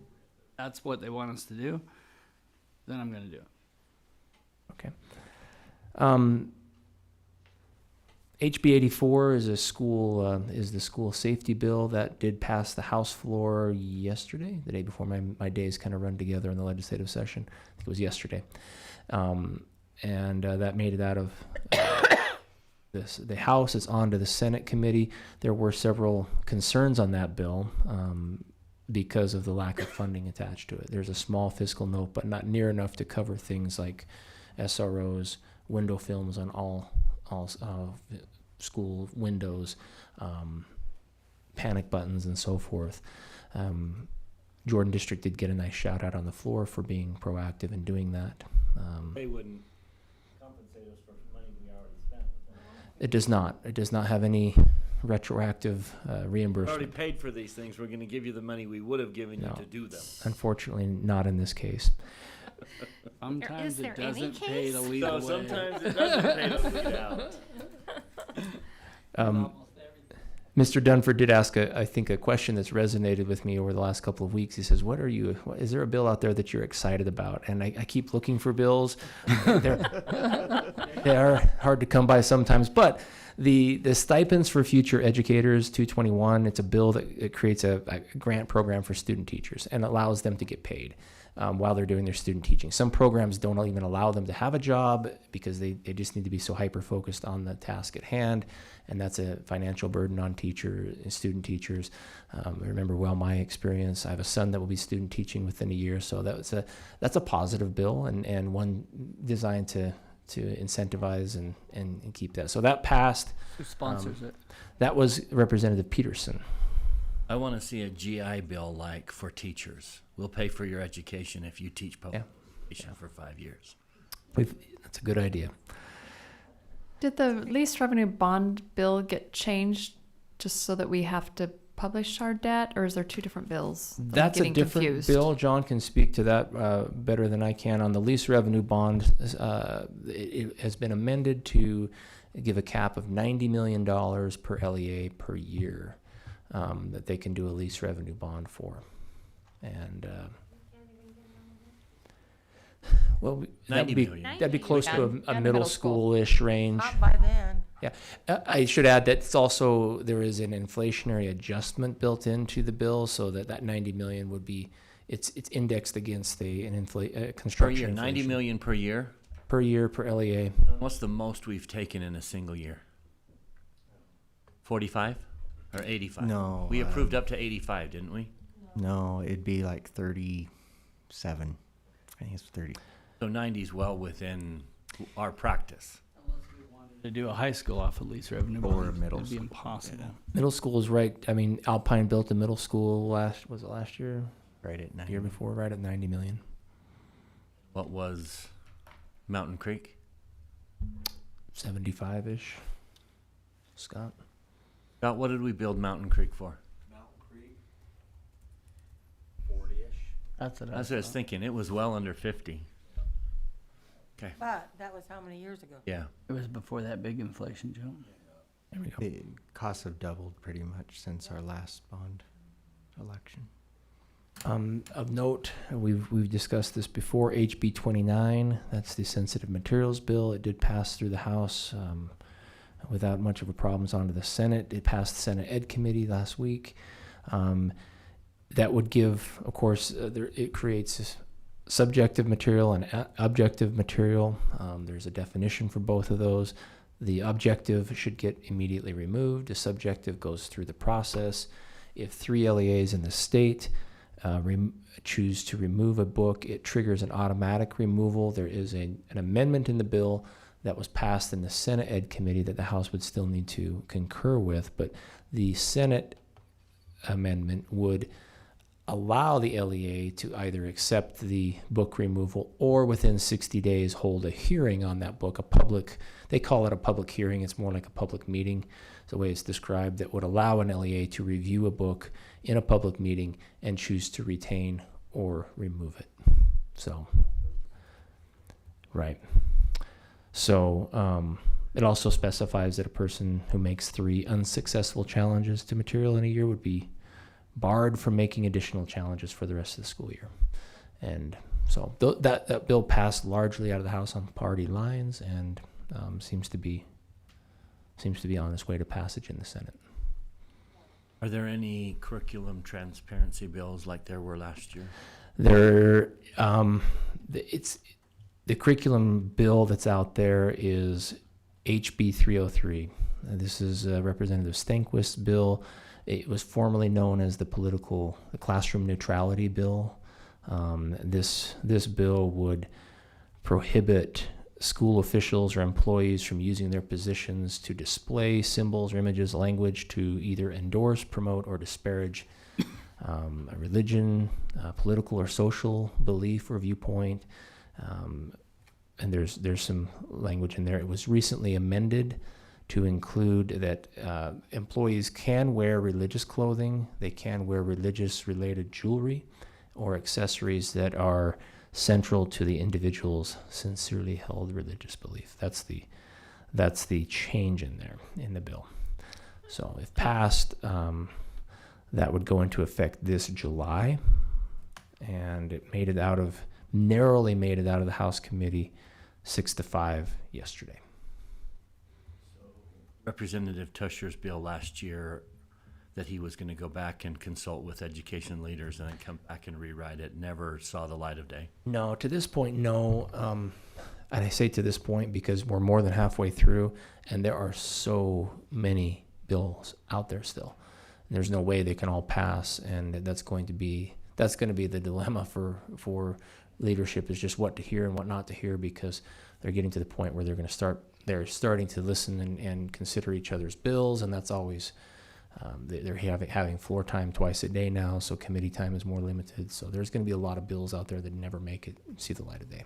Have we settled the tribal regalia and religious items at graduation issue? That's done. What's on the books is on the books. Yep, that's settled and I believe codified, and haven't heard any sort of changes proposed this year at all. So this will be an interesting week to watch from a fiscal perspective, because the updated reports will come out. We'll know kind of where we stand in terms of surplus, what one-time money will be available, what ongoing money will be available. Executive appropriations will be meeting this week. I believe they met this afternoon to hear a few subcommittee recommendations. They'll be meeting to hear and consider the public ed appropriations recommendations this week as well. So watch for that. There are about 2.5 weeks left in the session, and a lot to be ironed out still. What about the vouchers? Is it increasing? Has Yes. that happened? Yeah, thank you for asking that. So the Utah Fits All Scholarship Bill is expanding this year. It was proposed to increase it by $150 million ongoing. That's equivalent to what, John, a 3.5% on the WPU. It was settled on to increase it by $50 million, which is about a 1.2% WPU increase. WPU is equal to about $43 million now. So that's the Fits All Scholarship, which incidentally open enrollment is still happening. It hasn't been tested, hasn't been tried, but it has been funded with an equivalent of a 1.2% WPU increase. Is that still subject to change by executive appropriations? It is. That's all of the funding mechanisms, the fiscal notes, everything is subject to executive appropriations, and which always is, it's an interesting process to watch, because a bill can pass and be passed into law and have an attached fiscal note, but it doesn't necessarily get funded, and so it becomes an unfunded mandate. So that's something to keep an eye on as well, especially in terms of school safety, other funding bills. If an LEA gets an unfunded mandate, that means they pay for it. Yeah, correct.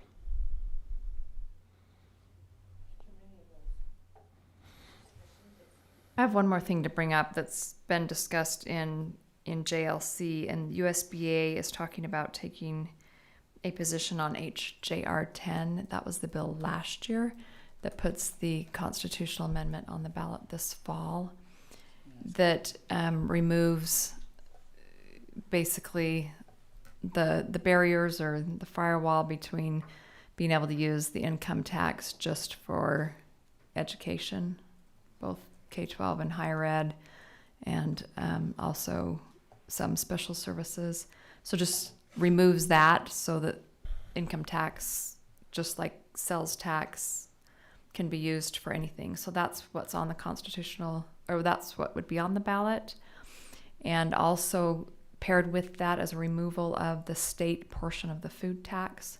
So voters will decide that they're removing the state portion of the food tax and removing the earmark of income tax for education. So that's on the ballot this fall. Last year, JLC... Two separate things? No, that's one thing. Don't we wish? You remove the state portion of the food tax I and think they're incentivizing the earmark. the earmark. I just wanted to make it clear. Yeah. Full of sugar helps Yeah. the medicine go down. Yeah. They are tied. And then also, just to be clear, it's just the state portion of the food tax. So if people think they're voting to remove the food tax, they are not. They're only voting a percentage of it, and there will still be like 3.5% left. But they'll never understand that. No. Anyways, USBA's position last year was a conditional support of that based on what the legislature did this session. And so USBA is talking about taking a position at their JLC meeting in, I think it's not this Friday, but the Friday after, once they kind of see what the legislature has done for education this session. So, and they're talking about, they put a committee together that would talk about if they're going to oppose it, what will that look like, and what would a campaign look like. So I need your feedback as a board on how we would vote to support that or oppose that. I would oppose it. Oppose removing the earmark. Earmark, yes, or the firewall. I think earmark's the right word. Have I explained this correctly, Dr. Yep. Anderson? Do you have No, anything to yeah. add? Or you've been at JLC too, both of you. No, it was perfectly explained, and I think it's a really good reminder that the cities and the counties can still levy food taxes, so those portions are not subject to this question at all. So you'll see it go down overall, but it's not doing away completely with food taxes. My memory on this one from last year that there's a surplus, right, of income tax. Because they won't give it to us. Yes. And they want to be able to use that for other things, other important things. Not up to 49. How does the public, how do school districts respond to that? Do they just say, give us the money, we want it? Or is there some is it a valid argument that we as school districts allow the legislature or trust the legislature to do with those funds as they see fit? I think Article 10 of the Utah State Constitution also mentions this, right? Isn't that where it says that the Utah income tax? So isn't it an amendment to the Constitution? Right. So that's what people are voting to do, is to change the Utah Constitution. It was tweaked a couple of years ago to allow The higher ed, yeah. higher ed and certain services, workforce services, is that what it was? Yeah. To be allowed access to that. This would open it up entirely. Services for children. Several visitors last year really, legislators who visited JLC last year really encouraged us not to oppose. And so this year we have not seen much. Like, people haven't been coming, nobody in person, not one. And we are... It's not the legislature's fault, that's USBA's fault. Yeah. Because we're not I'll there, tell you. We're not making it easy for them to come. Yeah, the conversations, honestly, I think whether it's support or conditional support, many legislators just hear the word and understand the word support. Yep. Conditional just hasn't really been a topic of conversation up there. But a lot of conversation surrounded, well, make us this ranking or above in funding, and they were just not open to it at all last year.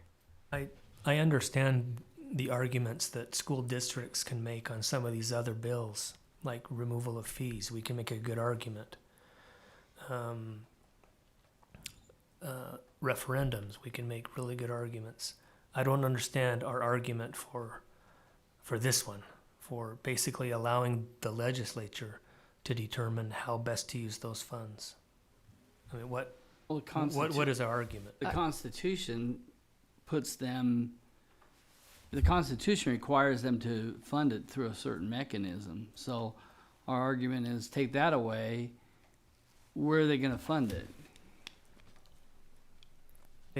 Take the earmark away? Well, yeah, well, that's what they're trying to do. And right? Exactly, because they don't want to fund it. Then it all goes into one pot and they'll decide how to fund. Do we trust them that we'll get funded at a decent level? And the reminder they kept giving us was, just because it's earmarked doesn't mean that we need to distribute it. And I that is true. The earmark, in my opinion, hasn't accomplished anything.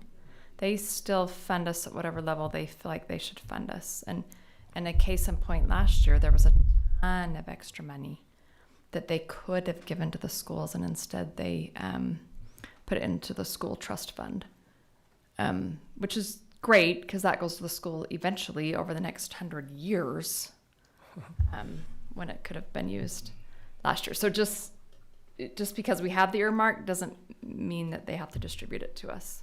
So It's kind of a false sense of security, I think. But is our I'm argument in the that minority. we trust them to fund us properly? That's what I'm hearing. Kind of is that's our fear, maybe. Well, they've got a track record of that. Like 20 years, we were last, and we've now moved up to 49th, and they're really proud of that. I remember when we were talking about our legislative priorities, and we said they're all funding. And for a while, I thought, well, we shouldn't be asking for funding. And that's right. We shouldn't be asking for funding. We should be like 40th in the nation. If we were funded at 40th in the nation, could you imagine what our schools would be like? It would be phenomenal. And yet every year we have to beg for every penny that we get. And so now they want to take away the funding mechanism. And I don't know. And Mr. Barnett, the legislators will be rightfully so quick to point out that they did last year create an economic or education stabilization account that does give an automatic inflationary adjustment to schools every year as part of the previous bargain. So we'll get an automatic inflationary adjustment of 3.8% on the WPU this year automatically.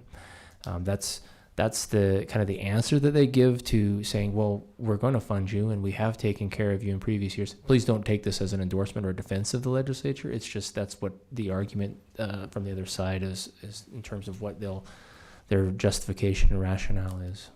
They did put in a mechanism that would increase funding every year. And they have funded us better, but so has 49 other states.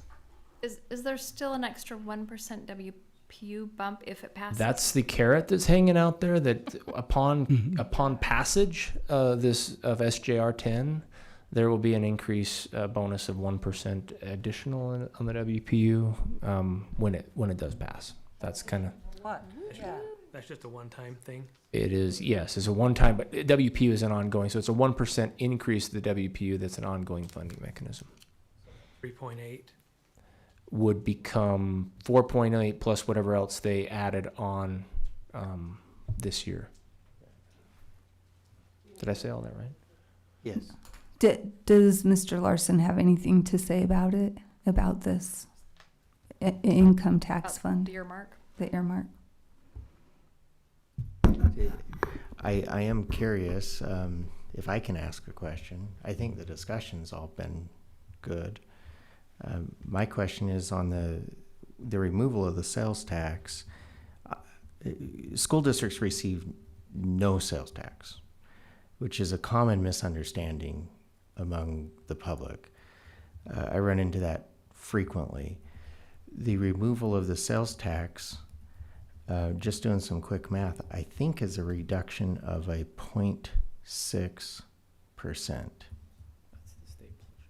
Would be the state portion. So that's what's being removed, but I don't know that people are talking about that. And so there's a question mark there because I'm wondering if someone understands sales tax better than I do that can verify that. But I think it's a 0.6% reduction is that carrot to remove this, to remove that stipulation about income tax. Not even a whole percent. No, and yet I think most people in the public are thinking, oh, that's 3%. Because my food is taxed right now at 3%. But 2.4%, I believe, is local portions of it. So the state portion is 0.6. And if I go to Five Guys like I did today for lunch, it's more than that. Yeah. So it's interesting. The legislature does have something that I haven't heard brought up here is they clearly have the ability to offer credits, tax credits for all kinds of stuff. I I'm working on taxes and my taxes, and by far doing the Utah return takes longer than the federal return because you got to go through all these credits that are out there, and the legislature's not been bashful about offering credits, which does reduce education funding. I mean, that's the other thing that could happen is we could fight to keep the earmark, and they could just keep lowering income tax. So it doesn't necessarily mean we're going to still have money, or keeping the earmark gives us money. It's in their hands no matter what. Mm-hmm. So what do you think, Tracy? Like, that it's not worth it to oppose or what are your thoughts? That's where I'm at personally. I'm in the minority when it comes to JLC though, and USBA. I just don't think it gets us anything to keep the earmark, but it gives a message of, we value education, we're going to keep you the earmark. It doesn't necessarily give us any more money. That doesn't necessarily mean that any of the earmark will be spent on education anyway. Okay. I can respond maybe in a general sense among the business administrators that they're very upset, very angry at the increased bureaucracies, red tape, garbage stuff to try to get through to comply, and then not have adequate funding to offset that. There's some pretty upset people. And that's true. JLC was looking for the legislature to treat education really well, and that is not happening this session. Just a huge increase of bureaucracy and red tape and hoops to jump through without extra funding for it. And things like taking away fees but not giving us the money for it. That's a $5 million loss to our district. So I think that's kind of the rub with JLC is we're looking to see some sort of vote of confidence from the legislature in education, and it's not happened this session. Among the business administrators, that's a pretty conservative group. And they were hoping for more conservative principles being applied, and we're not seeing that, and that's kind of disheartening. Instead, there seems to be more of an anti-government application rather than a conservative principles application. So straw poll, and if you're not ready to answer it, that's fine too. But would you support having USBA and USSA and UASBO? Anyway, the three education groups part of JLC. Would you support having them fight against removal of the earmark at the ballot box? So having a campaign against that constitutional amendment. You would? You not sure you would? You would? Well, it's hard to know anymore. I mean, is this the right place to put energy? Is there a place to put the energy that would have an effect? I mean, is there? I mean, I don't know. That's the question. I think that is the question. So I don't know. I felt very strongly about it because I just feel like it's in the Utah State Constitution, the principle of the matter. The principle of Yes. it. But the fact of the matter is, the money is not being spent on education anyway. Here's my feeling, Tracy. If we don't voice an opposing opinion, no one's going to educate the public about the costs of approving the amendment. Someone needs to step forward and say, let's tell the truth. Let's inform the public. Now, I'm totally fine if the people of Utah decide we're going to change our constitution fully aware of its consequences. I will accept that no matter what. But if they are not told the full truth, that's not fair. And I worry that if someone doesn't step up and say, we're going to tell the public the full truth of what you're doing, then no one's going to, and the voters will be misled, and vote for something that they don't fully understand, and in the end, they're gonna regret having voted for. And so I am not opposed to the legislation. I'm not trying to send a message, we're opposed to you. I am simply asking for permission to educate the public as to what's really going on here. That's what I'm asking for. And that's where I'm at, is I am in favor of opposing it if we are willing to put in the effort that it takes to run a full campaign. Because I think what has happened over recent years is we have been a little bit passed over. Our support, I don't know, really makes a huge difference in the way that they vote, because they don't feel like we have a lot of power. And I think that our parents love our schools, and that if we were to rally that love and support together, it would be a force. And I think it's important for that balance to come back into play in Utah.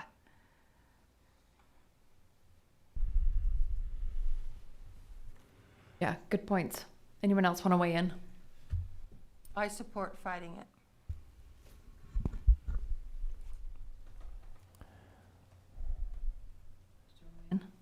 I could go either way. I still am not. I still don't have a consensus. I do like what Nikki just said. It allows, and Bryce said it, it allows us to get people who are interested in education, interested in politics. Not just this, but a variety of things, because something's got to change. If we were to save public education, we've got to, I think the majority of the people support public education, and it is not being supported. If we can sit here and listen to legislative bills and we can point to maybe one that's helping our schools, that's a sad day in public education. So I probably would support it, if for nothing else, to get the topic out there, to get people who love public education involved in the process. No one's going to tell that story unless we do. But we've got to tell it. Yeah. And we've got to teach people how to get involved. What's the message that the legislature is sending us with only, a handful of bills that we like, that we can get excited about? They're listening to their constituents, hopefully. And they're running these bills that school districts don't like or boards don't like. What message are they sending us? Maybe they're telling us, we'd like you guys to change. We'd like you guys to do things differently. We think you have enough money. That's the message that I feel like I'm receiving from them. Not that they don't want to fund public education. Not that I don't, I don't think that the legislature, even if this constitutional amendment passes, I don't think they're going to just step back and say, okay, good, now we don't have to fund them anymore. Maybe they're trying to send us a message that they'd like us to do things differently. My concern is, why don't I have a seat at the table? I haven't had a conversation with a state school board member that represents us in 4 years. I love our legislators personally. I have good relationships with them, but they're really not. I have to initiate the conversation. And they've never come to me and said, hey, what can we work on together? What needs to change? I just don't think we're partners. And maybe part of that is us. We kind of call them in and have a breakfast and say, here's what we want. But then by then it's too late. We need to meet with them and have a seat at the table. And I have had that a couple times, but I just don't think we're partners right now. And I think the public isn't aware. Brian, if I may, I think I'm thinking about the message that you just said that you're receiving. I think one of the messages that we receive sometimes is, look, we have good scores. We're doing pretty well with the money that we're spending. And so the only way we want you to change is in the very specific ways that we fund you. 80% of the funding we received last year was restricted. It had already been spent in a particular way. So they say, we're generally happy with the outcomes here, but we want you to change in these ways, and so we're going to fund these very specific initiatives so you change in the way that we would like you to change. That's the message that I've seen. And what we've tried to say is this is a high-functioning system. When a system works well and you put more money into it, you're going to get even better results. You're not putting money into a broken system. You would be putting more money into a very effective system. But the message that I've received generally is similar to the one you're describing. We feel like the results we get for the money we put in are about where we want it to be. Because they're not slashing budgets, they're not cutting us. I mean, there are things they do that reduce our funding, like fees, this fee proposal and other things. But the change comes in funding that is already spent. We think you need to do this differently, so the money we do give is going to be highly restricted so that you do the things that we have prioritized. That's a good explanation. And quite often it's a directive with no funding. Yep. Unfunded mandate. Unfunded mandate. Right. What I just described is the ideal, that you have to do it this way and here's some funding to do it. There's also, this is the way you need to do things. And the difficulty that I've learned to understand, or that I understand better than I did before becoming superintendent, is when I sit in the room with the other superintendents, when things are decided at that level, it impacts our district in a way that is not comparable to how a very small rural district is impacted. And so it's problematic. The pattern I just described is problematic because it makes it difficult for us to be at our best, I think. Okay, it's good discussion. I appreciate your input on this. I will let you know what GLC decides. Our next agenda item is a resolution regarding Utah State Board of Education member Natalie Klein. And we have worked on a statement. I will read that, and then as a board, we will need to decide if we're going to approve that. We, the elected members of the Jordan School District Board of Education, stand in support of the student and family who are the most recent victims of online attacks by the Utah State Board of Education member who represents most of our district. Based on Board Member Klein's pattern of irresponsible behavior and negligent disregard for the consequences of her actions and her attacks on the teachers and students whom she is elected to serve, we call on her to resign her position immediately. That is our statement. Any action on that? I would move that we approve this resolution as it has been presented. And I will second it. Okay, we have a motion by Ms. George, second by Mr. Robinson to approve the resolution as it is written. Is there any discussion to that motion? Okay, I'm going to do a roll call vote. Can I just make a comment before we vote? Yes. Yeah, we had a discussion about this as a board, and I'm in favor of the statement indicating that we as a board stand for the victims of Ms. Klein's behavior.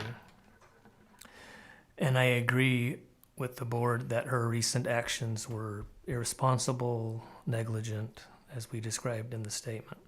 But I don't agree with the portion of the statement where we call for her resignation.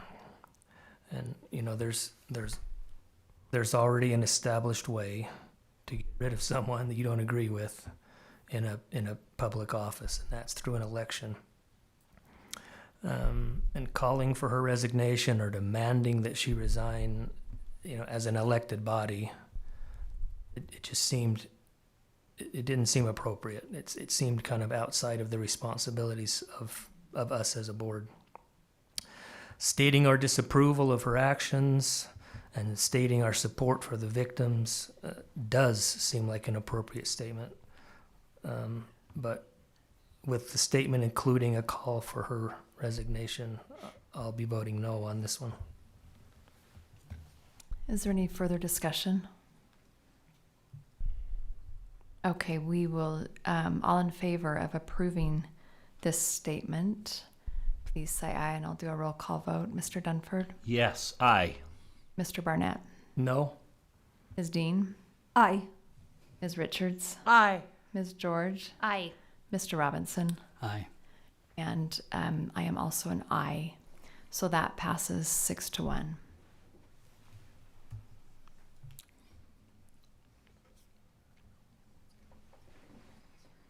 Thank you. I will, or that statement is now available publicly for anybody that asks for that. Or we will make it available publicly for anybody that asks for that. Our next agenda is board member committee and superintendent reports and comments.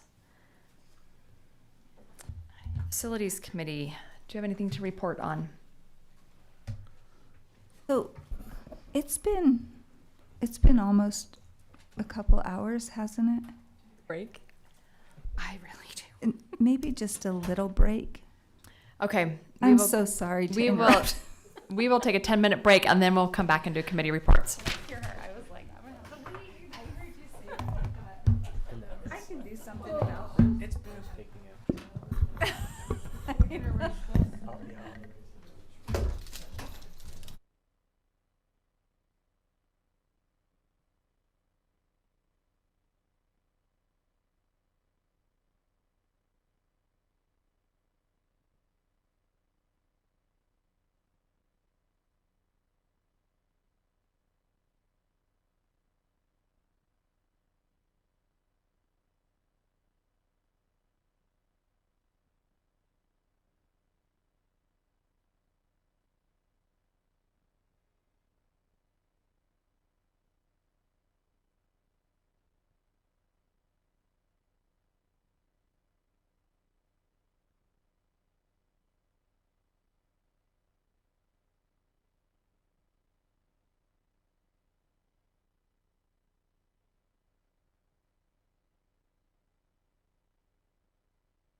She finishes her sentence. All right, we are back in our study session. It is still February 13th, 2024. We're on agenda item N, Board and Superintendent reports and comments. Facilities Committee. Yeah, let me chew my chocolate first. Okay, yeah, we met last Tuesday. Some of us. I was there. You know I'm teasing you. Anyway, update on Village 9 property trade that was finalized and recorded on January 26, 2024. So that's a done deal. Summer projects will be reported at our next meeting, February 27th. And of course, we talked and heard about the Seismic grant status today. And then we have several property items for closed session. Thank you. Finance Committee? Well, just a note, they started tearing property away from Elk Ridge Middle School and still no resolution of payment towards us. That's gonna come. Just a reminder to Finance Committee that we meet next Friday, the 23rd at 8 a.m. Government Relations.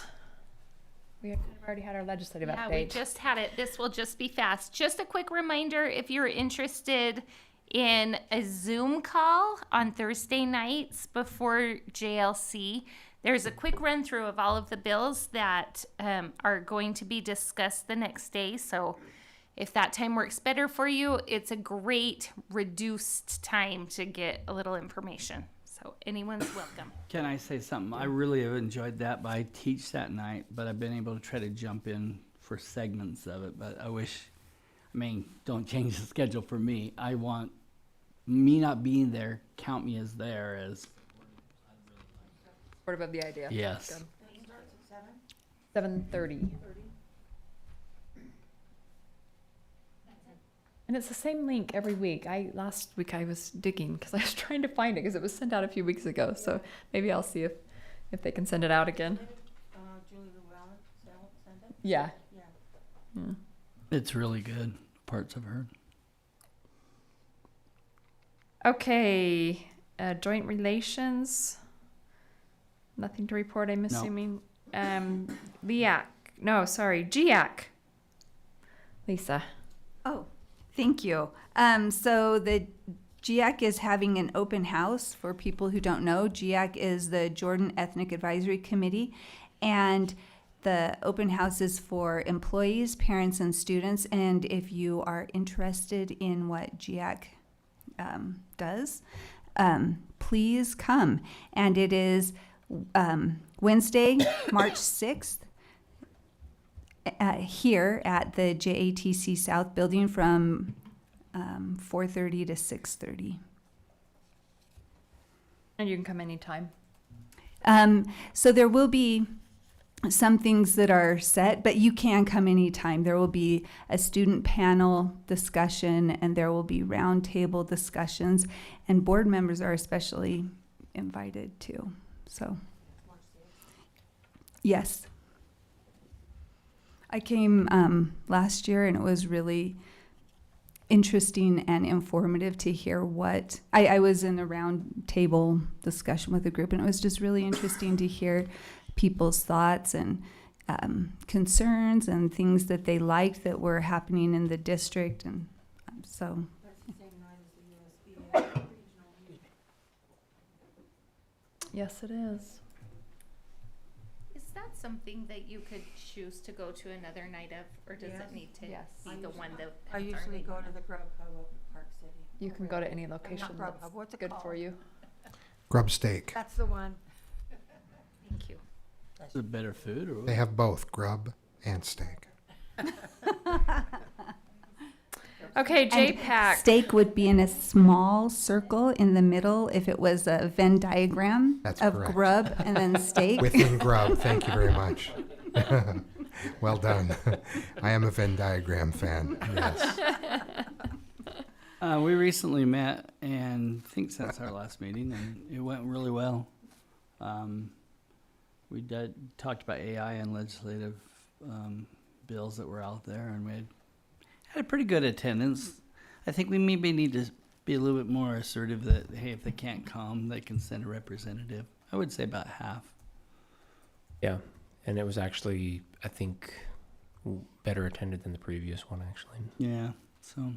And so I talked to not very many people, but about the JPAC meetings and even about school community council meetings. And I think that some people would be interested in learning how to engage with their elected representatives and then get some training in how to take that back to their school community council members. If that makes sense. We could do it. Our problem is that we approved this committee to meet twice, and we had the exception this year to meet 3 times. And the other thing is we had talked early on that maybe we could create town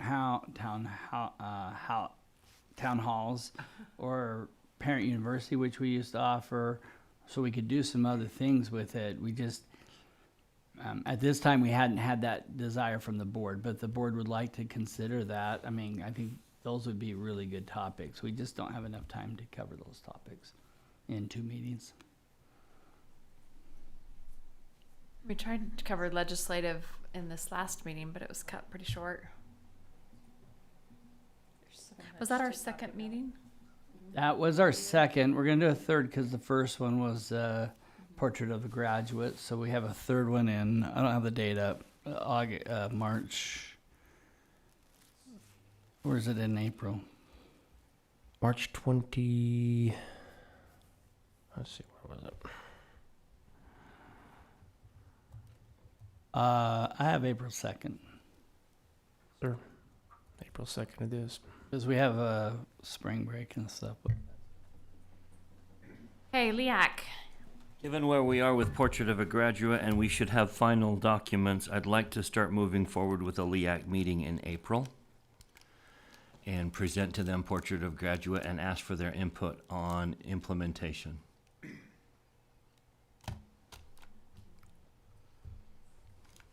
Any thoughts?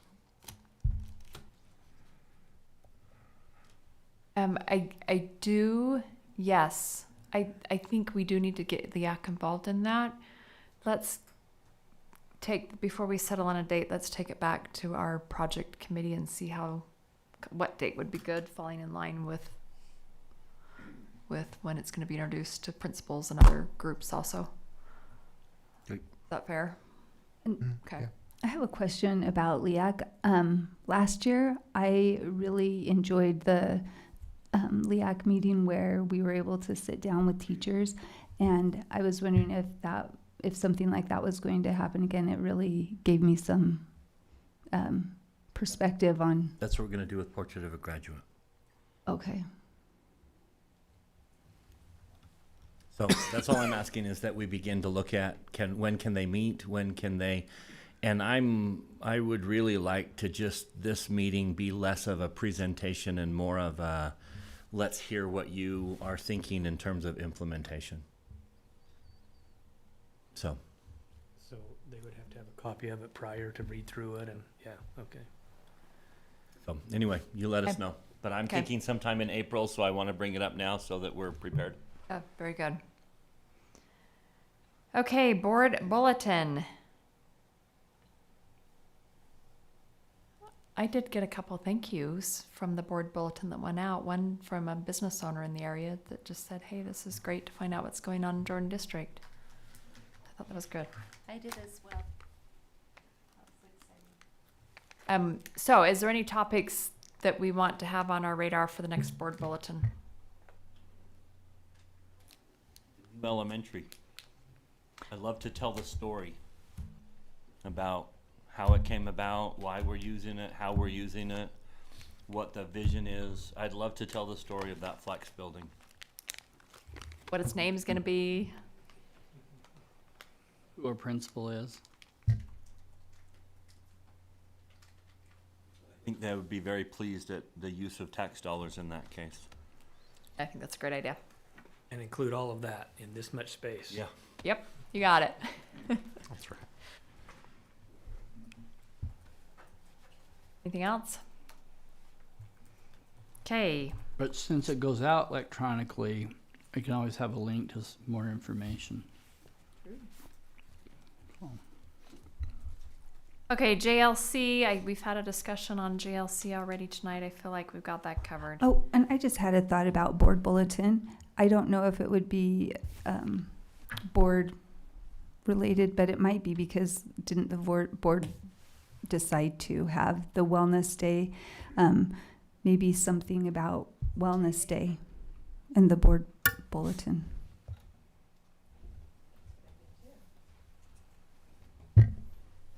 I think we approved that, but that was Dr. Godfrey's idea. And I think we always got to point that back to him. I'm just and his looking staff. for a way to have it be approved, like to go on the newsletter, because I thought that the newsletter, the purview of the newsletter was things relating to this board. So that's why I said it. I give all credit to Dr. Godfrey for Wellness Day. We definitely But I was just approved it. trying to find a reason to put that on our board bulletin. I would like to say something about Wellness Day, as I had business people reach out to me and tell me that we had a huge economic upswing on that day as our teachers went out to eat lunch and stuff like that. And that's something I had never thought of, is the economic benefit of that day to our community. Yeah.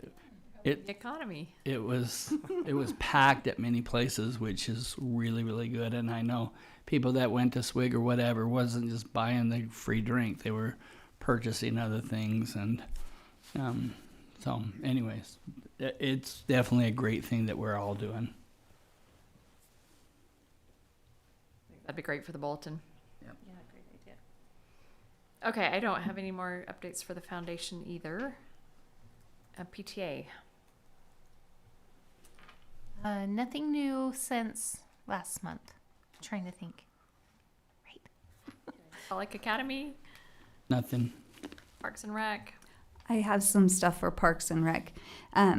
So on Thursday, February 22nd, at the West Jordan Library in the Storytime Room from 6 to 8, there will be the Salt Lake County Parks and Rec Master Plan Open House.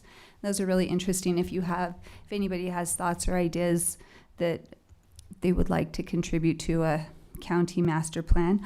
Also, I just wanted to mention that Martin Jensen, who has been the director of Salt Lake County Parks and Rec, is leaving, and I have really appreciated his leadership, and I think that the My County Rec Pass will be his legacy in the county. And anyway, I just wanted to say that. And I have something else to say that is not related to any of these committees, but I just want to say this. So Joel P. Jensen Middle School, Jordan School District's 4th middle school, was named in honor of a beloved Bingham High School music teacher and principal. He was also the first principal of Hillcrest High School and Jordan School District's director of secondary and adult education. He also served as president of the Jordan Education Association and Principals Association.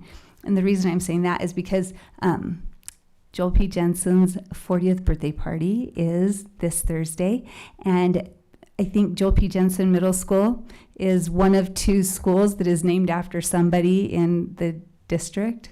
Is that right? Yeah. What's the other one? And people probably hear the name Joel P. Jensen and don't know who he was, but he was a teacher Ashton from is. Bingham High School. So the birthday party, the birthday bash, it's 80s themed because Joel P. Jensen opened in the 80s. And there will be magicians, and it's from 4 to 7:30, and alumni are invited if you want to see what the Kiva looks like. If you missed that, then you're invited. Okay. 4 to 7:30? 4 to 7:30. So, oh, and one more thing for That's this Thursday, right? That's this Thursday. Okay. And do you know what? If you want to, if it seems fun, you can dress 80s themed. And actually, that's where I'll stop.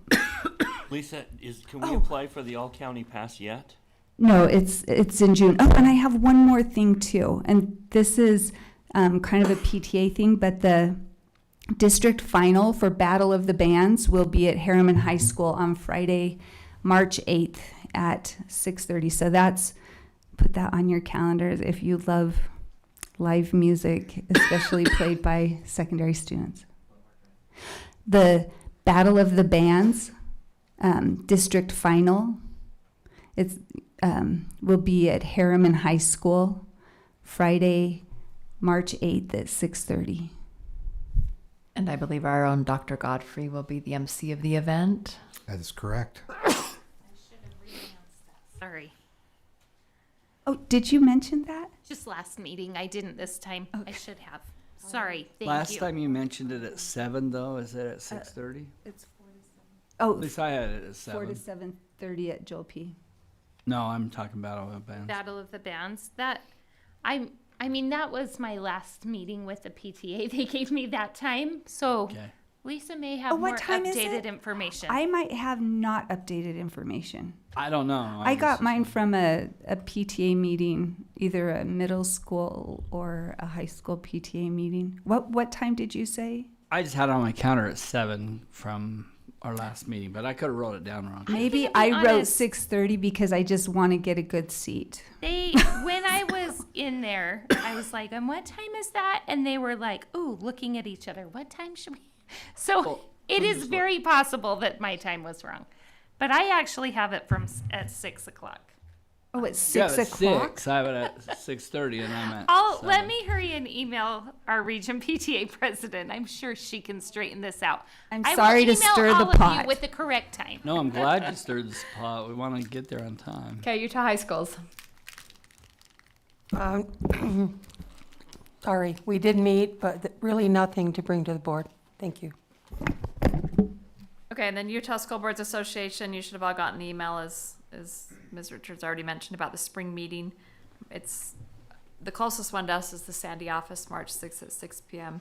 You can go to any one of them that you choose, and you don't have to RSVP. You can just show up for that. And then also the Chamber of Commerce is doing legislative roundups this year, but only 2 of them. So those of you that may have gone to those in the past, they've just decided to do 2 of them. They've already held 1 of them, but there's 1 more coming up. It's February 24th at 8 a.m. at Jordan Valley Hospital if you're interested in that. And I think that's the best one. Salmon. I experienced last year.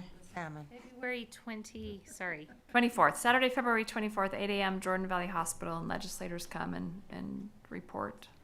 I on the spent most session. of my time wandering trying to find it last year, but it was delightful once I got it. Second floor. Okay, anything else from board members? Superintendent.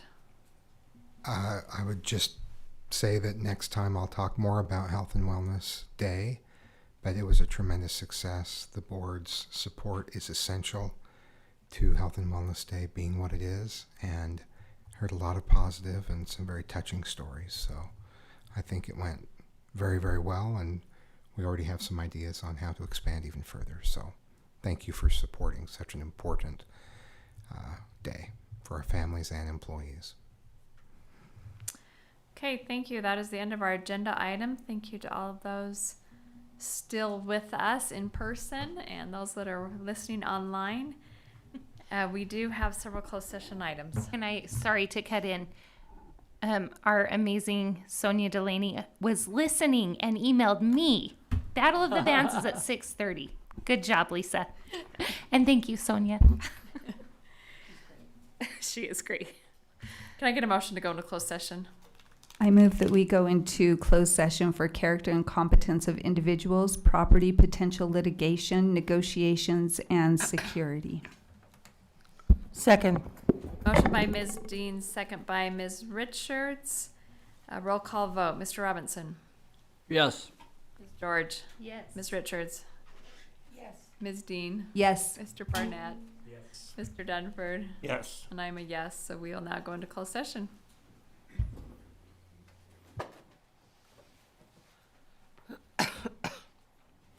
Can we have Scott go?